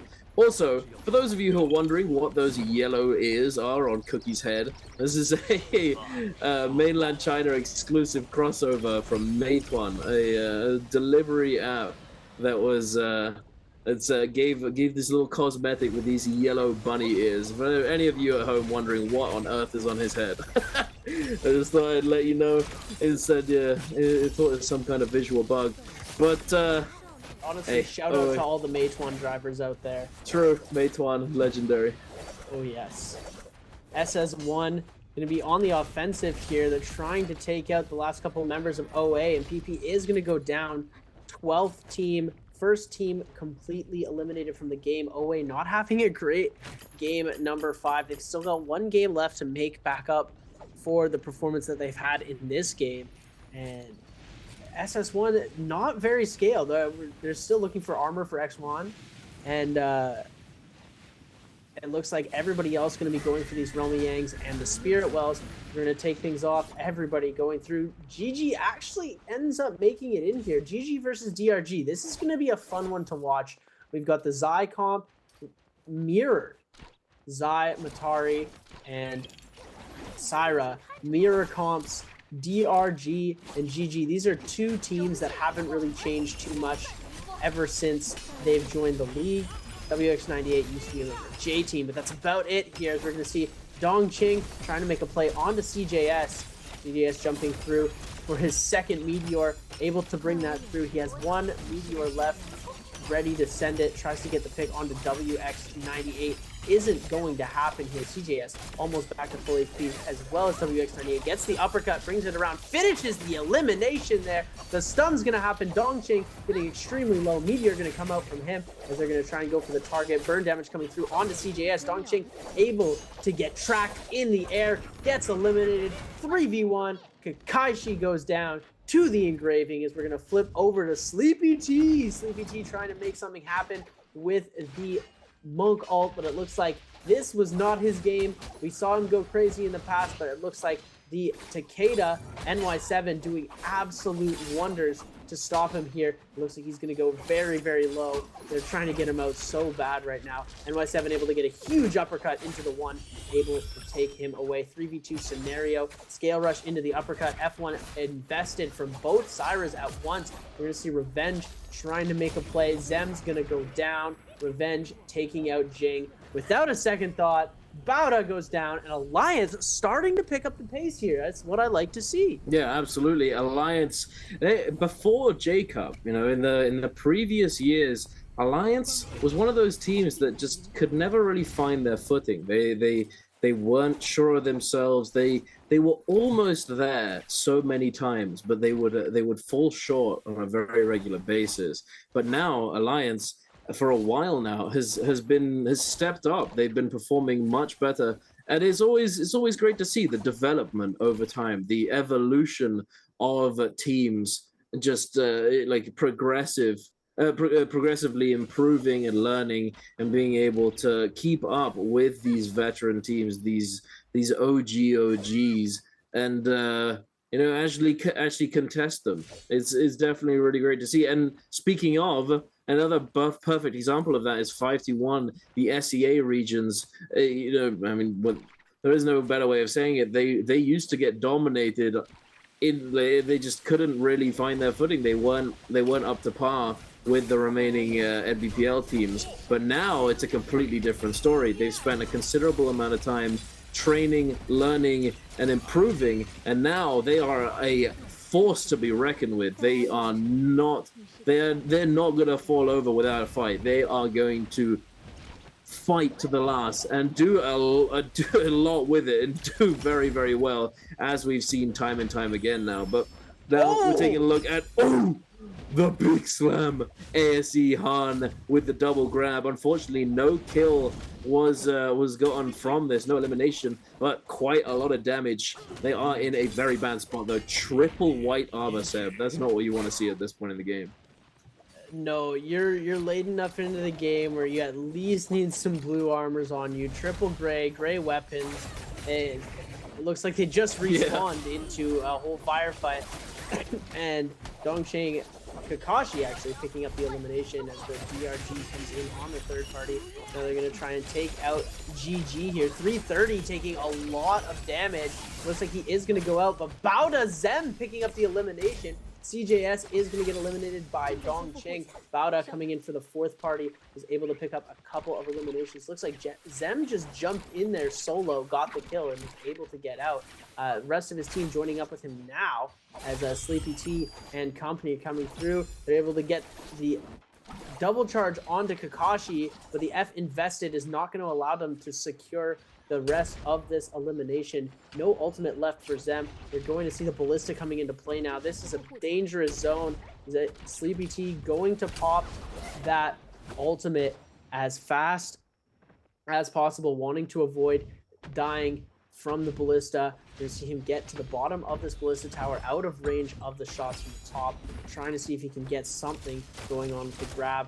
Can't find anybody. Gets one! Oh my goodness! The hands on this man! Sleepy T says night-night to Kakashi. Night-night indeed! Sleep well, sweet dreams, buddy. Into the ground he goes. And Sleepy T, he is absolutely gaming on the Tianhai today. Is he the new Tianhai GOAT? I feel like this team has also prioritized getting him on Tianhai every game. I feel like we've seen him play this character every single game. I'm sure there must have been one game that he hasn't played it yet, but he played Wu Chen a couple of times. He's played Monk. This is his third game playing Monk. So that actually, what that tells me is that his aim is just godlike, and it makes sense because Wu Chen has always typically been the priority player, the priority character to be given the range weapons and all of the ranged jades. So it actually makes a lot of sense that he's playing Wu Chen as well as Monk. But let's take a look at this replay from the realm of Yang at WZ and 5-1. Pampy absolutely cooking the ice, the freeze onto Xiao Yu, cutting him down, stabbing him through, and eliminating him in the realm of Yang. And 5-1 now ready to go yet again, ready to load up and get into this next realm of Yang. Are they going to be able to do it? Oh, a little spooky? No? A little bit too spooky. They don't want to risk it. It's a good game. They don't want to risk getting griefed on their entry. Wise choice, I would say. But at the same time, it's they are going to be missing out on this realm of Yang, as we are now privileged to watch GG up against, I believe, I can't see, he's moving too quickly. KL, that was it. He's moving too fast. I can't read. I'm getting old. Don't worry, my eyes are working. One Fang trying to see if he can make a grab. Automatically going for that Syra, taking the Syra out for as much time as possible, just holding, not even going for the slam, is what seems to be the strat for them. They don't want that Syra all putting pressure on his teammates, so he's going to use the grabs to try and just hold that Syra out of the game for a certain amount of time. CJS has that ultimate available, launching these attacks, trying to get that burn off, does not connect with the burn. We're going to see 330 taking a lot of damage from that. XX Luo going to have to be forced to retreat. CJS is going to get taken down. The Cav Blue coming in from XX. CF ability coming through. Cav Blue coming in. LXM taking a lot of damage, but XX Luo getting very, very dangerously low. We're seeing the Pole Sword Scale Rush chase coming through from LXM. The kiting out and trying to go for the heal here. LXM going for the focus slide. into the pole sword, is able to get himself an elimination here. I believe it's a 2v1 or 2v2 scenario now. This could go either way. It's looking like JL has the upper hand right now. We are going to see a beautiful dash coming through. Huge follow-up. Almost gets the elimination. Cavalry Blue coming through. 2v1 situation now. From the 3v2, now turning it back around to a 2v1, and GG recovering that. What a beautiful recovery. JL have got to be upset about that. That was beautiful. The Matari dash, while the Kylan was trying to grab onto the pillar, the empowered dash, knocking him down, and then like canceling the end frames into the pole sword LMB catch into RMB focus. Oh my goodness, that was oogly. That was spicy right there. I like that one. There's not one you see every day. Extremely difficult to time. Very, very nicely done by GG there. And as you said, JL is bound to be feeling it after that one. That's gonna hurt in the morning. But hey, GG, pretty pleased with themselves. Draco Storm under their belt alongside Alliance. Alliance popping off this game as we talked about earlier. SS1, I believe, got themselves a Mystic Might from a Spirit Well. SS1 unfortunately hasn't been performing overly too well. They're definitely playing consistently though. I think that they were in the top 6 today. I believe that this is their second day playing though. They may get pushed down, but certainly not a bad performance, but certainly not a massive one. You know, it's no WBG almost 80 points on day 1. But hey, slow and steady wins the race perhaps. JL, they're gonna be needing to win themselves some Soul Bloom soon. Oh my goodness, the juggle through the air, mate. It was a little scary for a second there, but the combo break comes through, and the Monk is online, Seb, ready to load up and throw some hands. Monk trying to throw some hands. It looks like One Fang jumped a little bit too far down, trying to see if he can get that Syra. Syra's not going to be able to get grabbed. One Fang taking a lot of damage. SS is going to be taking to the skies. OUG doing a very good job of dealing with One Fang right now. They've got him down to half HP. He's getting extremely low now. This is cause for panic. No grabs available. He's not able. He picks up the grab though. He does get the slam at the very end. He's forced a D-ult into the Karumi ultimate. He is able to get a little bit of health back. Baby U fighting against Cuckoo 2, trying to get carried down the mountain. Baby U bringing up that Cav Bloom, as we're going to see it come through. Cuckoo 2 now getting hit with the 1-2-3, but we are going to see that teleport come through from the Karumi F ability. One Fang going to get sliced up right here, brought back around. One Fang 1 HP and a dream. He is going to go down. SS picking up that elimination. Cuckoo 2 and XX Lu last targets there, and it's just one hit after another, one dodge, another. Oh my goodness, BU! What an incredible elimination! Oh, the Kylan parry, because the punish is just so cool. And wow, 2 in 1 game. 2 in 1 game. You know what's even more surprising than that? It took you 5 games to say Oogly. No, I didn't. I said it. I just said it before game 1, bro. Oh, I was like, damn, is that the first time we said oogly? The first oogly of the day? Nah, we're oogling at the beginning. He's been oogling since before time. I was bored oogling. I don't know what that's supposed to mean, but whatever. Regardless, we're heading over to the Realm of Yang. Alliance and OUG's replay. NY7 getting juggled down, losing all of that armor.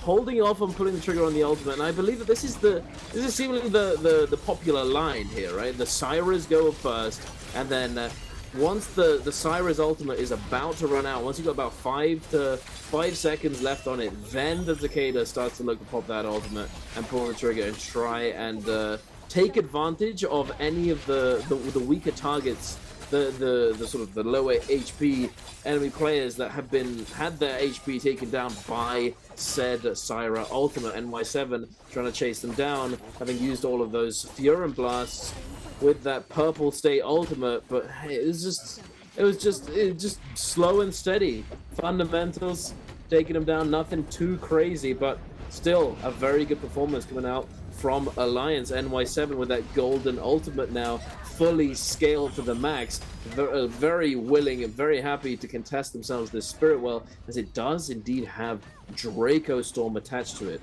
Alliance Yuma getting a little bit of damage, getting kicked in the shins by that focus slide, but quickly jumping up into the air with that sand, the sand ball. I can't remember exactly what it's called. It's does anyone know what Tumult's F is actually called? It's something. Zephyr Wisp, that was it. I knew it. I knew I'd read it once. Zephyr Wisp going up into the air. NY7 jumping back in, trying to hold his ground, but it's not easy at all. Look at how many players have all of a sudden appeared, coming out of the woodwork. All the Sirens, the beams, the bzzz, coming in, and GG looking very strong with double gold armor on this Zai Matari and Syra composition. Look at the with the Forbidden Idol pop. Oh my god, cutting right through it. This is spicy. This is a crazy no ult zone Spirit Well combo landing, because like you take one wrong step, you get knocked back by the wrong Syra ult, you're losing the whole position for your entire team. Faria Mech gonna be jumping in there. SS1's Juan gonna be taking to the skies, waiting for all of the chaos to die down for a little bit. We've got the Faria Mech jumping in. Pampy running around with the Faria Mech. Ivan looks like 521 have actually been able to hold on to this pretty well here. You see 521 does have his ultimate. Ivan does have that Syra ult just in case. GG's going to be bringing their way back into this game and trying to hold on to the Spirit Well. Looks like we have seen the sphere dropping, so the ranged attacks are going to start flying in from everywhere.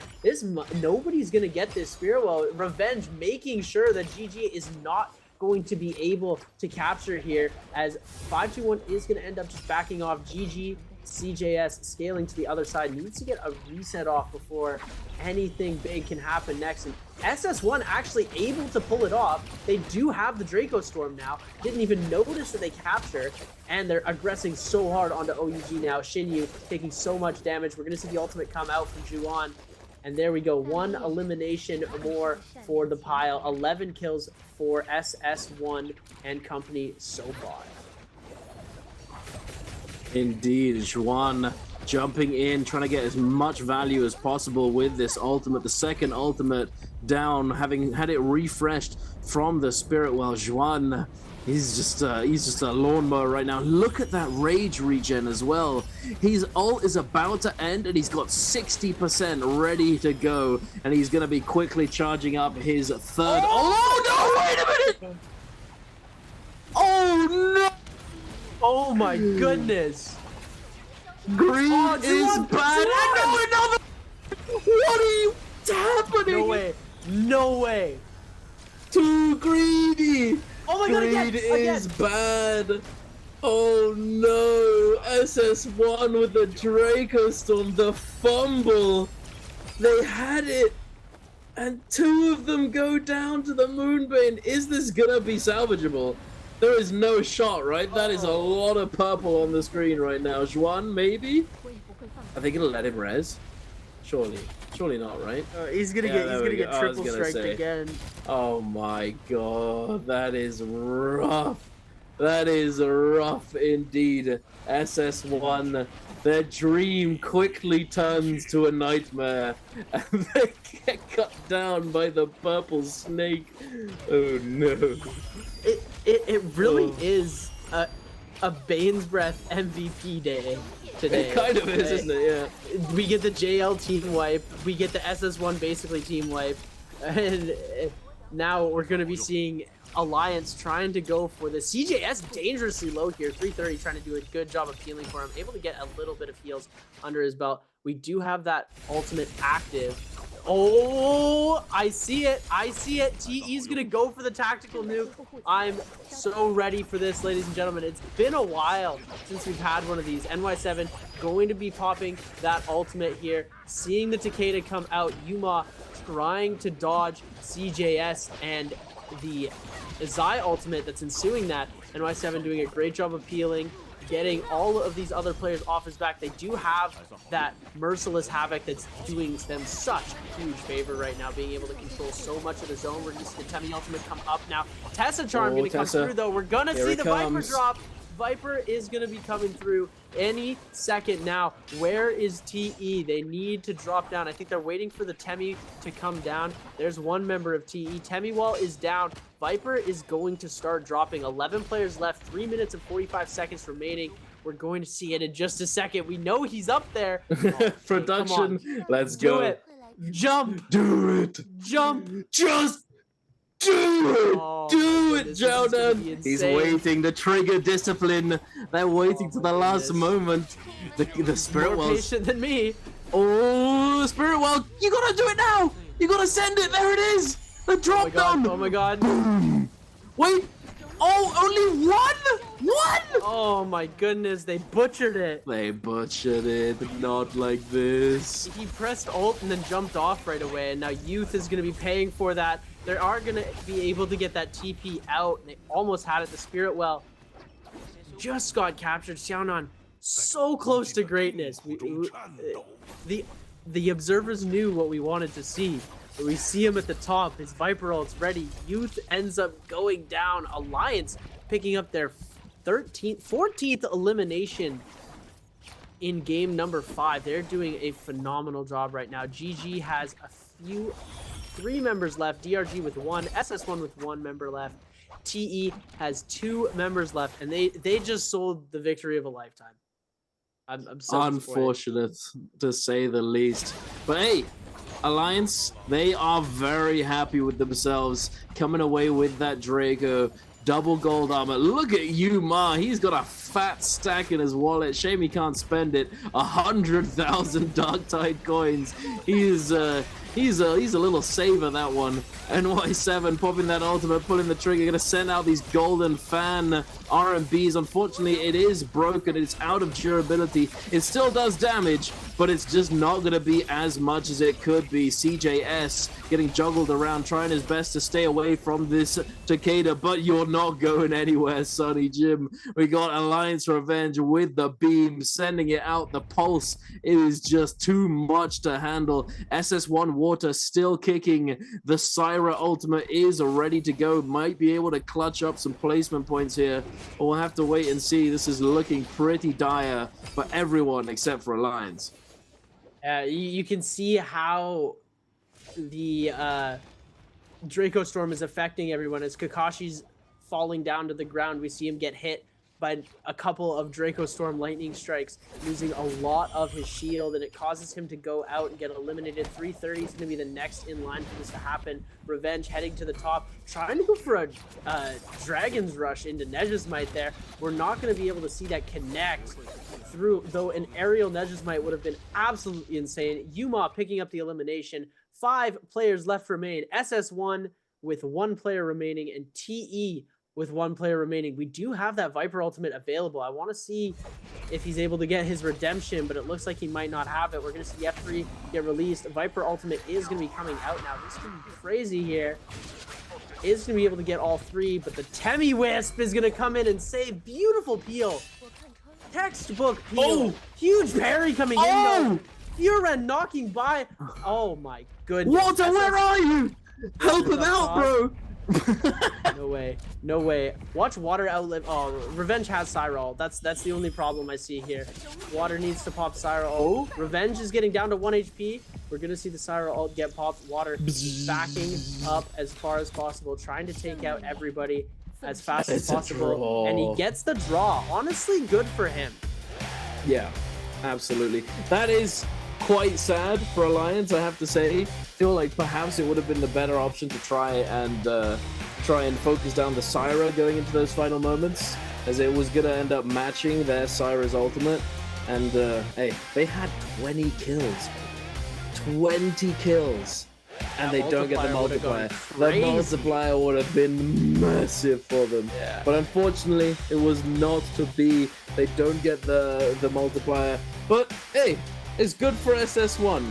They salvaged what they could, having had a bit of a blunder, a misstep after getting that Draco Storm earlier on. It What did we learn? Don't go in the Bane. Greed is bad. Bane scary. No, not good. Bane bad. Fire hot. We have too much fun here at the NBPL, ladies and gentlemen. What a game 5. The championship round. It is nearing the end of our night. We've got one more game left to play. We're heading over to Pretoria for our final match.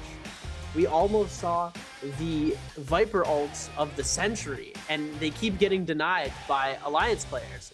At first, it was NY7 with the Monk Grab, and then it was NY7 with the Temi Wisp, and you know, it is what it is. You know, I would love to see the tactical nuke come back. I'm nostalgic from the early seasons of only Morrisile, so everybody would just hide in the trees as Viper and win games based off of that. But back in my day, I'm the youngest. Oh my goodness. But actually, one thing I wanted to mention though, you touched on the fact that the Tumult Wisp came in clutch, and you're absolutely right. For those of you at home though, I feel like there are actually quite a few people out there who aren't aware of this, because it's not an interaction you always see. Tumult's F ability is extremely useful, as you're able to iframe through specific things. One of those things being Viper's V1 stun. And it's very handy in those situations. As long as you're not silenced, you can avoid it entirely if you time it correctly. But enough of that. Again, we are here for Answer for Treasures, ladies and gentlemen. If you want to get your hands on the Spring Split random gift box, make sure to get your answer to this question in the chat. The question is, how many teams chose Syra in game number 5? Was it A5, B7, C9, or D12? And make sure to get your answer in the chat and have a chance at winning yourself this random gift box. And don't step away, as you will be added in the chat and whispered, so you can send them your UID and get your hands on those prizes. Also, quick tip, I don't think it was all 12 teams. I think that would be a bit crazy. 12 Syras in the lobby. It was reminiscent of back in the day when we had 16 Tianhais in the lobby. I think the worst one that was when we still you had to unlock the Morris blessings. Oh yes, the box. And counts. we had the 16 Yodos all hitting F3 on the same box, and there was all of these F3s just hanging out around. Everyone was just bouncing off of them and falling. Nobody was getting a kill, and then someone would come in with a great sword and just bye. Exactly. But here we are, the scoreboard. Alliance 20 eliminations, the 20 bomb. Unfortunately, not able to get that little bit extra from the kill multiplier from getting first place, as it was a draw in the end with SS1. So still very strong, still a very strong game number 5. But unfortunately, just that little bit extra. It would have been a little bit more, a little bit nicer. But oh well, they still secured that MVP for themselves. And good for SS1 for coming back, having made that mistake earlier on in the Moonbane. But taking a look at the stats, all 3 of them above 20,000, 27,000 in fact, for Revenge on the Syra. Massive damage coming out from the beam. And here we are taking a look at the total standings, Seb. WZ's having a rough one. They're having a rough day. I mean, with a team like WZ, like we have to have winners and losers, right? It is a competitive game. There are going to be people on the top of the leaderboard and people on the bottom. It's just how it works, right? And unfortunately, WZ has fallen to that bottom spot on the leaderboard. They have another day to make it back. Maybe the teams that are playing today, they're not necessarily as comfortable playing against. Maybe when they're playing against the likes of the other teams that played in day 1 that didn't play today, they'll have a better chance. There's often that, the pairings, the different pairings of group A, B, and C, oftentimes that can change the dynamic, which can allow for some players to excel when there aren't certain teams in the lobby. Like, for example, in solos, when you don't have Mike and Spider in your lobby, it gives other players who at the time when Mike and Spider were completely dominating weren't able to do anything because Spider and Mike were claiming all the kills. They were able to then come in and show their true talent. And taking a look here at our replays, brought to you in part by China Unicom. Take it away. Yes, Alliance, the beginning of this absolute monster of a game. That's only one kill on Revenge right there. And if you remember us saying it just a few moments ago, they ended with 20 eliminations in total, going up to 2 off the back of that clip. But here we are taking a look at GG in the realm of Yang. CJS, like this right here. Take notes, guys. This is something that you want to be doing all the time. If you're playing trios, if you're playing with your teammates, not just if you're playing Zai, but playing all, like any character really. You can see how CJS, he's not looking at the person he's hitting. You know, we have melee aim assist in this game. Your attacks are gonna hit your opponent as long as you're not pressing W and with your camera turn. They're gonna hit the guy. So once you've secured that confirmed hit, you can spin your camera around, take a little quick look around, and see if there's someone coming up behind you, if your teammate's getting comboed. Things like this really make the difference when it comes to trios and team play. It's gonna help you out. If you're trying to progress in trios and you're trying to improve, that will certainly be a very helpful thing to do for you and your team. But then at the end there, we just saw GG again in the realm of Yang, and then we saw the last few moments, we saw that, the thing that we will not speak of, the Moonbane for SS1. Let's not talk about it anymore. And the final moments with the Syra Ultimas, the draw coming through. And now Yuma is going to be the MVP for Team Alliance. Absolutely cooking 20,444 damage. Most of it coming from Dagger, a little bit from Hangsword and Fan, cooking up with the Assault Smolder, Dreadful Whale, Scattershot, Focus Light, Juggernaut, and Fire Arrows and Target Lock. Absolutely popping off. I don't believe we don't really see much damage coming out from the bow, considering the Jades that he has. But when you have Target Lock, that's not really the damage you're looking for. It's for that Target Lock effect that stops the person you hit from being able to dodge for a certain amount of time. It can be very useful, especially if you're playing in a comp with a monk, and it can help you get grabs. Like there's so many applications to it. When you get hit with target, like you're oh my goodness, you know, you're just not having a good time. It is definitely not a great time when you get hit with what it used to be like though, Seb. Remember what it used to last 6 seconds or something absurd? I remember those days. Yeah, it's the same feeling as hitting a trap in Imperial Village. It's like, oh, I can't grapple forever, and it felt so long. And you just losing one of the main mechanics of the game. That's like, this is how you play the game. Taking that mechanic out and being like, okay, everybody else has it, but you don't for a certain amount of time. It's like, okay, well, what am I supposed to do? Right? It is definitely something frustrating. So when these players are able to connect with it, they are able to facilitate a lot of damage. No, yeah, absolutely. You're absolutely right.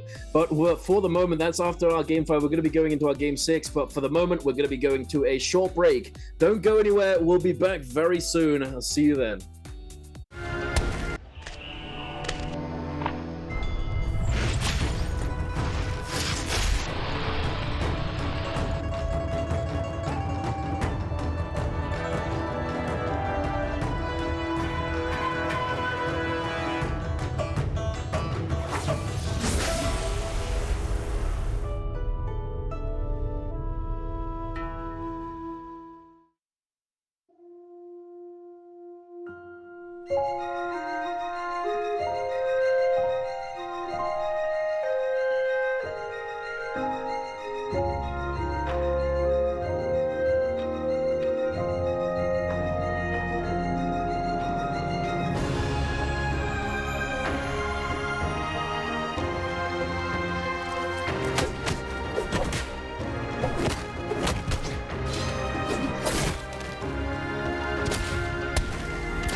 Ladies and gentlemen, welcome back.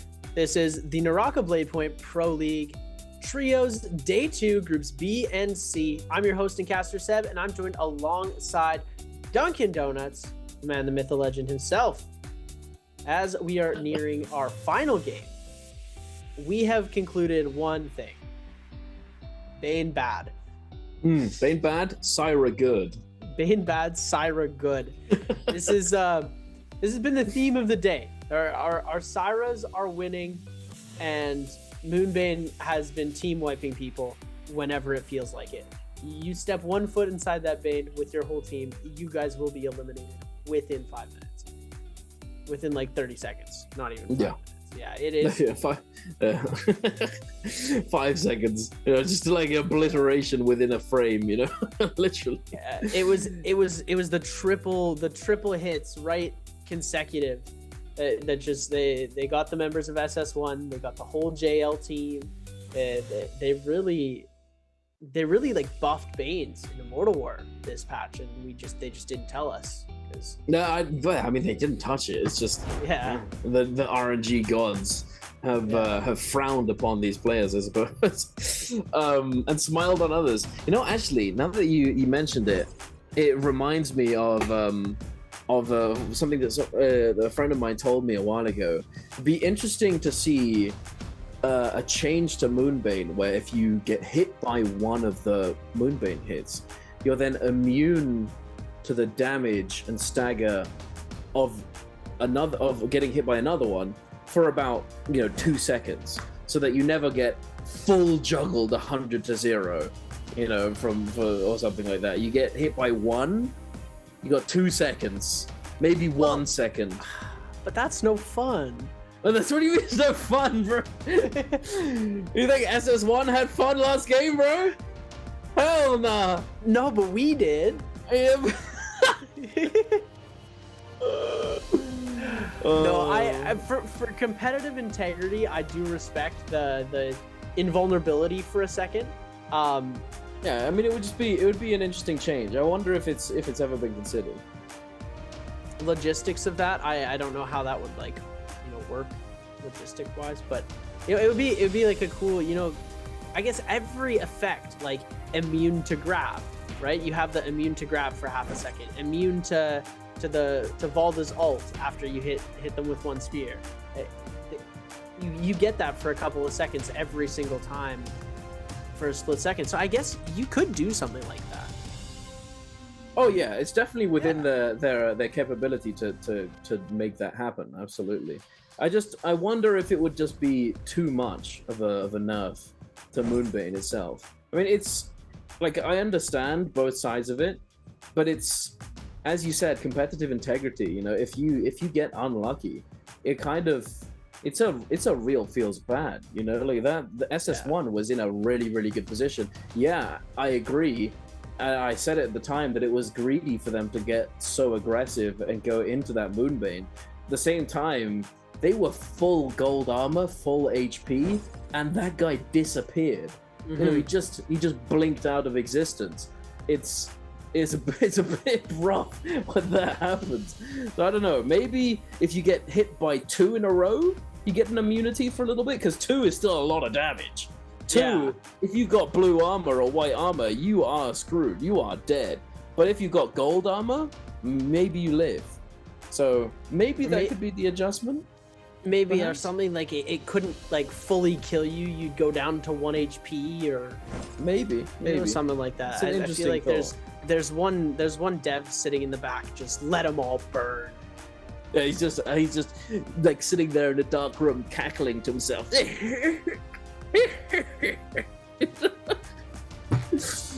Oh my god! I can see the look on your face there, and you're just like, oh.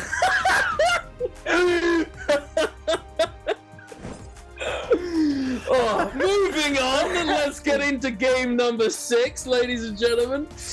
What do we got cooking here?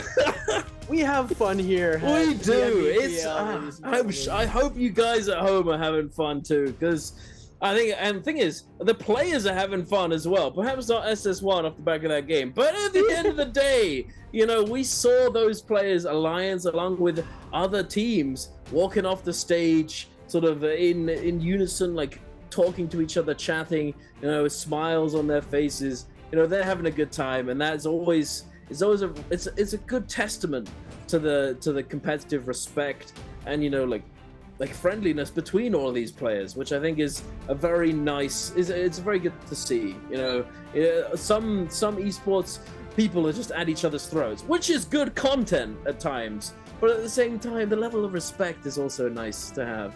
I will say. Yeah. But regardless, the picks. Syra? Oh. No, wait! There's a team who didn't pick Syra. Yeah, Bada's out of points. Yeah, that makes sense. Yeah. They picked it too many times. Xiaowen, Han, and Mist plays something cool. ASC's been playing some cool stuff all day. Okay. Not very cool. I mean, pretty cool. It's gonna do them very well, but nothing unorthodox. Like the unorthodox. Hey? Oh? Okay. Interesting. I like how we're just going ooh, e. WZ. Are they gonna bring it out of the bag here? Because this, I don't think they played this yet today. The Syra, Kylin, Ferrier, definitely an interesting combination. I think we've seen it before. I don't think WZ's played it. I think, yeah, you might. I think you might be right, but I can't remember who played it.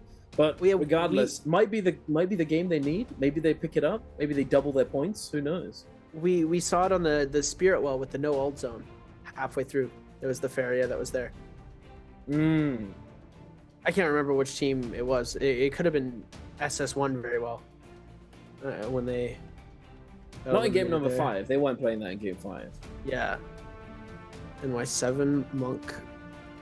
NY7 on Monk is another one you like to watch out for. LXM as well. Didn't 330 used to play Monk? I think he did. I believe so. That's another thing that's also quite interesting. Another interesting topic to quickly discuss before we get into the game is that a lot of these players, they move from role to role. You know, it's a testament to them as players that they're able to play all of these different things, right? But it also inherently makes them better players by forcing themselves to play in these different roles, because it gives them more knowledge of the sort of responsibilities of these other roles. You know, you've got your front line, your position 1, 2, and 3, support, you know, aggressor, you know, all sorts of different things that you can play. And it really ends up rounding out the team in terms of knowledge and skill and synergy. So definitely a good idea. If you're a Monk player, try playing Zipping once in a while, or Karumi, and see how it feels, and maybe you'll have more sympathy for your Karumi when they run it down. But who knows? We will see. Here we are taking a look at these ability picks. Nothing out of the ordinary. Can you see anything? As of now, everything's looking pretty standard. V3, V2, V1, everything is seeming to be exactly as it has been intended. Nobody playing anything unorthodox for this last game. Unfortunate to see, but it's all good. It's all good. These players came here to win. They didn't come here to appease my love for trolling, but yeah, I think this is gonna be an interesting one here. Bauda on the 0 points, right? They're the only team that used all of their hero points, and I feel like they've had one of the best overall days out of everybody who's played today. And you know, it's why don't these players use their comfort picks a little bit more so they can play the heroes that they want to and expend the points? You're leaving with 5 points left. Why don't you throw a Syra into the comp or something like that? But we're taking a look at our forecast here. Imperium's going to be completely empty. Gold Zone surrounding 521 is going to be headed that direction. Closer to the western side of the map, we're seeing DRG in the northwest corner, along with WZ. And then we've got SS1 and a whole bunch of other teams. GG, TE, I believe that's ASE as well on that western side. OA 2-tick, TE, SS1, everybody in this one gold zone area. This skirmish is about to get spicy. Grab your milk, ladies and gentlemen. This one could get extremely hot because we're going to be flipping over already. ASE going to be fighting against JL. Han bringing out the Meteor F2 right away. We're going to see him try and bring that pole sword swipe up. Does not connect on it. Almost hits One Fang there. The bell's going to come through. Tries to go for the parry. We are going to see the stone form come through. Absolute crazy damage coming through. Oh my goodness. Han with the pole sword right now is going absolutely insane. Stone form locking for his whole team. And we're going to see 2 players here. F available. Oh! Big parry coming through. Han now on the back foot of this fight. We're going to see him bring in that burn damage. One Fang now getting hit with that burn tick. This could be it for their team. The 3v1, the parry coming through from Xiao Wen. And now it's One Fang versus all of ASE as One Fang falls. Flipping over now to OA and SS. Indeed, that was beautifully done by ASE Han. If you could see, he was turning that focus attack, the horizontal focus from the pole sword, continuously doing so well to keep the attention of that player and to keep him away and to just constantly keep him guessing as to what is gonna happen next. Whether or not he was going to throw it, forced out multiple parries, but then eventually he had enough and hit him with the jump parry. If someone's doing that to you over and over again and you're close range, go for the jump parry, because you get like vacuumed in to the pulse sword focus attack, and it will actually allow you to parry the focus attack.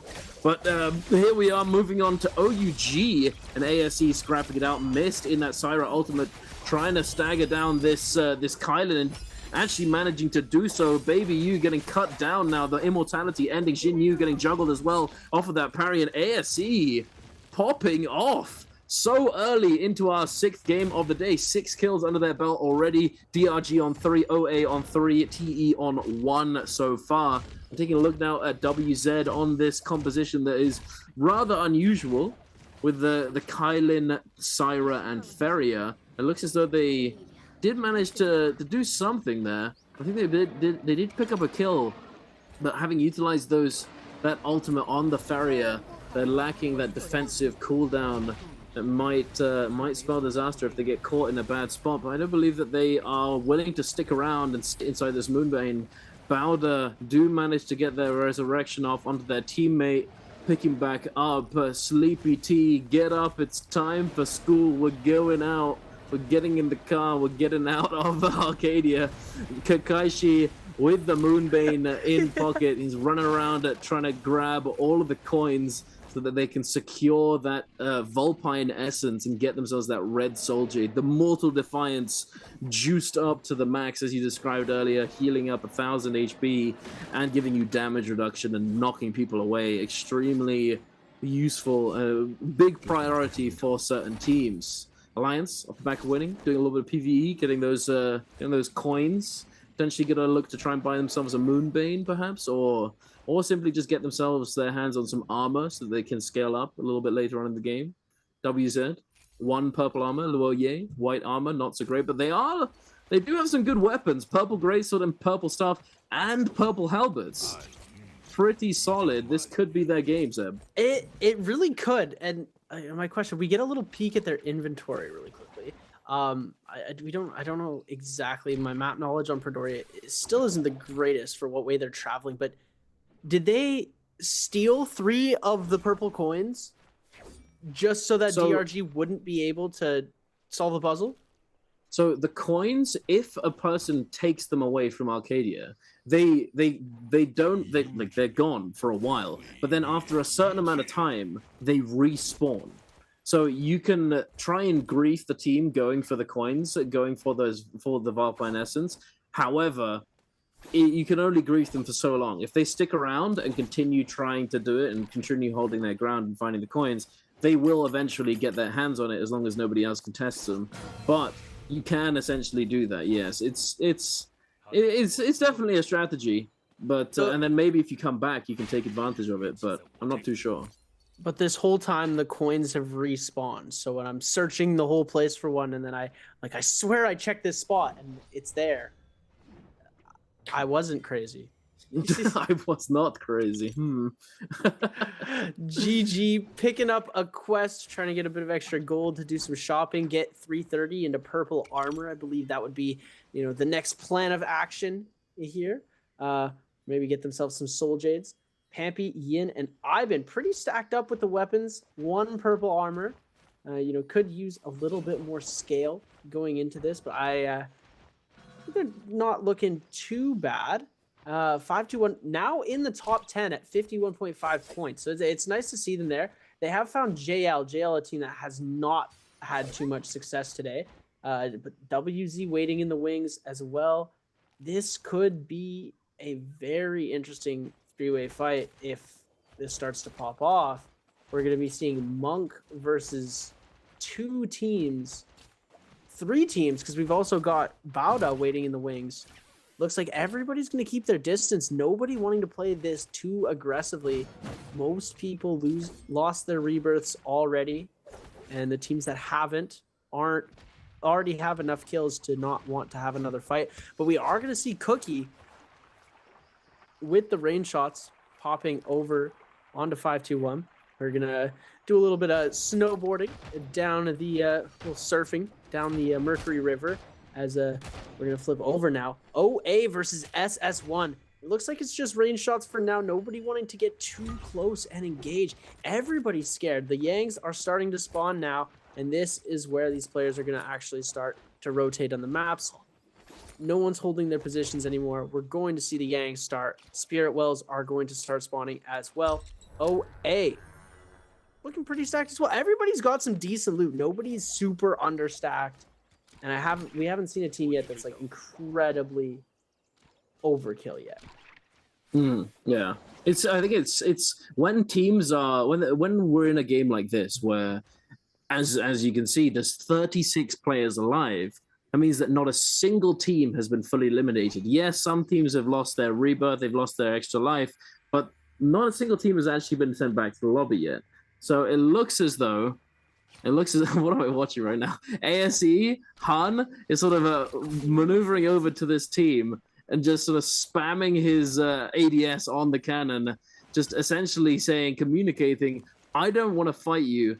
We're going into Yang. And this is essentially, it's beneficial for both teams to do this and not have to worry about the potential grief. But Pampy heading over, they're just going to position up, chill out, no reel to contest, little handshake as both teams definitely want to be going into Yang. No, there aren't that many Viper comps here. There aren't many grief enjoyers at this point. There's no point in going for this.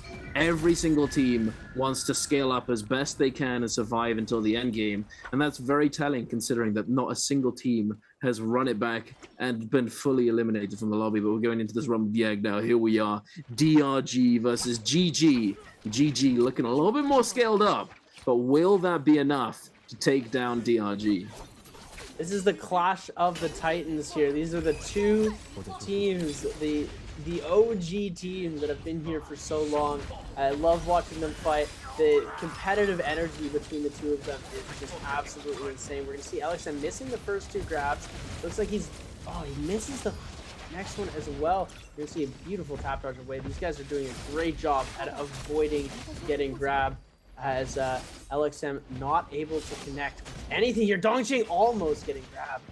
It looks like WX98, the new target here, unable to connect with anything, and the D-ult is going to happen. No value off of that Monk ult except for heal. We're going to see parries coming through now, Clank and Stone form. LXM trying to hold off. Dongqing very low in HP actually, so we're going to see him try and make something happen. The Cavalry Bloom coming up from WX98. Staff overhead from 330. Try and make something happen. CJS in a 2v3. The 1v3, they're all super low. It could happen, but the pistol shots are not going to allow that. DRG takes it this time. GG took it last time. And they're going to be getting themselves a nice gold spear. I want to say... I'm not even going to attempt it. Shout out Severio for the Jade translations. The purple armor at least. Yeah, purple armor, gold spear is going to be nice for them to have. Purple ranged soul jade.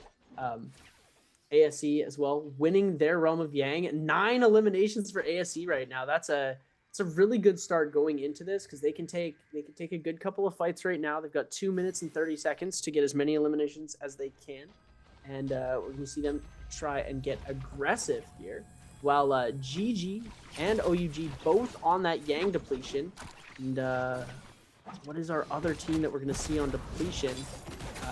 Could be our bottom team here, so that's going to be WZ. It looks like Baby U going to be getting brought extremely low here. Now, trying to see if he can get the grab. Gets the first one. Trying to go for the second here. Are just going to go for the single grab and hold for as long as possible to take as much time away from that Syra ult as they can. Not able to get a second grab, though. Trying to see if they can get Baby U. Gets Baby U. What a beautiful grab. Ladies and gentlemen, the punch coming through. Seeing if they can go for the regrab there. Almost gets the regrab. Shin Yu. Oh, but the ult goes down. Shin Yu does get re-grabbed here. The greatsword going to come into play. We're going to see Baby Yu getting absolutely blitzed down of his HP as we now see Soljay's coming into play. GG's LXM losing his greatsword, and now TE coming in on to the third party here. Oh my LXM, goodness, the third party is massive. Youth coming in with those dual halberds with the ult ready to go, active, not having to really commit anything else. Peak and Xiaonan. Xiaonan actually swapping the armor, picking up the purple and healing it up for the moment, just leaving Youth to his devices to continue chasing these players down. CJS now getting hit by the grapple bomb, dropped to the ground. The 1-2-3 onto the hold dodge catch. Very nice indeed, catching his wake up. CJS got nowhere to go. The jump RMB, the RMB tech chase from the halberds, making it an unwinnable situation. And GG is looking rather cooked. The 330 is going to try his best to disengage, but there's no towers, there's no buildings, there's nothing to use to disengage, and he is going to quickly get blended down by the dual halberds of Youth, and GG fully eliminated from the lobby. But hey, they're sitting at the top of the leaderboard, so they're bound to be happy with their performance today so far. Oh, hey, well, so far this is the last game. Bowder heading over here to this fight. We have Sleepy T with the Wu Chen ult ready to go. The stuns coming through. XEM quickly going for a reset, coming in with that F. The F3 to finish off Dongxing. Dongxing going down, but he did have that red buff. So the Vermilion Bird's Might is going to bring him back to life. He is not down for the count just yet. WZ, though, in a very dire position. Xiao Yu desperately trying to disengage. The fan mobility, the scale rush coming through. He's able to zip and zap all over the place. Cookie separated from his team, just barely able to get that ultimate online. He's got so little HP. That immortality is going to be running out very, very soon. There he is. He does get that heal off. He's able to go back out of that immortality form. He's going to be able to keep his ult up for a little bit longer, but instead cancels it so that he can get that movement, as Kylan grapple movement is not the best. It's not the worst, but it's certainly not the best. Cookie trying to make his way over to this wall, over to the city to try and kite away the pulse sword. The kite, it's not going to be that good. The stone form taking so much damage. The RMB comes through, but it's not enough. And WZ goes down, unable to do anything today. Sleepy T with the Wu Chen F finisher is absolutely crazy. Taking a look at this Realm of Yang fight, WZ did end up losing. They did get soul blooms though. They were fine, and Bowda came in on the third party and ended up cooking them. Cookie trying to make something happen, and looks like he's just getting absolutely blitzed down by his opponents. Yuma doing a very good job of keeping him in check.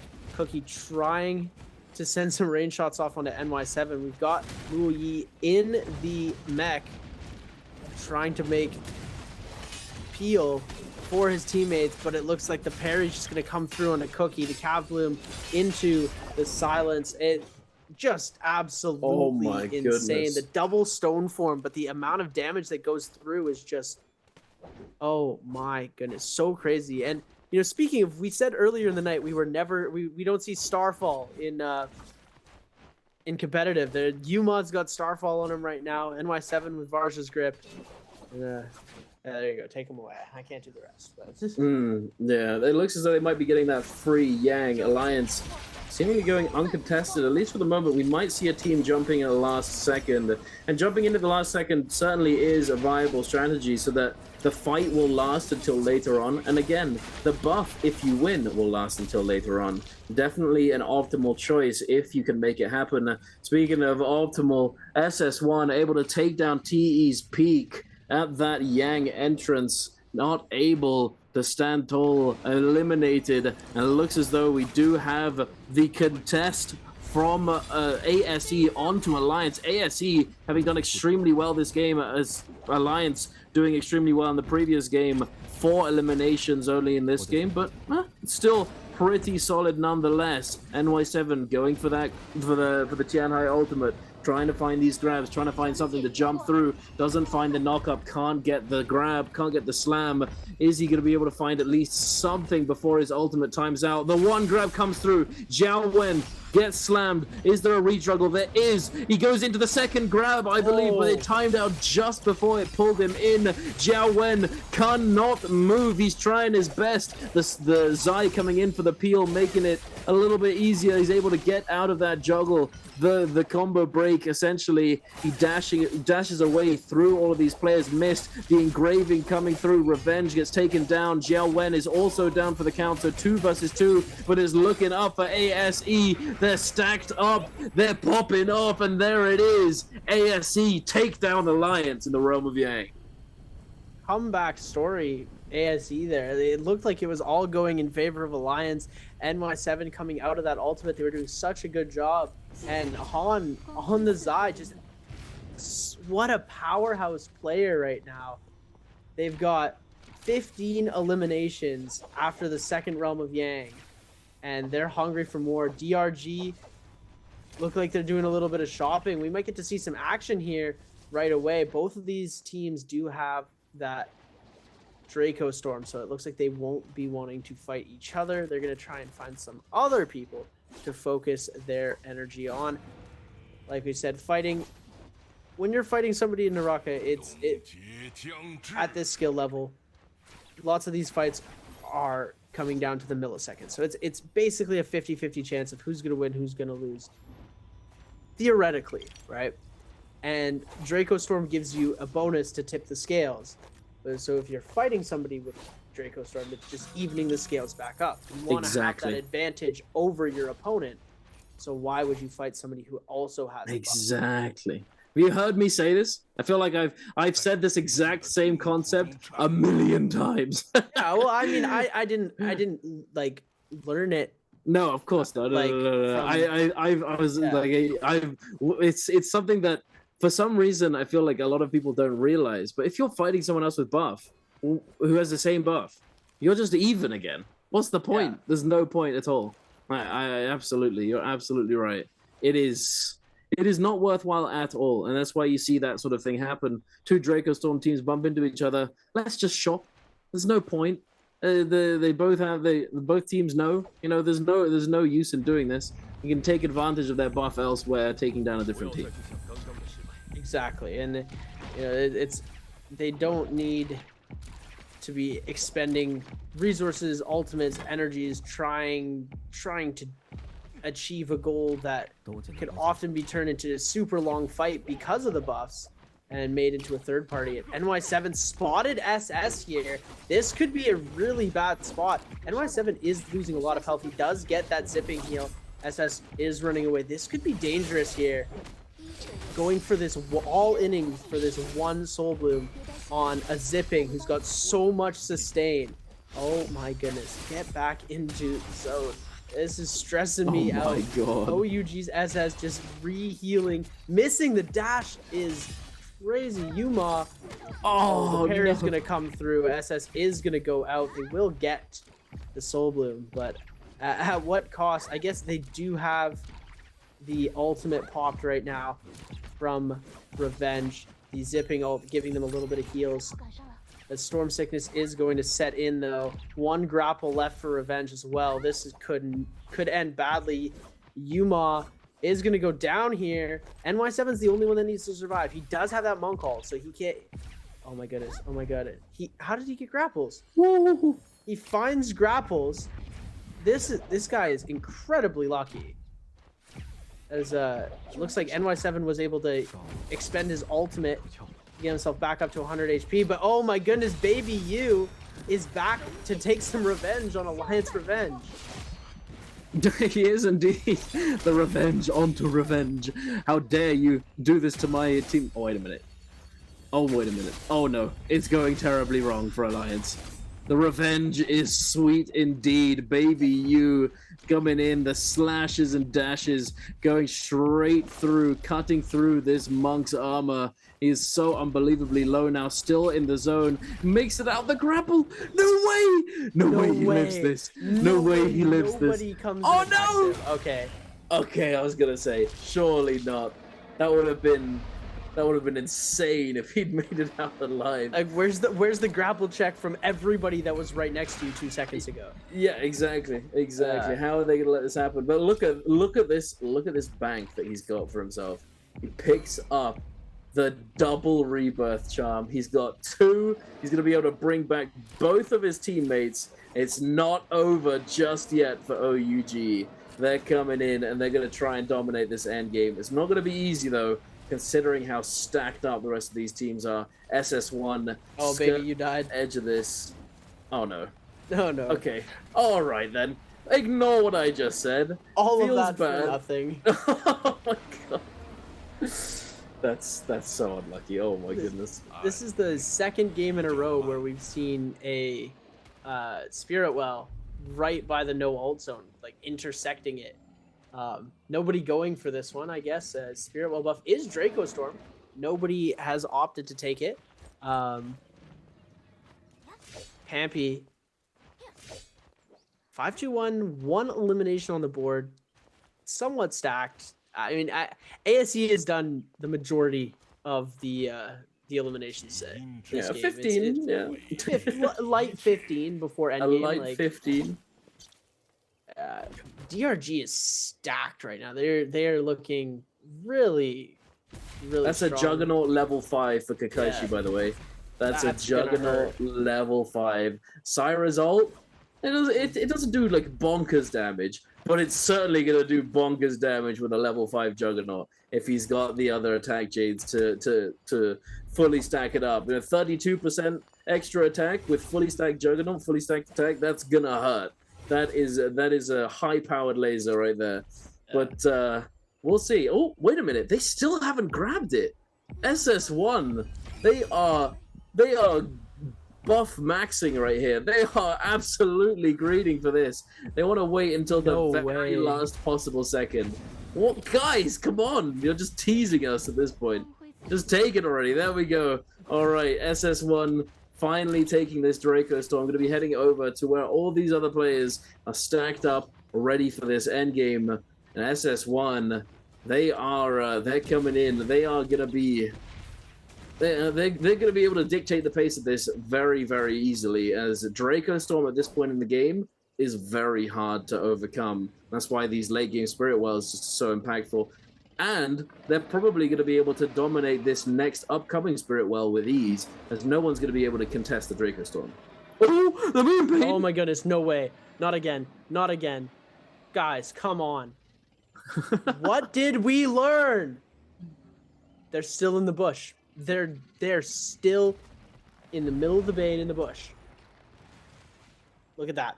Oh no, What? SS1 has spotted them. It's over. Wait, Bowder, if we're going down, you're going down with us. Everyone's just coming out of the woodwork, coming out of the bushes, coming out of the trees. SS1, the Draco Storm is rolling through. The thunderous roar of this buff gonna come in and absolutely dominate this lobby. ASE missed, forced to use that ultimate. This is not good for them. They're having an absolutely enormous game. 15 kills under their belt. They need to be able to survive until that end game and try and take full advantage of that multiplier if they get first place.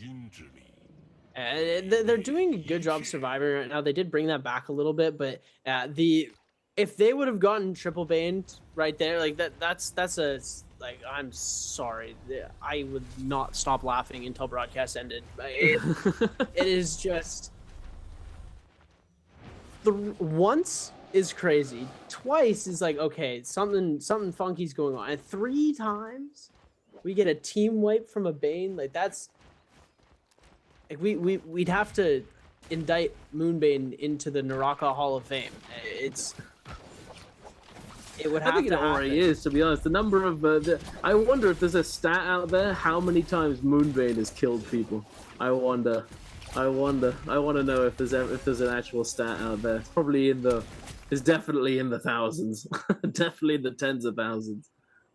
Out of every single game ever, it's probably in the millions, but it's. I mean, in pro play. Oh, in pro play. Okay. SS1 is going to be getting this Mystic Might as well. So Bauda is going to be the team that they're aggressing on. Zem turning around with an ult of his own, trying to answer back. Doesn't have the answer for him. I think he does get the double stun, but SS1 Zuan with the Takeda, gold Takeda ultimate V3 is going to be able to clean up Jing really quickly. Sending this back around onto 5-2-1. Shuan on the Takeda right now, absolutely insane. He has the ultimate again if he wants to. Has that F1 pop, the Aurora Burst from Sleepy T with the Aurora Burst to be able to come through here. Don't even notice who's throwing that. Who's got Aurora Burst? Sleepy T in the back end with the Aurora Burst coming through. Looks like he is on the backside trying to find his teammates. I believe he's the last man standing for his team. Bauda has lost both of its other members. Sleepy T's the last one to remain as ASE jumping in, and it looks like ASE picking up their 17th elimination of the game here. Coming back, and now Han has that Aurora Burst. They're going to be able to use that to take a lot of space. Coming in, it looks like SS1's Shuan trying to make something happen as well onto ASE. They're getting extremely aggressive. They all still have an ultimate available. Choose. You gotta watch out for that. They have all of their fallback options. If they start falling behind in a fight, they are going to be able to turn that around really quickly. The only ult they don't have is their Syra ult. 5-2-1 Yin getting dangerously low. SS1 Zuan able to pick up the kill with a cannon shot. Pampy still alive. DRG is also thriving here, trying to jump on to ASE, but we see 2 Flamebringers, and then we're using the Wind Wisp as well as the Takeda ultimate to lock out these players from Team ASE for doing anything. It's a beautiful Takeda ult from SS1 there to be able to counter that. Han is incredibly low HP. ASE's missing to try and heal his teammates here, able to get them back to a decent amount of HP. Dongqing now taking so much damage. They want this so bad. You can just tell by the way they're playing right now. They are trying so hard to come away victorious. All 3 of these teams, DRG, ASE, and SS1, are grinding it out right now. Absolutely. We do have that last remaining member of 5-2-1, Pampy, on his lonesome. He's trying his best, but that is not to be. He goes down to the hands of Kakaishi, but oh my goodness, they may have paid for it with their lives. No, they're just going to use the Tumult ult, able to cover for this, but that might bite them in the behind as it comes through, as this as this game plays out. Using that cooldown just to get 1 elimination can be a bit too much of a cost, but it doesn't look as though it's going to be the case. Dongqing absolutely shoving this other Takeda around. Zhuan trying his best. The Syra tossing him up. The microwave, the beam. Zhuan, he can't stay standing for longer than a second at the moment. He's literally just having the worst experience ever. ASE are coming in, pulling the trigger. Han with the Zai ultimate. It's not to be. Oh my goodness, the Tumult Wisp, the Zephyr Wisp locking him down. You ain't going nowhere, son. He's going down. The Cavalry Bloom shredding through his health. SS1 trying to do as much as he can, but I don't think it's gonna be enough. He dives into the zone for the Soul Bloom, but the burn, the anti-heal, the sheer numbers disadvantage, he is going down. And DRG with an explosive finish to the day gonna be taking MVP for game number 6. ASE was so close. They had such their early game and the mid game is always phenomenal, and they always end up messing up the end game somehow. They lost their Syra super early into that game. The ultimate went out, and the bonk from the spear into the storm, taking ASE's mist out so quickly, bringing it down to only 2 players. They had it in the bag, 17 eliminations. They were going to get the multiplier.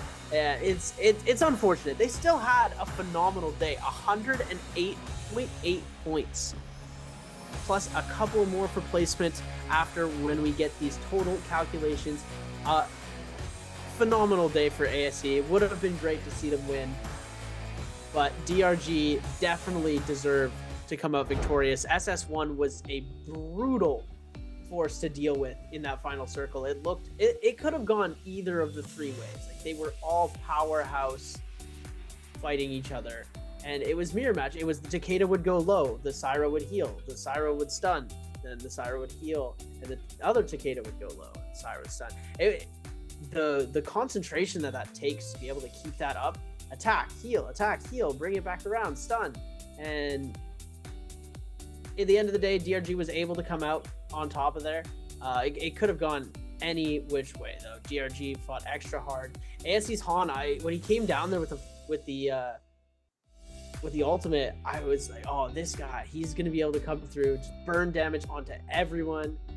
With the Zai ult, it was able to pick up 1 elimination, but that was about it. And DRG victorious. It is beautiful. It was definitely very, very close. That Zai got popped. The Tumulk Sand Wisp coming in, locking him down. He couldn't do anything about it. His entire golden armor disappeared in essentially 1 hit, and then immediately afterwards he gets hit by the Wisp and then shredded down by the Cavalry Bloom. He popped ult, had full health and full armor, and went down within 3 seconds. That's just how fast things can get turned on its head in this kind of environment. You know the Zai's ulting, everyone knows what to do. Do this much damage, send the Wisp, etc. The protocols are in place. The amount of time that these teams spend knowing exactly what to do in every possible situation, obviously not every possible, because it is a BR, there are still so many variables to account for. You can't know everything and have a plan for everything. But for the majority of scenarios, you are typically going to have some kind of plan or strategy to deal with such a thing. But here we are. It was pretty close. DRG separates themselves and takes MVP because of that first place finish, getting the 4 extra points from the placement, and then on top of that, having that multiplier to just that little bit extra, putting them about 4.4 points above ASE. Massive game from them. Massive game for ASE too, though. They're definitely a game to be proud to end the day on. Absolutely, it's undeniable. But look at that damage, Seb. 28k for both Dongxing and Kakaishi. WX98 playing more of a supportive role. 9 assists, and we saw those wisps at the end, right? They were massive. Yeah, the wisps coming through that DRG was throwing to peel for their team, to be able to prevent parries. There were so many different times that we saw it, especially at the end there, facilitating that elimination onto ASE, their Zai. That was just a phenomenal elimination at the end there. And the Cav Bloom into the Storm to finish it off. Taking a look at our scores for today, 54 points for 521, 55 for OA, 53.5 for Alliance. We're going to take a look at our top 6 in just a second. Do you think DRG or GG is going to be on top? I think it's going to be GG. I think it'll be GG. They had, if I remember correctly, they had about 120 when they got knocked out in the middle of that game. No? 124. 4 more. Hey, yo. DRG coming out on top. Massive day from them. 65.4. Holy moly. It was a crazy crazy finish, well deserved, very well played. GG with the 48.5 on the day, well deserved. ASE still all of them plus 100 points, and WBG still in the top 6 is absolutely insane. So yeah, that is crazy. He's got one more day to play. If he can put up the same amount of points that they put up in day number 1, 80 points is the 160 point bi-weekly. It would be absolutely insane. Ladies and gentlemen, here are some of our highlights brought to you by China Unicorn. Indeed they are. Taking a look at DRG, the MVPs of that round, that game at number 6. You hear the comms coming through from these players. Communication always high-spirited, always precise. There's no clutter to the communication either. Not everyone's talking over each other. Able to listen to it. It's silent right now. Everyone knows what they're doing. This is exactly what I was talking about. It's a testament to them knowing what to do without having to tell each other what to do. You know, the communication is key, of course, especially when it's very specific information. But at the same time, if there's the less communication there is, because of the fact that your team knows what to do without having to be told, the better. Mm-hmm. Yeah, look at that whiz. Oof, massive. What? He may have not done as much damage as his teammates, but I think he might be MVP for the game. Not gonna lie. Just based purely off of the wisps in the Cav Bloom. Perfectly placed ultimate as well, separating the zone. No hesitation. Cavalry Bloom coming in, driving through on the lawnmower. No, it's not him. Sag. Big Sag. I mean, the Syra still popped off. That is undeniable. Oh, for sure. What do we see here? 28,000. F1 V1, and there it is, the Juggernaut. I think he was the one with the level 5 Juggernaut. Level 5 Jug is... Level 5 Jug with Rampage. So not the full 32%, but that's still a lot of extra damage. That's 16 from the fully stacked Juggernaut, plus another 4 from the Juggernaut itself, plus another 4 from Rampage. That's 24% extra attack damage, and then the rest was 1 damage reduction and 3 health soul jades, keeping him topped up. And most of his damage, 13,000, coming from the skills and ultimates from that beam in the V1. He was certainly cooking some stuff up with that beam. That laser, high-powered indeed, cutting through the competition. Very proud of him but I'm sure his teams are very proud of him. But we're going to be going over to a quick interview to end off the day, ladies and gentlemen. We'll be back for the closing statements after that. So stay tuned. We'll see you in a minute. Hi guys, welcome to the post-game interview. I'm Leah. So this time we have NY7 from Alliance come to our interview. So please say hello to our audience first. 也请南友七先给我们大家打个招呼吧。大家好，我是 A 队的南友七。Okay, welcome. So I'm pretty sure you guys under so much pressures before today's competition. So we already end all of the matches today. Do you feel better now? 那其实相信在今天的比赛之前，应该也是觉得压力山大嘛。那现在所有的比赛都结束了，有觉得好一点吗？没有。No. Okay, but at least we still have one day competition. 至少还有一天的比赛。Maybe you guys still have chance. 也许还会有机会呢。备战第二双周吧。Okay, we will prepare for the next Biweek.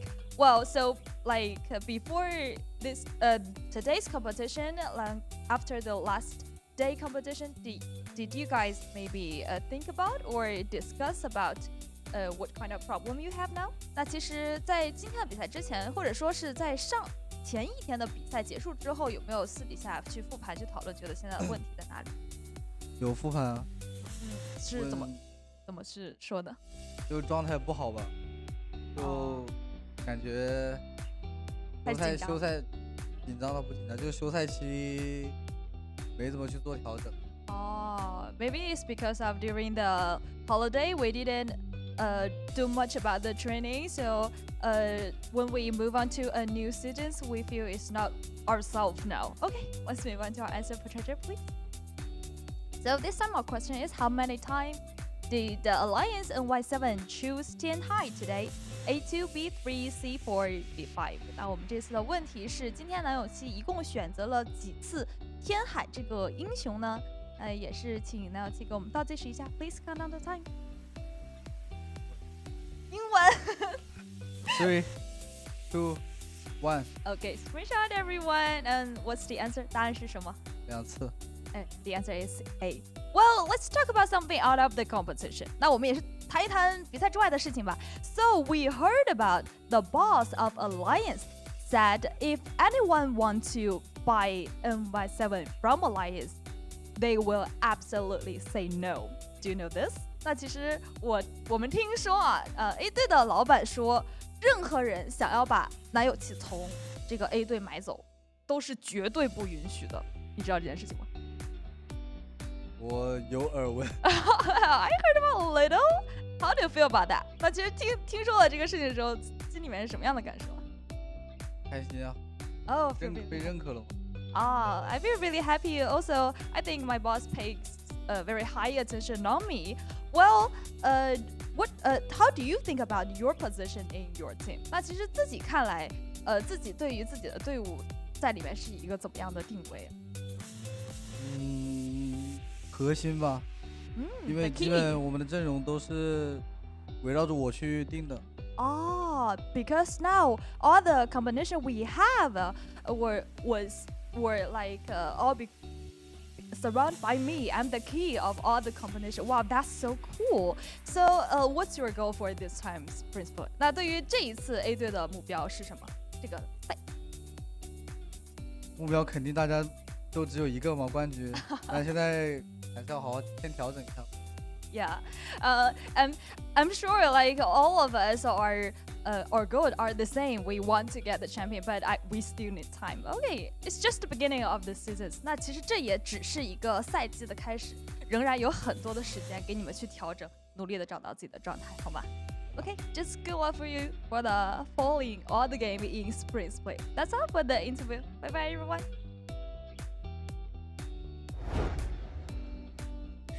Ladies and gentlemen, we're nearing the end of our day here. We have just finished our 6th and final game. Just spoke with Alliance about a nice little interview. We had a good little talk with him. And now it's the end of the day. We're on our closing remarks here. It was a wild day. And if we learned 2 things, we learned Bane bad, Syra good. It's the only takeaway you need from this entire bi-weekly. Absolutely. I mean, the thing is, it's greed can be good, but greed can also be bad. The risk involved with going into a Moonbane, going right in the middle, is very high, as was so well demonstrated today. And of course, Syra is extremely prevalent at the moment. Obviously, I think it's, even though she was nerfed before, I think she was essentially buffed by the removal of wave roll. Wave roll, as we all know, if you've been playing NARAKA over the last few months, you know what wave roll is, and you know how insanely good it was. You know, you could just roll away from essentially anything and anyone. And that was one of the biggest issues for Syra, and as well as Kylin. Kylin did receive a small buff recently, but I think the bigger buff to Kylin, as well as Syra, is wave rolls at full removal from the game. I mean, you can still technically do it, but it costs stamina now. Now, before, you could just continuously roll forever. And not use any stamina whatsoever. So it was definitely something very strong and very prevalent in the meta, and it made it so that certain characters couldn't really like fully peak and fully like use all of their power and actually get as much value as they can. But now that it's gone, Syra, Kylin have been have made their re-entrance into the meta, and Hardy.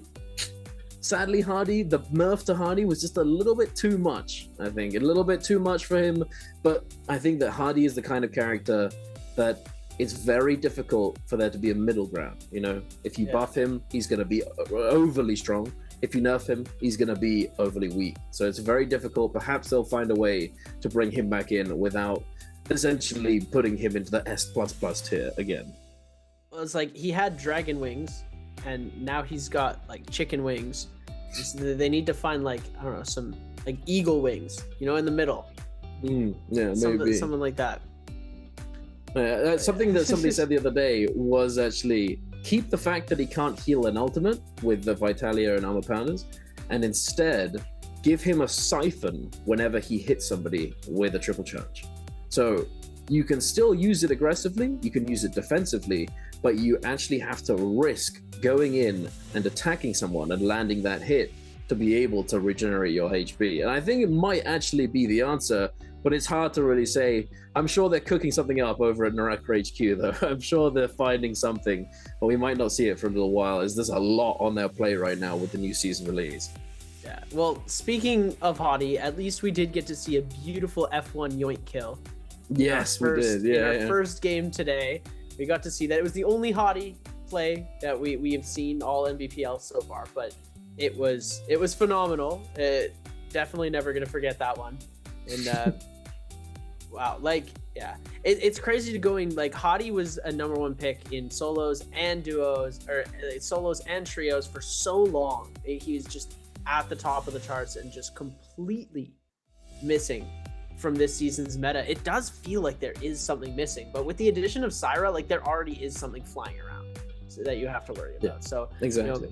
Syra replaced Hottie, and maybe they'll nerf Syra into the ground exactly like they did Hottie, and we will have no flying heroes. But it can go either way. Like we could get a really crazy Tarka rework, and we're going to be seeing Tarka mained in solos and trios, which is, I know it's your most tantalizing dream that you've ever had, Liz, but absolutely. Yeah. We'll have to see. Who knows? Yeah. We're going to take a look at the standings really quickly. JL, 16 points. WZ, 19. Taking a step up from that. OUG with 40.5. The next to play today was TE with 42.5. 521 with 54. OA with 55. Alliance with 53.5. And going into the top 6, our bottom is going to be WBGs in 6th. They have not played today. So they've got tomorrow to play, and all of the people who have only played one day, it's like day 1 or only played day 2, will be playing on day 3. But 41.9, 55.5 for SS1. ASE gets 54.8, GG got 48.5, and then 65.4 for DRG. Combine that with a 59.5 from yesterday, or from day 1, 124.9. GG's on the 120.5, 110.3 for ASE, 99.5, 95.9, and WBG, only one day played, 79.8. Very, very close. Yeah, absolutely. Has the potential to get like a 130 to 160 point. Yeah. No, yeah, you're absolutely right. And I will say, I feel like today's lobby was certainly a bit more competitive, because if you look at the previous day's performance, GG and WBG both were above 70 points, meaning that it's actually quite a big difference. The GG, in comparison to their first day, they got 30 less points. So I think perhaps today these two groups, those were the hard-hitting lobbies. It was definitely a hard-fought series. But here we are taking a look at the schedule. Next week, we're going to be finishing off the bi-weekly group stage on that Thursday and Friday with solos, then trios, and then on Saturday and Sunday will be the finals, the bi-weekly finals for this bi-weekly. Solos on Saturday and trios on Sunday. Definitely going to be a very exciting day, or couple days, because it's going to be it's the kickoff of the year. The off season felt so long, not only for the players, not only for us as casters, for everybody. It's so good to be back. I'm very glad to be here, as I'm sure a lot of you at home are. I know a lot of people were just, when's Nbpl starting? When's Nbpl starting? The number of times I was asked this question, it's insane. I'm very glad to be back, and I'm sure we all share that same sentiment. Yeah, it was a long time. Worlds ended, holidays happened, and we're left with nothing until 3.5 months later. We're back, we're ready to go. Let's run it, and here we are. I mean, it's gonna be constant NARAKA for a while, so that's a great thing to hear. And you won't get rid of us until next year. So so get used to it, ladies and It's gentlemen. a very exciting year. A very exciting year indeed. This is gonna be a banger because there's so many changes coming in as well. Like the finishing off the final hero reworks. If you manage to catch it, the dev talk video of the upcoming season, they're introducing a new mechanic into Immortal War, which is a game mode that gets played in tournaments, which is something to do with it's a new Spirit Well, essentially, in the third phase of Spirit Wells, where if you go into the Spirit Well and you capture it, all players who do not have a so-called beast power buff will receive Yang depletion and have to cleanse it somehow. Meaning that it's a bit spooky. I'm not gonna lie. It sounds pretty oogly because everyone getting Yang depletion. You didn't go Yang. You don't have to worry about Yang depletion. Nah, buddy, you're gonna have to worry about it. So it's I'm very interested to see what actually comes of that and what comes of these changes, especially the Taka changes, as you know, obviously. But we'll have to wait and see because it's not happening just yet. Well, I don't know about you, but I had an absolute blast today. It was really great casting with you again. We had some fun, joked around a lot, but we also got to witness some amazing NARAKA. I've been your host and caster, Seb. I've been joined alongside Dunkin' Donuts. This entire time has done an absolutely amazing job here. And this is going to be us signing off. Thank you so much for watching. Goodbye, everybody, and have a great night.